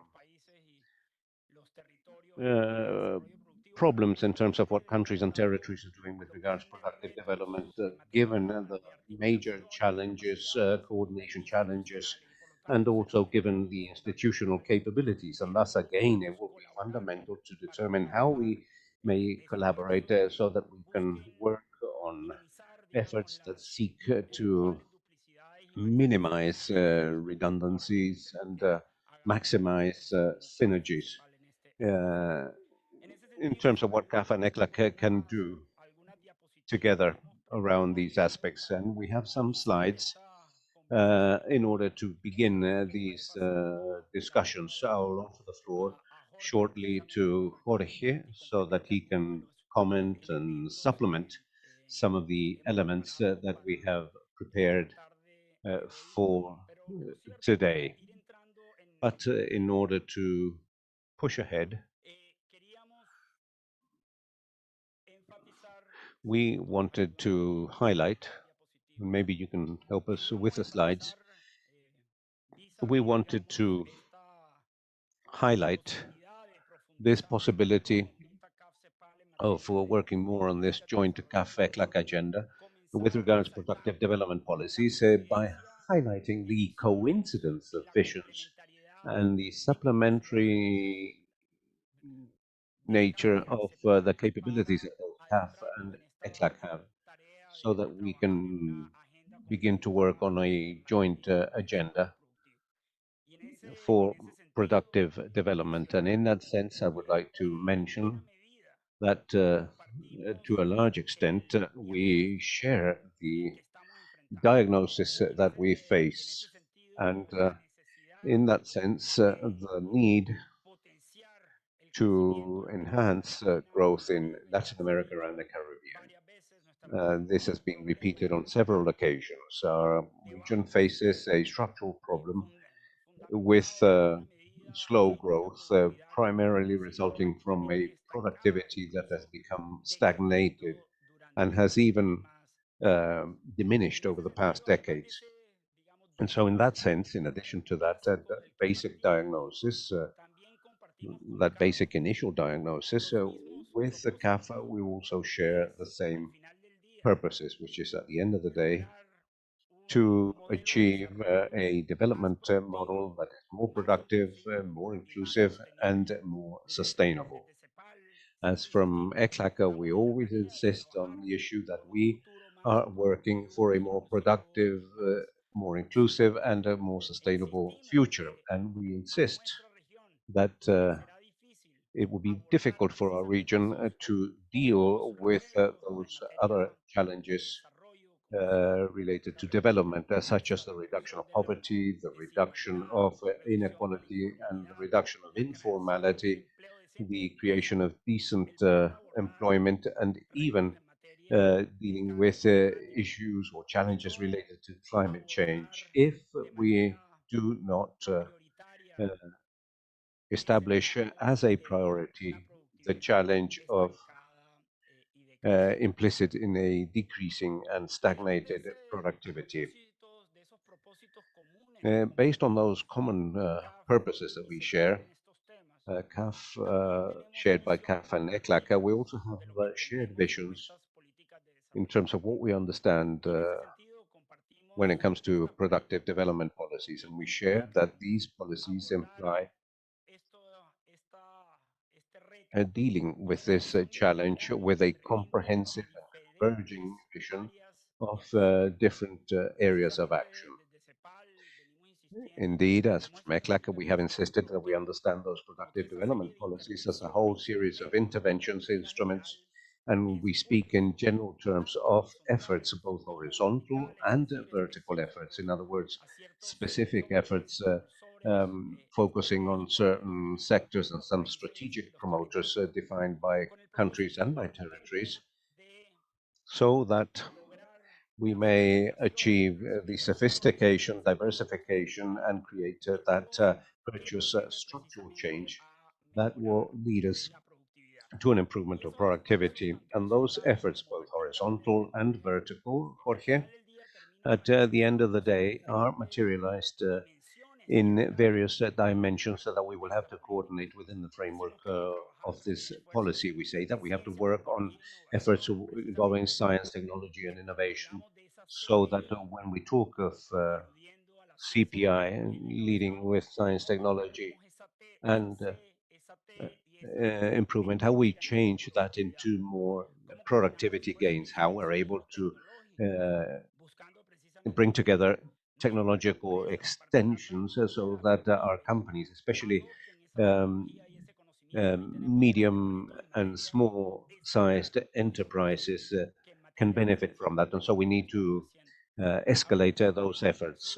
We must also work on efforts related to digital transformation for productive development. And as we saw in the previous panel, we also have to work to have agendas to bridge human talent gaps associated to the productive priorities defined by countries and territories. Within the framework of this policy, we have to also work on financing efforts throughout the life cycle of companies. We must work on foreign direct investment efforts to see how we maximize the transfer of knowledge and technology based on those anchor companies that we are able to attract.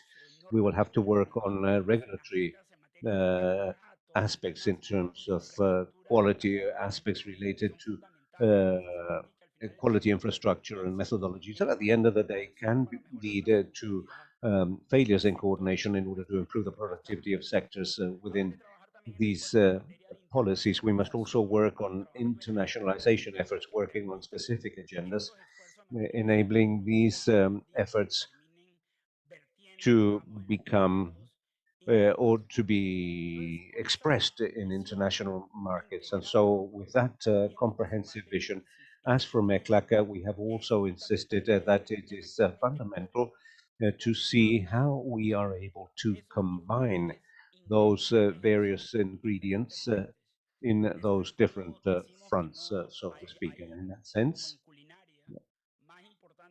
what is more important than individual ingredients is the way in which we're able to combine these efforts.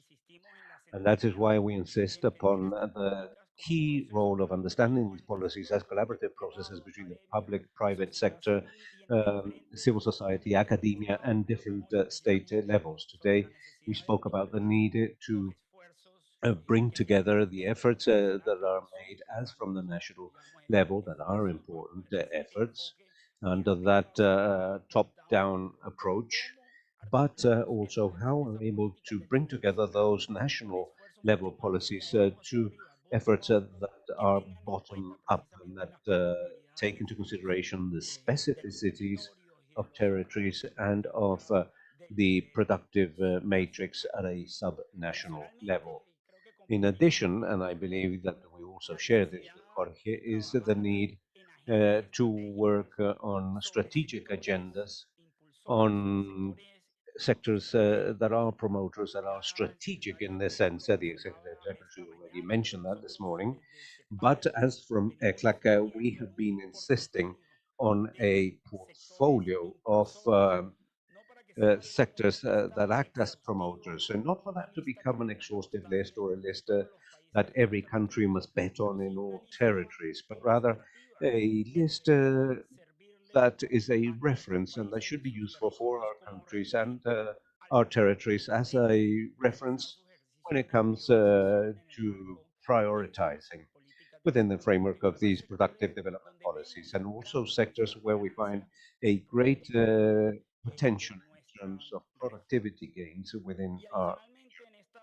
In addition, within this shared vision of productive development policies, we understand these policies as permanent learning processes.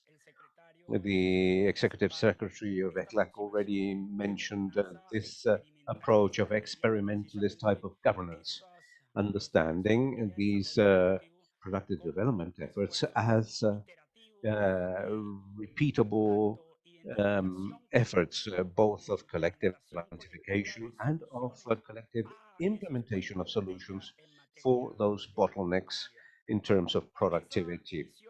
Now, with that shared vision, Jorge, it is also worthwhile highlighting the supplementary uh, nature of capacities and experiences that exist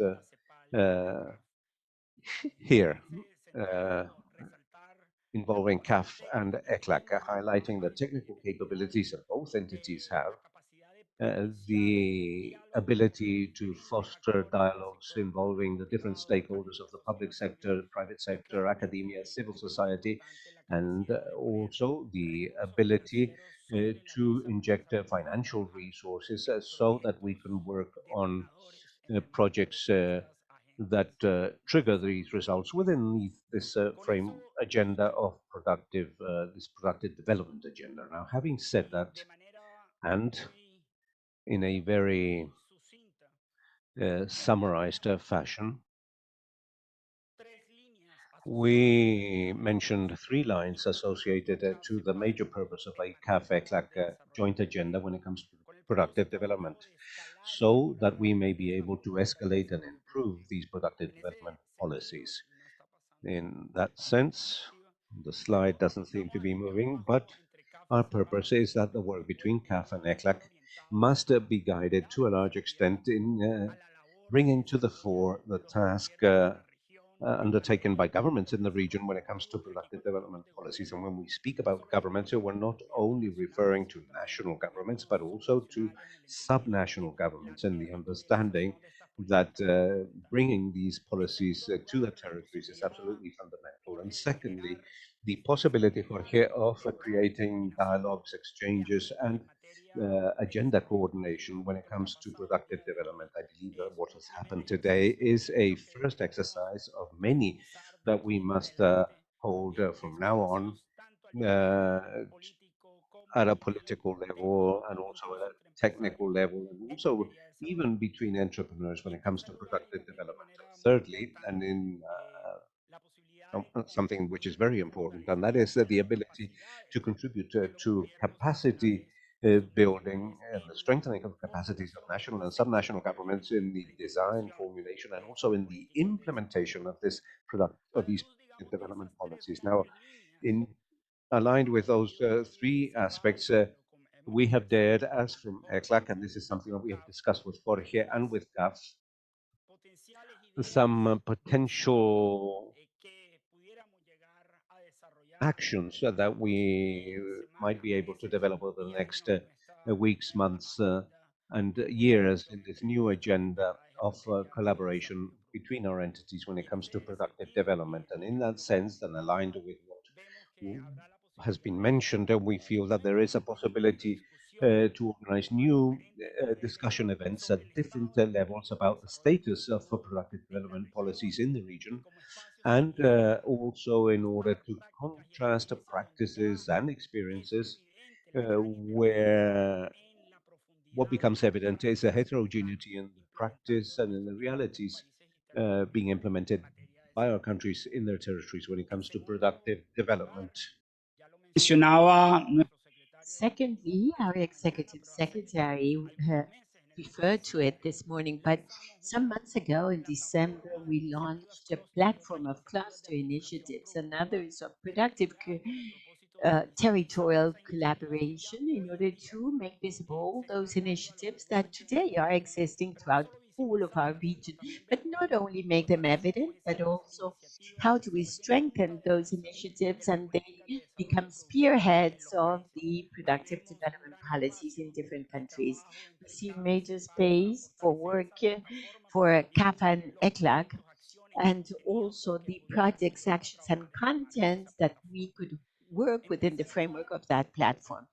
Thirdly, and once again, our secretary mentioned that we believe that there would be a possibility to contribute to the expansion and consolidation of that very incipient subnational government network that has just begun.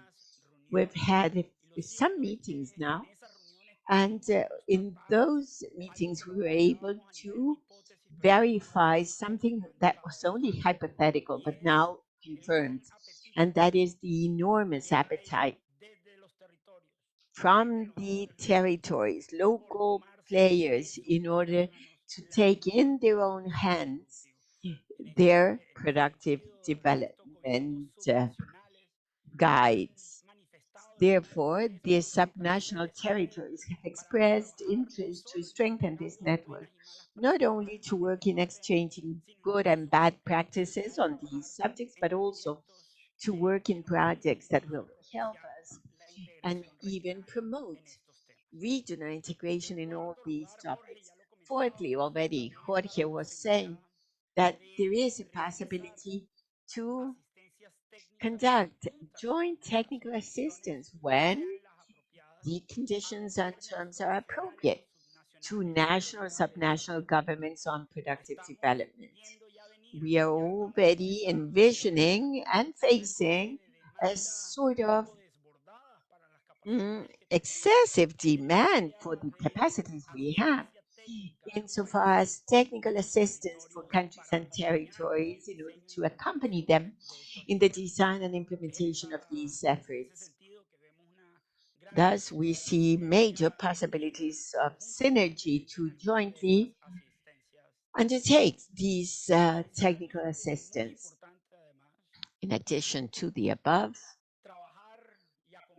to work and accompany or monitor from ECLAC, where CAF would have a greater protagonism, but to accompany in this process of identification, structuring, financing, and startup of projects associated to productive development agendas of countries and territories.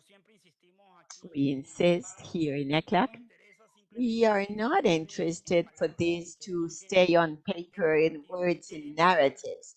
We want to see a lot of action materialized in countries and territories on productive development.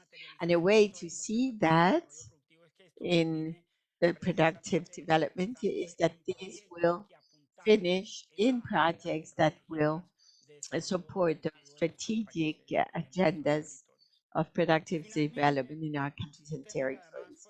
And then finally, something that was also addressed today, the possibility of working an agenda to identify and closing human talent gaps for productive development. But these gaps of human talent is one of the main obstacles to achieve that productive transformation that our region needs. So we need to learn from best practices of our region, collaborative work between public, private, training areas in identifying gaps and closing those gaps of human talent. Jorge referred to this already, but we are working on a project with ILO, Sinterfor, and CAF and CEPAL. But we need to consider this agenda as a potential area for collaboration. I would stop there because I would like your comments and thoughts, once again emphasizing that, as we discussed on some occasions, it is much more what brings us together than what separates us in our views of productive development and the need of escalating and improving this policy. Now, Jorge, please go ahead. Thank you, Marco. I think that the central key topic that we have raised in this conference, the central topic of this conference, it's difficult to think about something more critical than trying to explain the low growth of the region. I will speak about this. A step back of what Marco was saying and presenting. We are on the same page.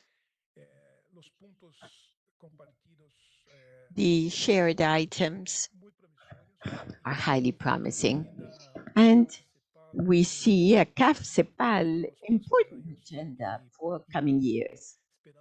And hopefully, this agenda will be landed down with the collaboration of many that have taken part in this conference. About the specific subject of productivity, I will recover a subject that was mentioned by Jose Manuel this morning. He was saying that the growth rate of Latin America is low. Fine. But he also said that this low average goes along with a very high volatility. And this changes everything. And why? Because there are empirical exercises that show that where growth rate is low but volatility is high, this has a lot of economic and social implications. And one of the variables that can be measured, and we did that, is that it compromises the productivity rate. Because when there is volatility, when there is low growth and volatility, there is a destruction of financial fixed assets, and there are implications for the efficiency of capital stock and many other implications. So once the economy is recovered after a drop, a fall, it takes a lot of time and resources in order to get back to the previous stage until we move on to a new phase of decline. That's how we are going in Latin America. And this explains why do we have such low growth and low productivity. That said, what to do? Well, the best to do is not look backwards, but rather look forward. And when we bear in mind that we live in a world that is much more complex, that, as Jose Manuel was also saying this morning, developed countries are undertaking gigantic projects of subsidies, protectionism, discrimination, and even much worse is the non-tariff obstacles management in order to neutralize the competitiveness of that region and others in development. And therefore, the challenge is so much more complex, not only to grow, but also to advance and move forward with productivity. And therefore, productive development agenda would be in a context and assigns an even more important status to this agenda. Today, we cannot count as before with global economy as a primary source for economic growth, for all that we are seeing. So it's necessary. It has a good and a bad side, of course, but it's necessary to have an internal regional growth process which, with a different color of what we had before. And there is the need of strengthening policies, as Marco was saying.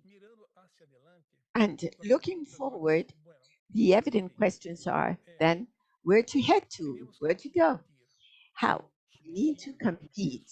Uh, we need to compete with gigantic uh, incentives that affect uh, the directly and indirectly the investments in this region. So we need to look for alternatives. One alternative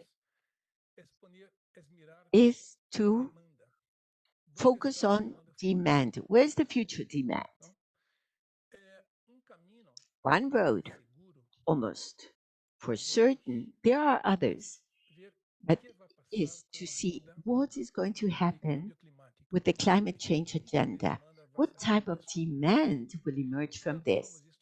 When we take this into account, and bridging this with what the executive president of CAF was saying this morning when he highlighted the clean energy subject and the green agenda, if we consider the strengths of this region, either in the sense of having a clean energy matrix or the cleanest one in the world, and with an amount of investments in clean energies that continues to grow, as it is the case of this country, Chile, but there are others as well. If we take into account that the region has a tremendous strength for bioeconomy, for carbon market, uh, and it is the most important of all for production and creation of future value, which is water. This region has 25% of the fresh water stock in the world. There are figures around 30%. If you take into account that this region has the most important biomes in the world, if we take into account that we have many of the most important reserves of critical minerals, as it is the case of this country as well, and when we take into account that this is a region that has major collaboration for the world production of food, then it's not little, it's not uh, small what this region can share with the world, even with an enormous potential to participate in global value chains. There is a lot to be done. Perhaps something that is missing is a bit of vision. All of this means saying that there is almost guaranteed big potential demand for everything I've said.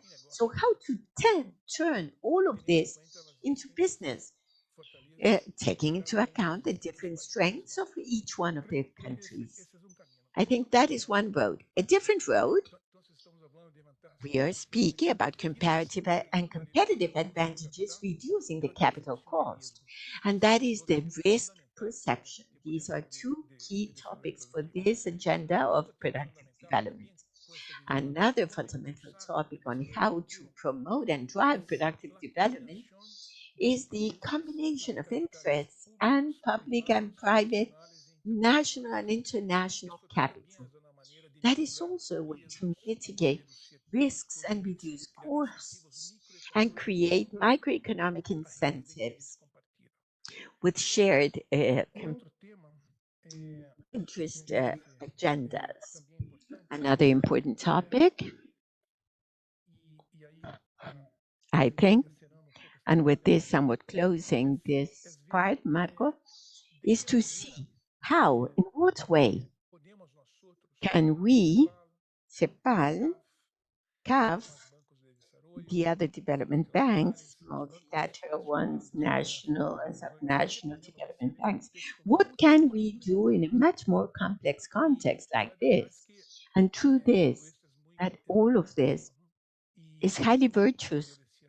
And as I was saying this morning, we take into account that the availability of resources of multilateral banks is much less than what people think. I was saying that uh, less than $30 billion is delivered per year.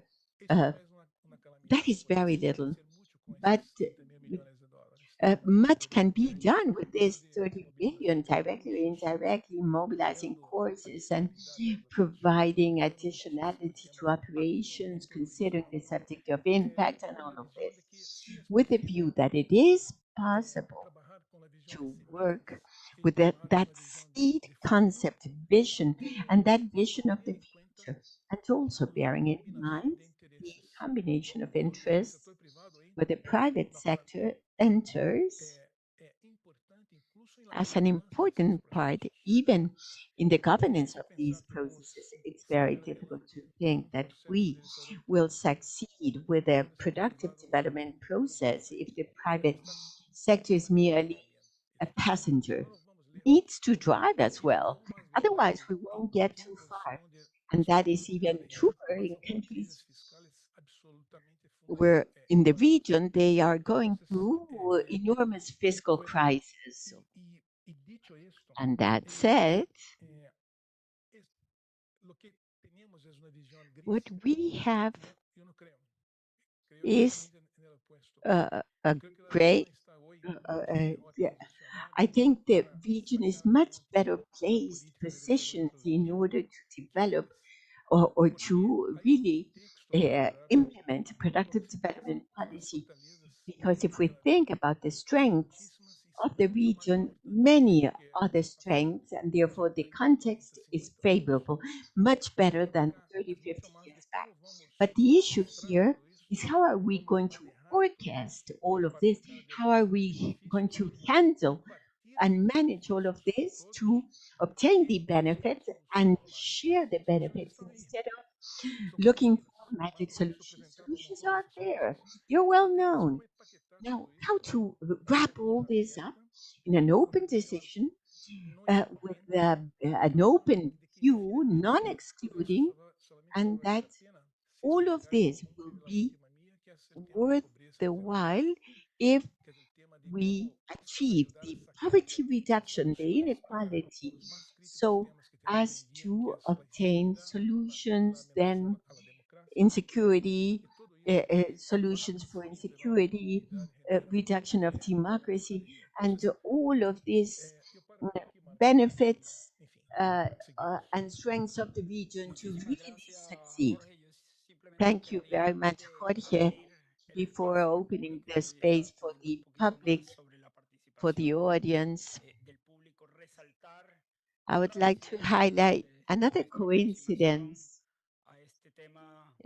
in our approach to this productive development subject. We can say that both CAF and ECLAC, we share an optimistic view of this challenge, of this agenda that we have ahead of us.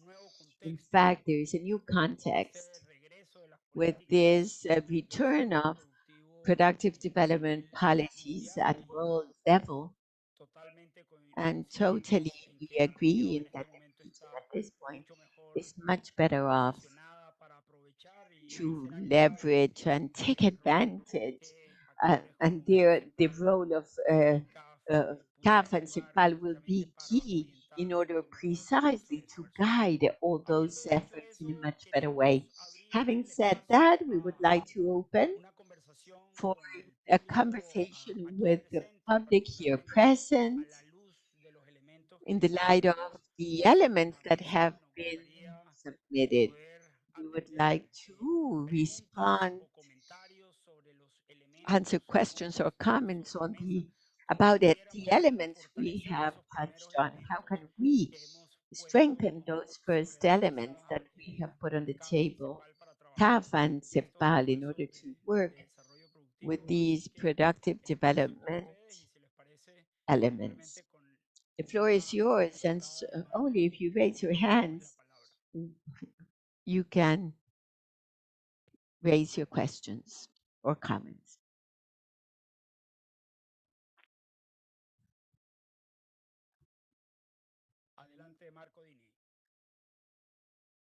Marco from INE, yes. Marco Dini, I work in the productive business development with Marco Ginas in that division. Only to break the ice, the considerations you've made made me see things somewhat differently. The question that comes to mind is, what is the added value that we at ECLAC and CAF could contribute to subjects that are so relevant, and capable, technically strong? We've seen it in today's panel. There are governments in Latin America that have the possibility of uh, access to greatly prepared technicians, and they know their area of expertise in all countries. And so the feeling, the idea I have is that our most important added value lies in creating, developing, or consolidating a vision of the productive development policy at a Latin American level. A Latin American view of the productive development policies.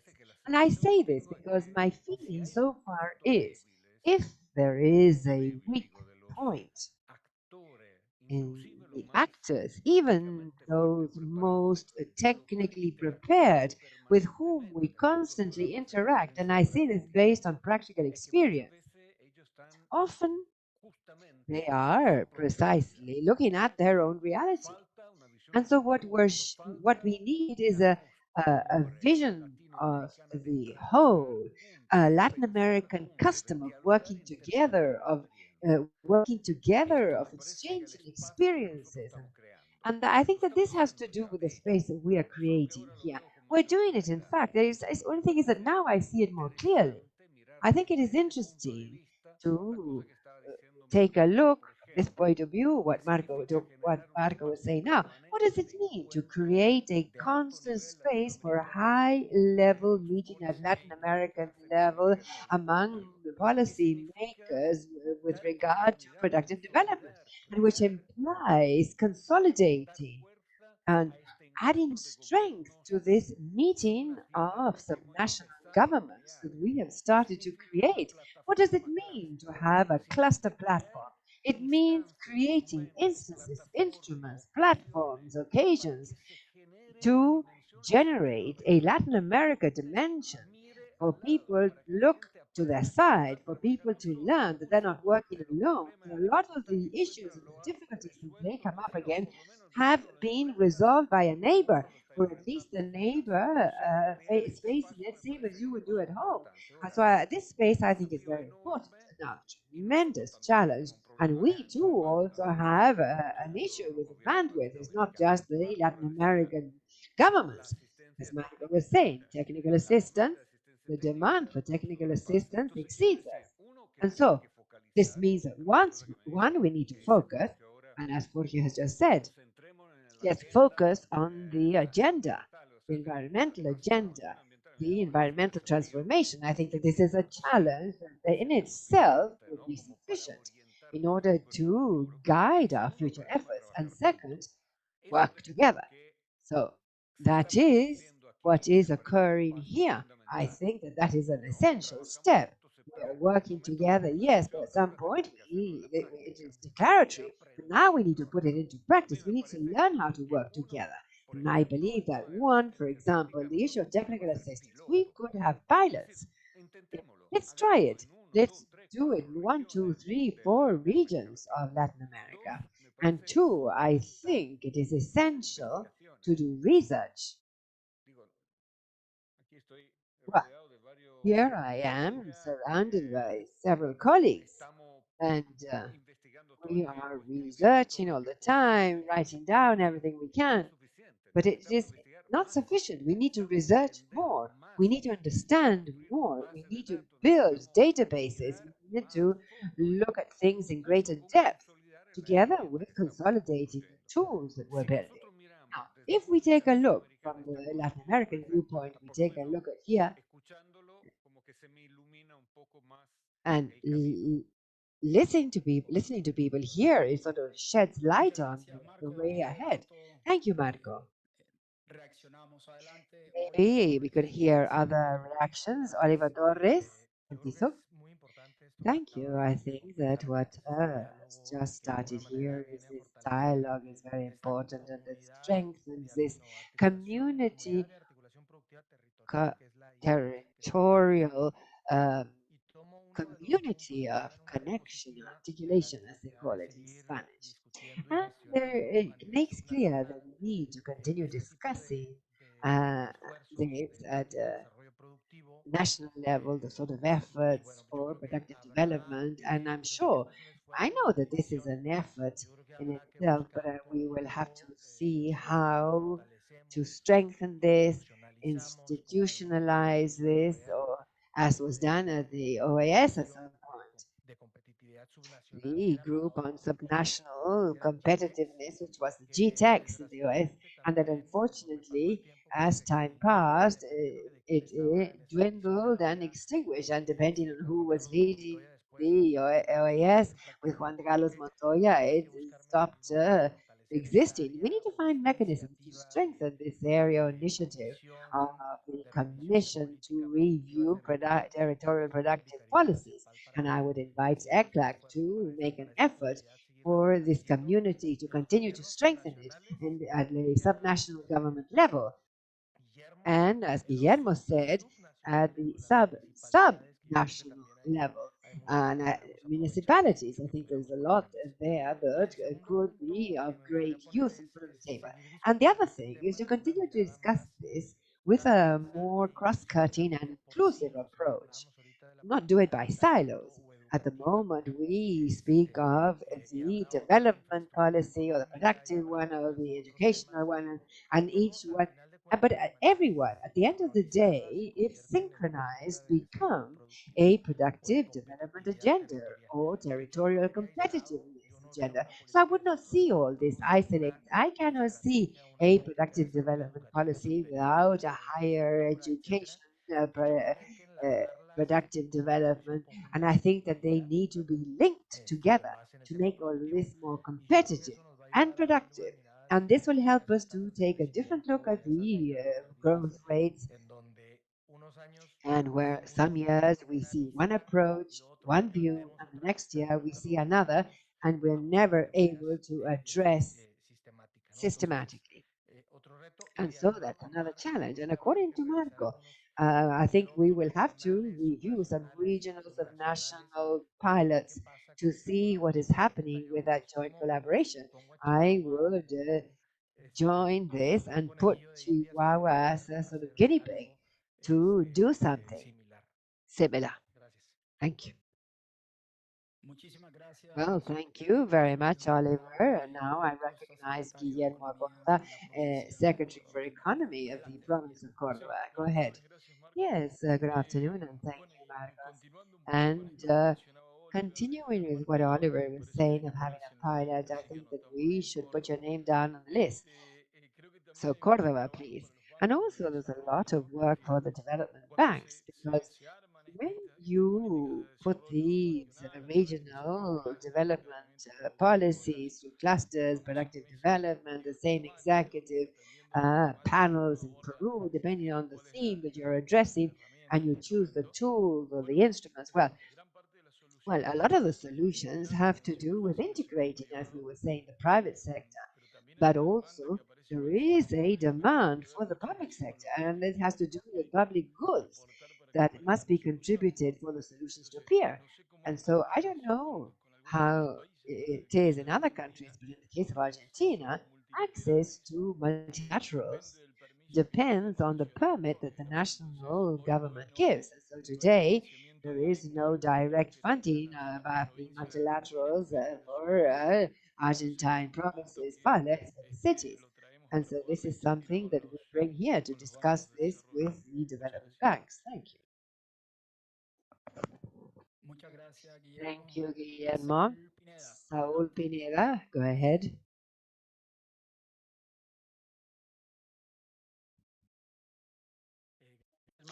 Thank you, Marco, and thank you, Jorge Marque, Pineda from the University of Old Engineering, Antioquia. And very briefly, I wanted to highlight, based on the provocative reflection this morning by Juan Carlos Elosa, quoting Joan Manuel Serrat, and that truth is never sad, above all, when there is a remedy.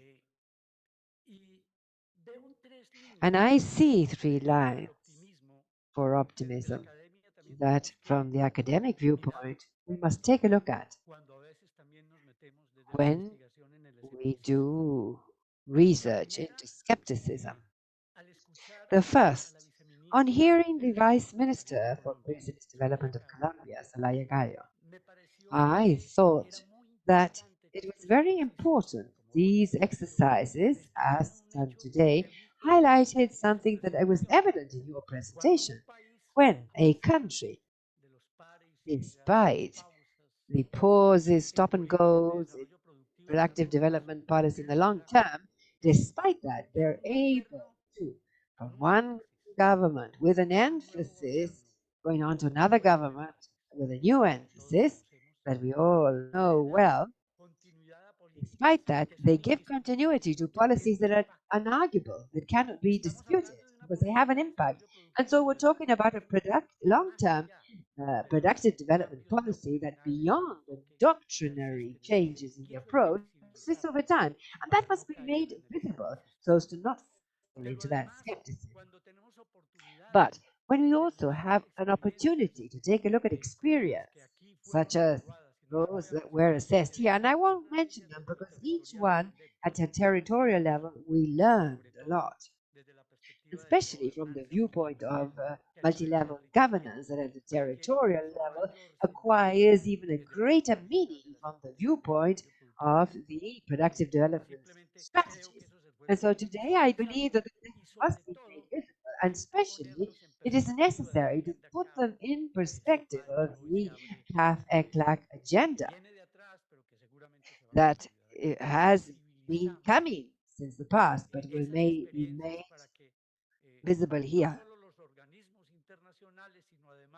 How can we ensure that the regional agencies and local and national governments can learn based on the specificities of other regions, but with learnings that could be very valid? And I conclude with this reflection. I thought it was very interesting, the conclusion that you make, in addition to the strategic themes put forward by Jorge Albache that I found very highly suggestive, the conclusions by Marco with regard to the perspective of moving ahead. And here I would like to highlight a phrase at the end of his presentation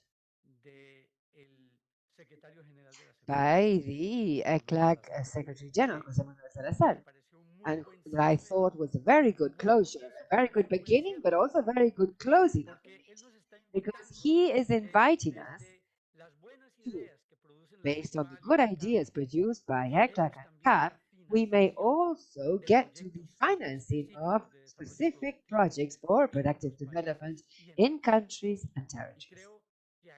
And I think that there, to go from the initiatives to the finishes, we have a very propitious space, and undoubtedly from the academic viewpoint, we would also like to contribute. Thank you, Saul. I think that someone was asking for the floor over there. Please go ahead. Good afternoon. My name is Soledad Cáceres, and I represent the Pan American Network of the Ruerich Compact, an international peace treaty signed by 21 countries of the Americas in 1935, that is, prior to the creation of this union of countries, and that promoted the union of countries with regard to cultural peace, and that also stemmed from commercial exchange. I wanted to say that this session began speaking of returning hope to people, the stability of democracy. We started saying this, freedom, and the gentleman here ended by speaking of the stability of democracy. And also, someone from Ecuador spoke of insecurity, and that hindered productive development. That is clear. We have seen many catastrophes in countries, social outbursts, and that hinder this development. And in that sense, I wanted to make a more philosophical contribution because I think that in business and productive development should also be present this evolutionary approach, and that and the gentleman also mentioned doing different things, making changes. We're at a time where everything has changed. The types of jobs are different. The young people no longer want to work 8 hours a day. We have artificial intelligence. And so maybe a change could once again be taking a look at the protection of culture, education, of the education of people. And maybe what we need is to invest in promoting peace, which is the treaty that I represent, because we are a Pan American network of American countries, and that promote this treaty, signed in 1935. It is 89 years old and is still in force. It is a treaty of peace and culture. And in that sense, I believe that to have development, countries must be at peace. People must live in peace. We must have the security that we're living in a country, in states that will protect us. And this treaty offers the tools, tangible tools for that development. It has the tools for the construction of peace, and this was signed 89 years ago in the White House in Washington, attended by 21 countries of Latin America.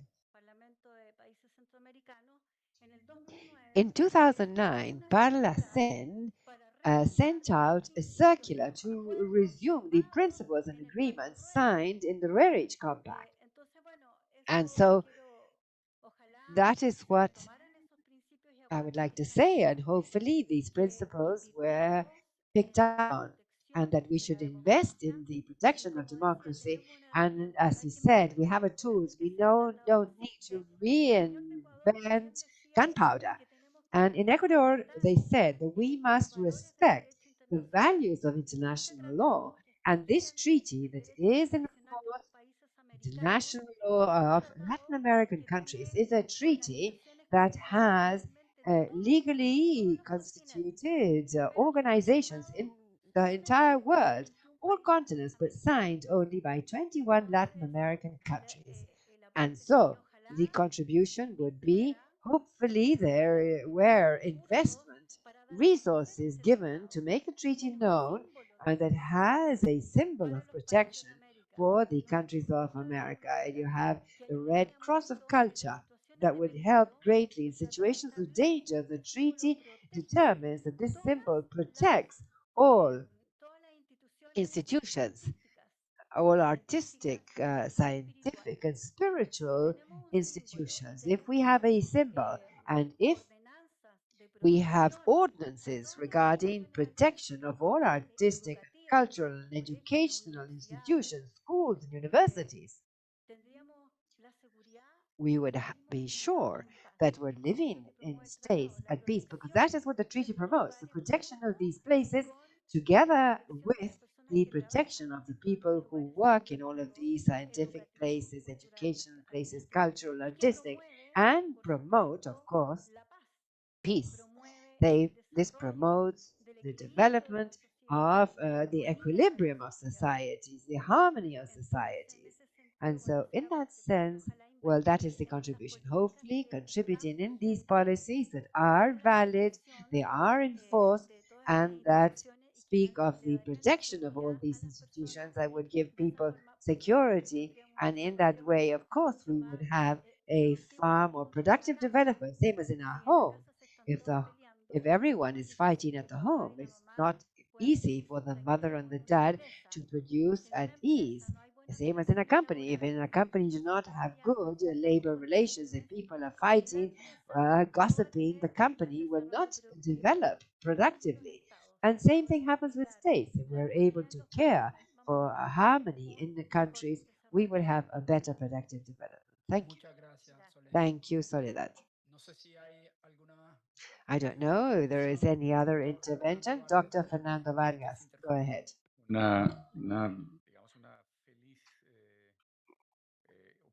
Yes, this is a happy opportunity, and I thank CAF and ECLAC and Sintensford for allowing us to participate here. I take away 3 or 4 main ideas from today's discussion that helps us to work in that spirit of convergence that was mentioned, and that refers to several similarities that exist in the world of education and the training of skills that are closely linked to productive development. And we had already seen this in a previous stage with Jose Manuel and the ILO. But the first one has to do with participation, the participation of the private sector, participation in sectorial committees, in territorial working groups. Um, Training in the region is organized in different fashions, and that enables us to come closer to problems. So the second aspect that we're dealing with today is that when we go out and ask the productive sector who they require to work in their companies, we're asking not so much for positions and occupations, but as mentioned this morning in the intervention of the digital initiative, we are asking much more about skills that are interconnected and that don't often respond to these rigid frameworks of what is your trade and so on, but rather how can you contribute with a skill to this work? And that involves digital, environmental, and soft skills. Thirdly, this issue of the PBA-IA, the iterative solution to problems, thinking that problems are not as long-lasting as beforehand. We plan things for 10 or 20 years, and yet sectors change today in a much speedier fashion. As I mentioned to the representative from Panama, we're working with a training program together with CAF in Panama, and we're going directly to the provinces to analyze with the productive sector what are the demands for skills that they have, because that is where the dialogue takes place. And I believe that that is a finding and an adequate convergence for the future. And finally, I think that what is being put forward at the end of the day in terms of the fact that productive development policies are primarily close cousins, so to speak, with the development of skills. We cannot think of skills if we don't think about productive development. And thus, I walk away very happy from this event. And once again, my gratitude. Thank you, Fernando. Anyone else? Questions, comments? Yes, go ahead, please.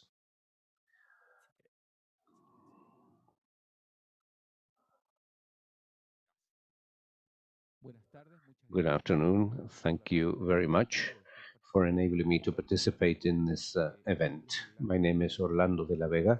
I come from the Catholic University of Valparaiso. And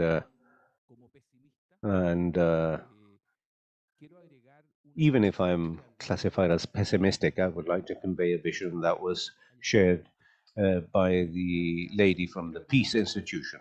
But I would like to add a couple of things related to what she said. And this is not so much, this is not really pessimistic, but rather realistic. In my opinion, there's a couple of variables that are missing in this equation. One refers to the reality of corruption that we face as a society. And when I talk about a society, I don't only want to mention this in a Latin American context, but in a world context. And secondly, a scourge that we have throughout the world, which is drug trafficking. And therefore, if we do not incorporate into this analysis these two elements, the truth of the matter is that I tend to think that it's not really too realistic to make decisions that we may put in operation. When we talk about these two elements, corruption and drug trafficking, evidently what those two situations do is to add cost elements to the production process. And in consequence, what ends up by happening is that, and please excuse me for expressing this in this way, the provision of the same good or service is much more expensive because we have to invest. And please notice the term that I am using. We have to invest because, in my opinion, it's an expense. We have to invest in how to protect our societies and our companies from these two scourges that I have just mentioned. And the paradox is that we face a reality of globalized corruption, and as mentioned in this panel discussion, and in some way, the closure of borders to exchanges. In other words, we increasingly erect additional barriers to exchange, and yet corruption becomes globalized. And I tend to think that we have to move as societies in exactly the opposite direction. I insist. I am not saying this to be pessimistic, but rather to add these two elements in a realistic perspective. Thank you very much and congratulations for this initiative. Thank you very much, Orlando. Somebody else is asking for the floor there at the front. Hello, everyone. My name is Rodrigo Saez. I represent the Institute of High Synergy of London that reports to the UN in order to promote the 2030 agenda. I am a filmmaker, and that is why I am in that entity, because I was appointed ambassador. Now, analyzing what the professor said, in the sense that the old school of engineering was as a school of thought, or the fact that the professor also mentions the issue of corruption, I see that the solution, as mentioned by Soledad, for peace, culture, and education are a solution. But everything cannot be achieved overnight. We must promote education, and we must promote uh, good morale and adequate ethics in this sense, because we have the present generation that has neither ethics nor morality, and that's why we have such high degrees of corruption and of drug trafficking, as mentioned by the professor. So we're not talking of an overnight solution, but if we are able to make people, to make the new generations, our children, our grandchildren, have a high moral and ethical standard and also an adequate uh, standard of life, we will be able to resolve this. And the same thing will happen as happened in Chile, Argentina, or Ecuador, or Peru, in the sense that we're all aboard one ship and we all move from left to right. But in the midst, I'm quoting a film that we're making, we make a lot of progress at a certain given moment, at a certain moment in time, but we then fall back. So what is important is that as a society, we make progress. It doesn't matter if we don't find an X or Y or Z president that doesn't recognize clusters, or that doesn't want funds to come from an external entity, or that doesn't want people, that do not want people to develop, or that coffee goes up to 15 pesos. The idea is that this can be mitigated, and through education in 10 years' time, we won't have the possibility to find these new Hitlers or people like that. That is wanted to share with you. Thank you very much. Thank you, Rodrigo. Well, unfortunately, we have run out of time. And simply in order to round up, I'd like to offer the floor to my colleague and friend, Jorge Arbach. Please go ahead, Jorge. Thank you very much for many very interesting interventions. I would like to say 2 or 3 final remarks. What was presented by Marco, well, he highlighted 3 issues that I believe are important. First of all, the importance of this policy that we are suggesting for the continuity of policies.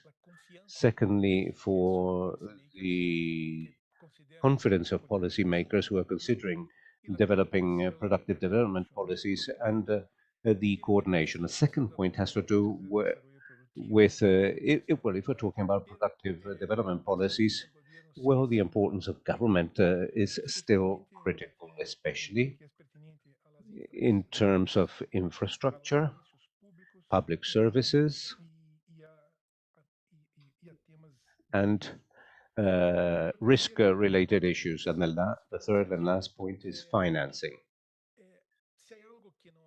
If there is something that we need in today's world is liquidity and a lot of financing available for investment. The issue is to have the adequate conditions for the money to be forthcoming, and that involves the issue of risks in its different dimensions that have already been mentioned here. So what is critical for, if we think about productive development policies, is that everything related to risks has from the perceptions of investors.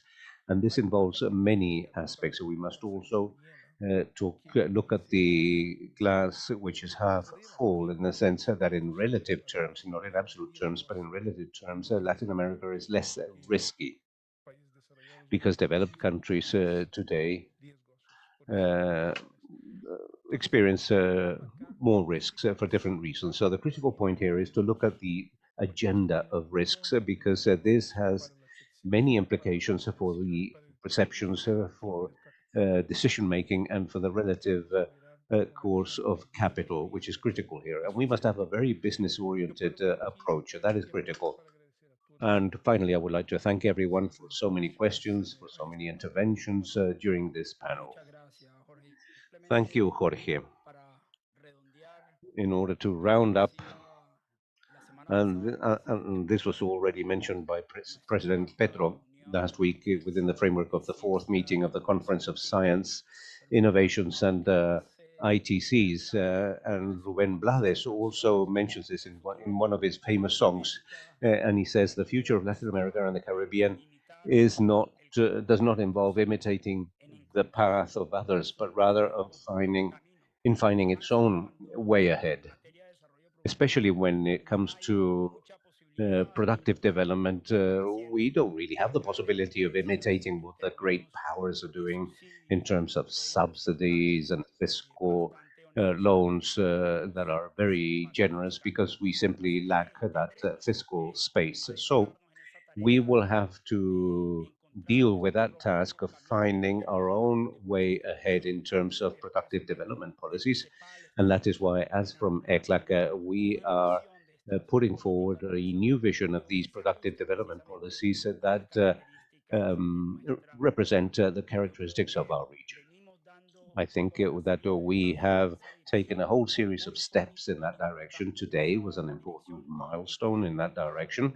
And from now on, you can count on ECLAC and on CAF, because we will continue to find that path towards productivity for our region, seeking at the end of the day, as we always say, greater levels of prosperity and well-being for all our people. So thank you very much once again to all of you for your participation, for your interventions.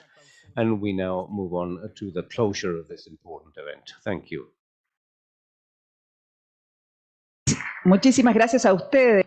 Thank you very much, everyone, Jorge Bache and Marcos Linas, for sharing their visions with us, and to all of you that have intervened regarding collaboration among different stakeholders in order to escalate, and what is very important, to improve productive development policies. In order to conclude the second CAF-ECLAC conference, we'll begin with our closing session, and we would like to welcome Jorge Sinelli from Strategic Planning at CAF, and we will greet him with a warm hand.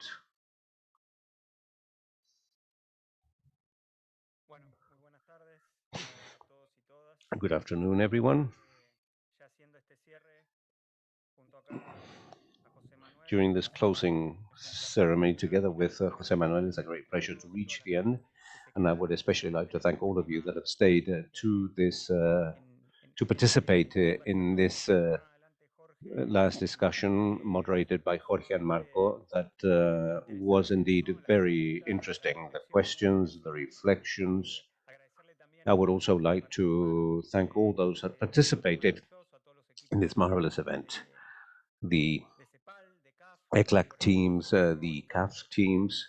I saw Patricio's CAF, who has been organizing this from the very beginning, and who have made it possible for two organizations such as CAF and ECLAC that have been working for many years together, renewing this space for strategic dialogue for transformation. And why? Because, as we said in one of the meetings that we held today with the General Secretary, with the Executive Secretary, the Speaker corrects himself, we have a vision about Latin America and the Caribbean that is a shared vision, and we have many complementary aspects, supplementary aspects in terms of knowledge and from the viewpoint, from a financial viewpoint. We have teams of knowledge that have been working and continue to work closely with ECLAC teams in order to think about the region looking ahead, to think about Latin America and the Caribbean. And in that sense, we are aware that Latin America and the Caribbean has two phases, so to speak, two characteristics. On the one hand, natural resources, biological solutions, nature-based solutions, everything that we often like to repeat with Jorge Diaz-Granado in the sense that Latin America and the Caribbean are is a region of solutions for the problems of the world. 50% of the world's biodiversity, many of our countries, 6 or 7, represent have 70% of mammals, reptiles, the birds and so on, everything that has to do with the use of renewable energy, the matrix for renewable energy that we have in all countries. But at the same time, we coexist with tremendous gaps, gigantic gaps involving poverty, socio-economic differences. Now we have fallen behind with many aspects, as was mentioned here, in terms of human talent, in terms of infrastructure. We need to use more than 3% of the PDIs in our region to resolve the basic issues in our countries, water and sewage, for example. And we have highlighted this in one of our economics and development reports, that it will be 20 years today, and our knowledge teams have been working have been researching different issues. The one that we drafted in 2021 when we dealt with regional trade and integration. Well, many of these issues that we have discussed here today came up: the low productive level of our region, low participation in global chains, many of the institutional weaknesses that we have when it comes to trade, informality, investment savings, and so on. But as Jorge said just now at the end, we like to look at the half full glass rather than the half empty glass. And we believe that far from being problems, they are also opportunities, opportunities that we as officials of international entities not only have the shared responsibility of working on this and of finding solutions, but we also have the privilege of being able to sit here throughout the day thinking and rethinking about issues that are fundamental for the development of the region, and finding or trying to seek solutions through dialogues, through these exchanges, and so on. An urgent need to resolve many of the issues that have come up, and therefore the roadmaps are extremely important that we have been working on with all the ECLAC teams, with all the projects that we're planning. And as mentioned by Jorge Diaz-Granados in his introduction, for us to be able to do that here in Chile, a year after the first CAF-ECLAC seminar, and the return of Chile to our institution is indeed a privilege. A while ago, we were listening to each one of the interventions, and I was saying to myself, it's a great privilege that we all have sitting in this Raúl Previch room that bears the name of such an important man who did so much, and therefore we're on the shoulders of those men and women that in one way or another have established a way forward, and therefore we have that responsibility. We have to do that work. In one of the questions, it was also mentioned that in one way or the other, we have to bring all this down to earth. What is it that we do so that what we do actually reaches its objective, that is not lost along the way? And as Development Bank, every year we have direct contact with governments, with public policy makers. Last year, we have approved more than $16 billion in investment projects for Latin America and the Caribbean, with a portfolio that represents more than $34 billion. And that implied more than 10% growth for us. And that growth is not enough. We need to do more, and thus the importance of agreements, dialogues that we may hold with ECLAC, so that we are able to replicate what we mentioned today in a dialogue. We need to take this dialogue to the countries with which we have to strengthen state programs, value chains, specific projects. Yesterday we held a meeting as a result of a very beautiful project that we have in El Salvador related to telemedicine, and that reminded me that we have to take to the territory these things that when we're in a seminar, perhaps we often think about in philosophical terms. But the idea is to bring all that down to earth after the seminar. So now that we're reaching the end of this conference, we spoke about productivity. A lot came up about regional agendas that we're promoting, training, education, and so on. And I think Marco said, and this was very interesting when he closed one of the interventions, in the sense that we have to move into action. That is a challenge that we face today. Obviamente año a año, pero el trabajo We continue with these conferences, but the work in between conferences to have visible results, results that will continue strengthening this partnership between CAF and CEPAL in order to give this quantum leap and thus achieve the objectives that we are setting forth in the work in each country. At the beginning, Jose Manuel and Sergio clearly referred to the challenge we have ahead. It's immense. It's one of being more productive, of growing more, of not being satisfied with that 0.8% growth rate that we saw in the initial slides. And to work for that growth to be inclusive, just, and will contain the needs of the regions in Latin America and the Caribbean and add value to the political development cycles. We have an enormous opportunity. I'm convinced about that we can take it to practice, working together and with the CAF and CEPAL teams and all that can join the group in this region, that we want greater equality, opportunities, and sustainability. And closing what the colleague from the University of Chile was saying about pessimism, I like a sentence of Pope Francisco when they asked him if you had to be pessimistic or optimistic, what was better? And Pope Francisco said, optimistic, no. Everybody thought he would say, yes, optimistic. And he says, not optimistic, because optimistic is of the optimum and we can be lost in highly ideological or dream things. But pessimistic, neither, because it comes from the very bad. What we need to have is hope. We, as international agency members, what we need to have in order is that hope to change the engine and achieve these changes, all of us together. Thank you very much.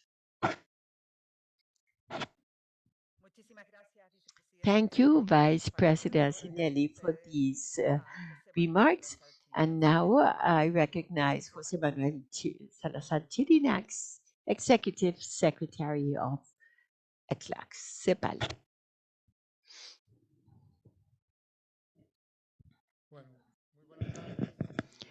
Good afternoon, and first and foremost, I congratulate you for this day.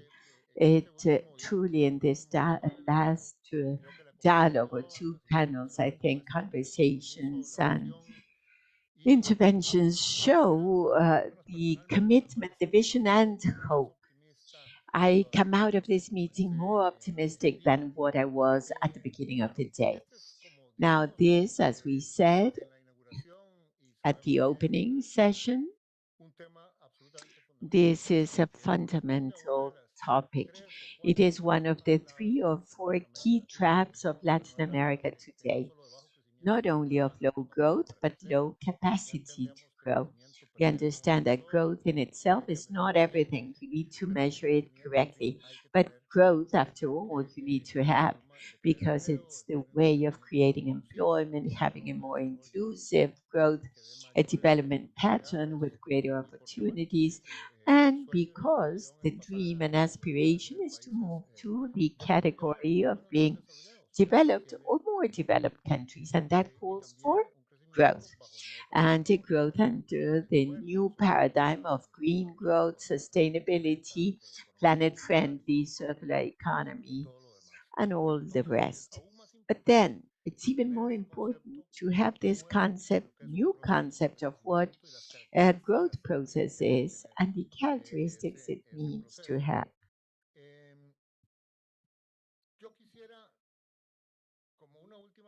As one last motivation or reflection, I would like to recall that, as I said it this morning, there has been a crisis cascade speaking about impacts, and many of the governments and societies are in the mode of crisis management. Yes, you need to be there. But today it's a conversation to think in the long term how to get out of this trap. And it's not an overnight, nor 1 year to the next, nor 5 years to the next, nor a decade to the next. We need continuity, state policies, and not only state, because it's not only public policies, the private sector, the academia, all the key players need to be in this same mode of thinking about their future. And if you consult, there is a document of the Asian Development Bank of 2011 with a great vision. It was one of those key documents for a summit of heads of state of all of Asia. I don't recall the title of the report, but a major one of the Asian Development Bank of 2011, that it was a call on heads of states, ministers, and authorities of all countries to continue thinking about the future. It was from 2011 to 2050, 39 years of vision. And then there was a whole diagnosis, a big exercise. But as to the methodology and possible scenarios, there were 3. And what did they have to do in Asia so as to move to the best scenario, not to fall in the middle scenario, and avoid to fall in the worst scenario? Go read it. Yes. Do you know what was the worst scenario? That of scaring the Asian governors. If they didn't do things like they had to, they would be like Latin America. And they would be like Latin America. And they describe Latin America as a region that does not move forward, does not grow, trapped in ideological debates, paralyzed by institutional incapacity, disability. And one, after reading that, one would say, how sad. We do have those characteristics. This is an anecdote, but it's not a joke. That is why this conversation is absolutely essential. Well, there were very many comments, but I would like to rescue something our colleague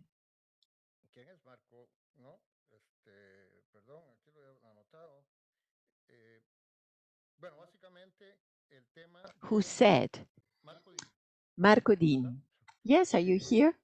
Yes, that great part of what is required and the added value of ours, and this is the game for CEPAL and for CAF. And of course, we need to help other institutions, is to really set in this conversation more than what it is. If you see this, uh, uh, I think that as an economist, and the discipline of economy has been somewhat to be blamed for this not to be truly set in or installed, because not having the best economy uh, or one vision which is statist or the other one is more private and really paralyzed as the left hand paralyzed the right and right left. So, and we have two hands only. So, even so, that is a simplification. And that, at least insofar as development literature, international experience, in those terms, it's a debate of the past. It needs to be overcome. It is already of the, in a group like this, it's no longer present. Now, what we speak of is a 3 or 5 helix conversation, private public partnerships, collaboration in different sectors, of course, an important leadership role of the state. But you cannot do it without the leadership of the private sector. And you cannot but do it without research and technology centers, the role of labs, of academia, educational institutions, institutions of professional training, dual uh, training. Well, that is the road. It doesn't matter if you read the book of a Korean, Singaporean, China, whatever. What is it? Collaboration between among sectors with more or less state incentive. But in the end, it is that collaboration what moves forward and leads to progress. And in addition to all the details and cluster initiatives of our territories, the one of the great value added is to install this at regional level, to move towards greater Latin American and Caribbean consensus in that we need to have a strategy for productive transformations of our countries. And we shouldn't be shy. We need to learn from many experiences, lessons to be learned. We need to give continuity. It is an effort that if we don't do it together, it won't be successful.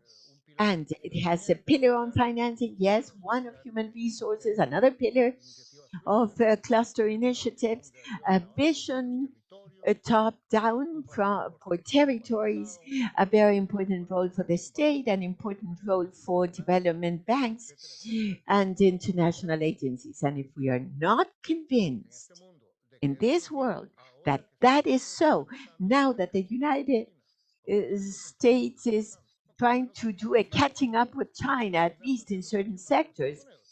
China is as well doing it with the US in some sectors, but it's part of these US policies is feel that they can lose the race in microconductors or electrical transition or electromobility buses or electric cars. Well,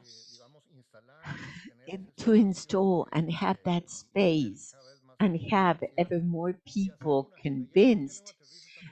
And this also has a landing down in an agenda and institution. And for example, to speak about governance, we have experimentalist governance, which is key. But if you say, well, education policies are in charge of whom? Ministry of Education. You can say the ministry is a disaster, it doesn't work, but there is a competent authority, an institution. Fiscal policies are headed by whom?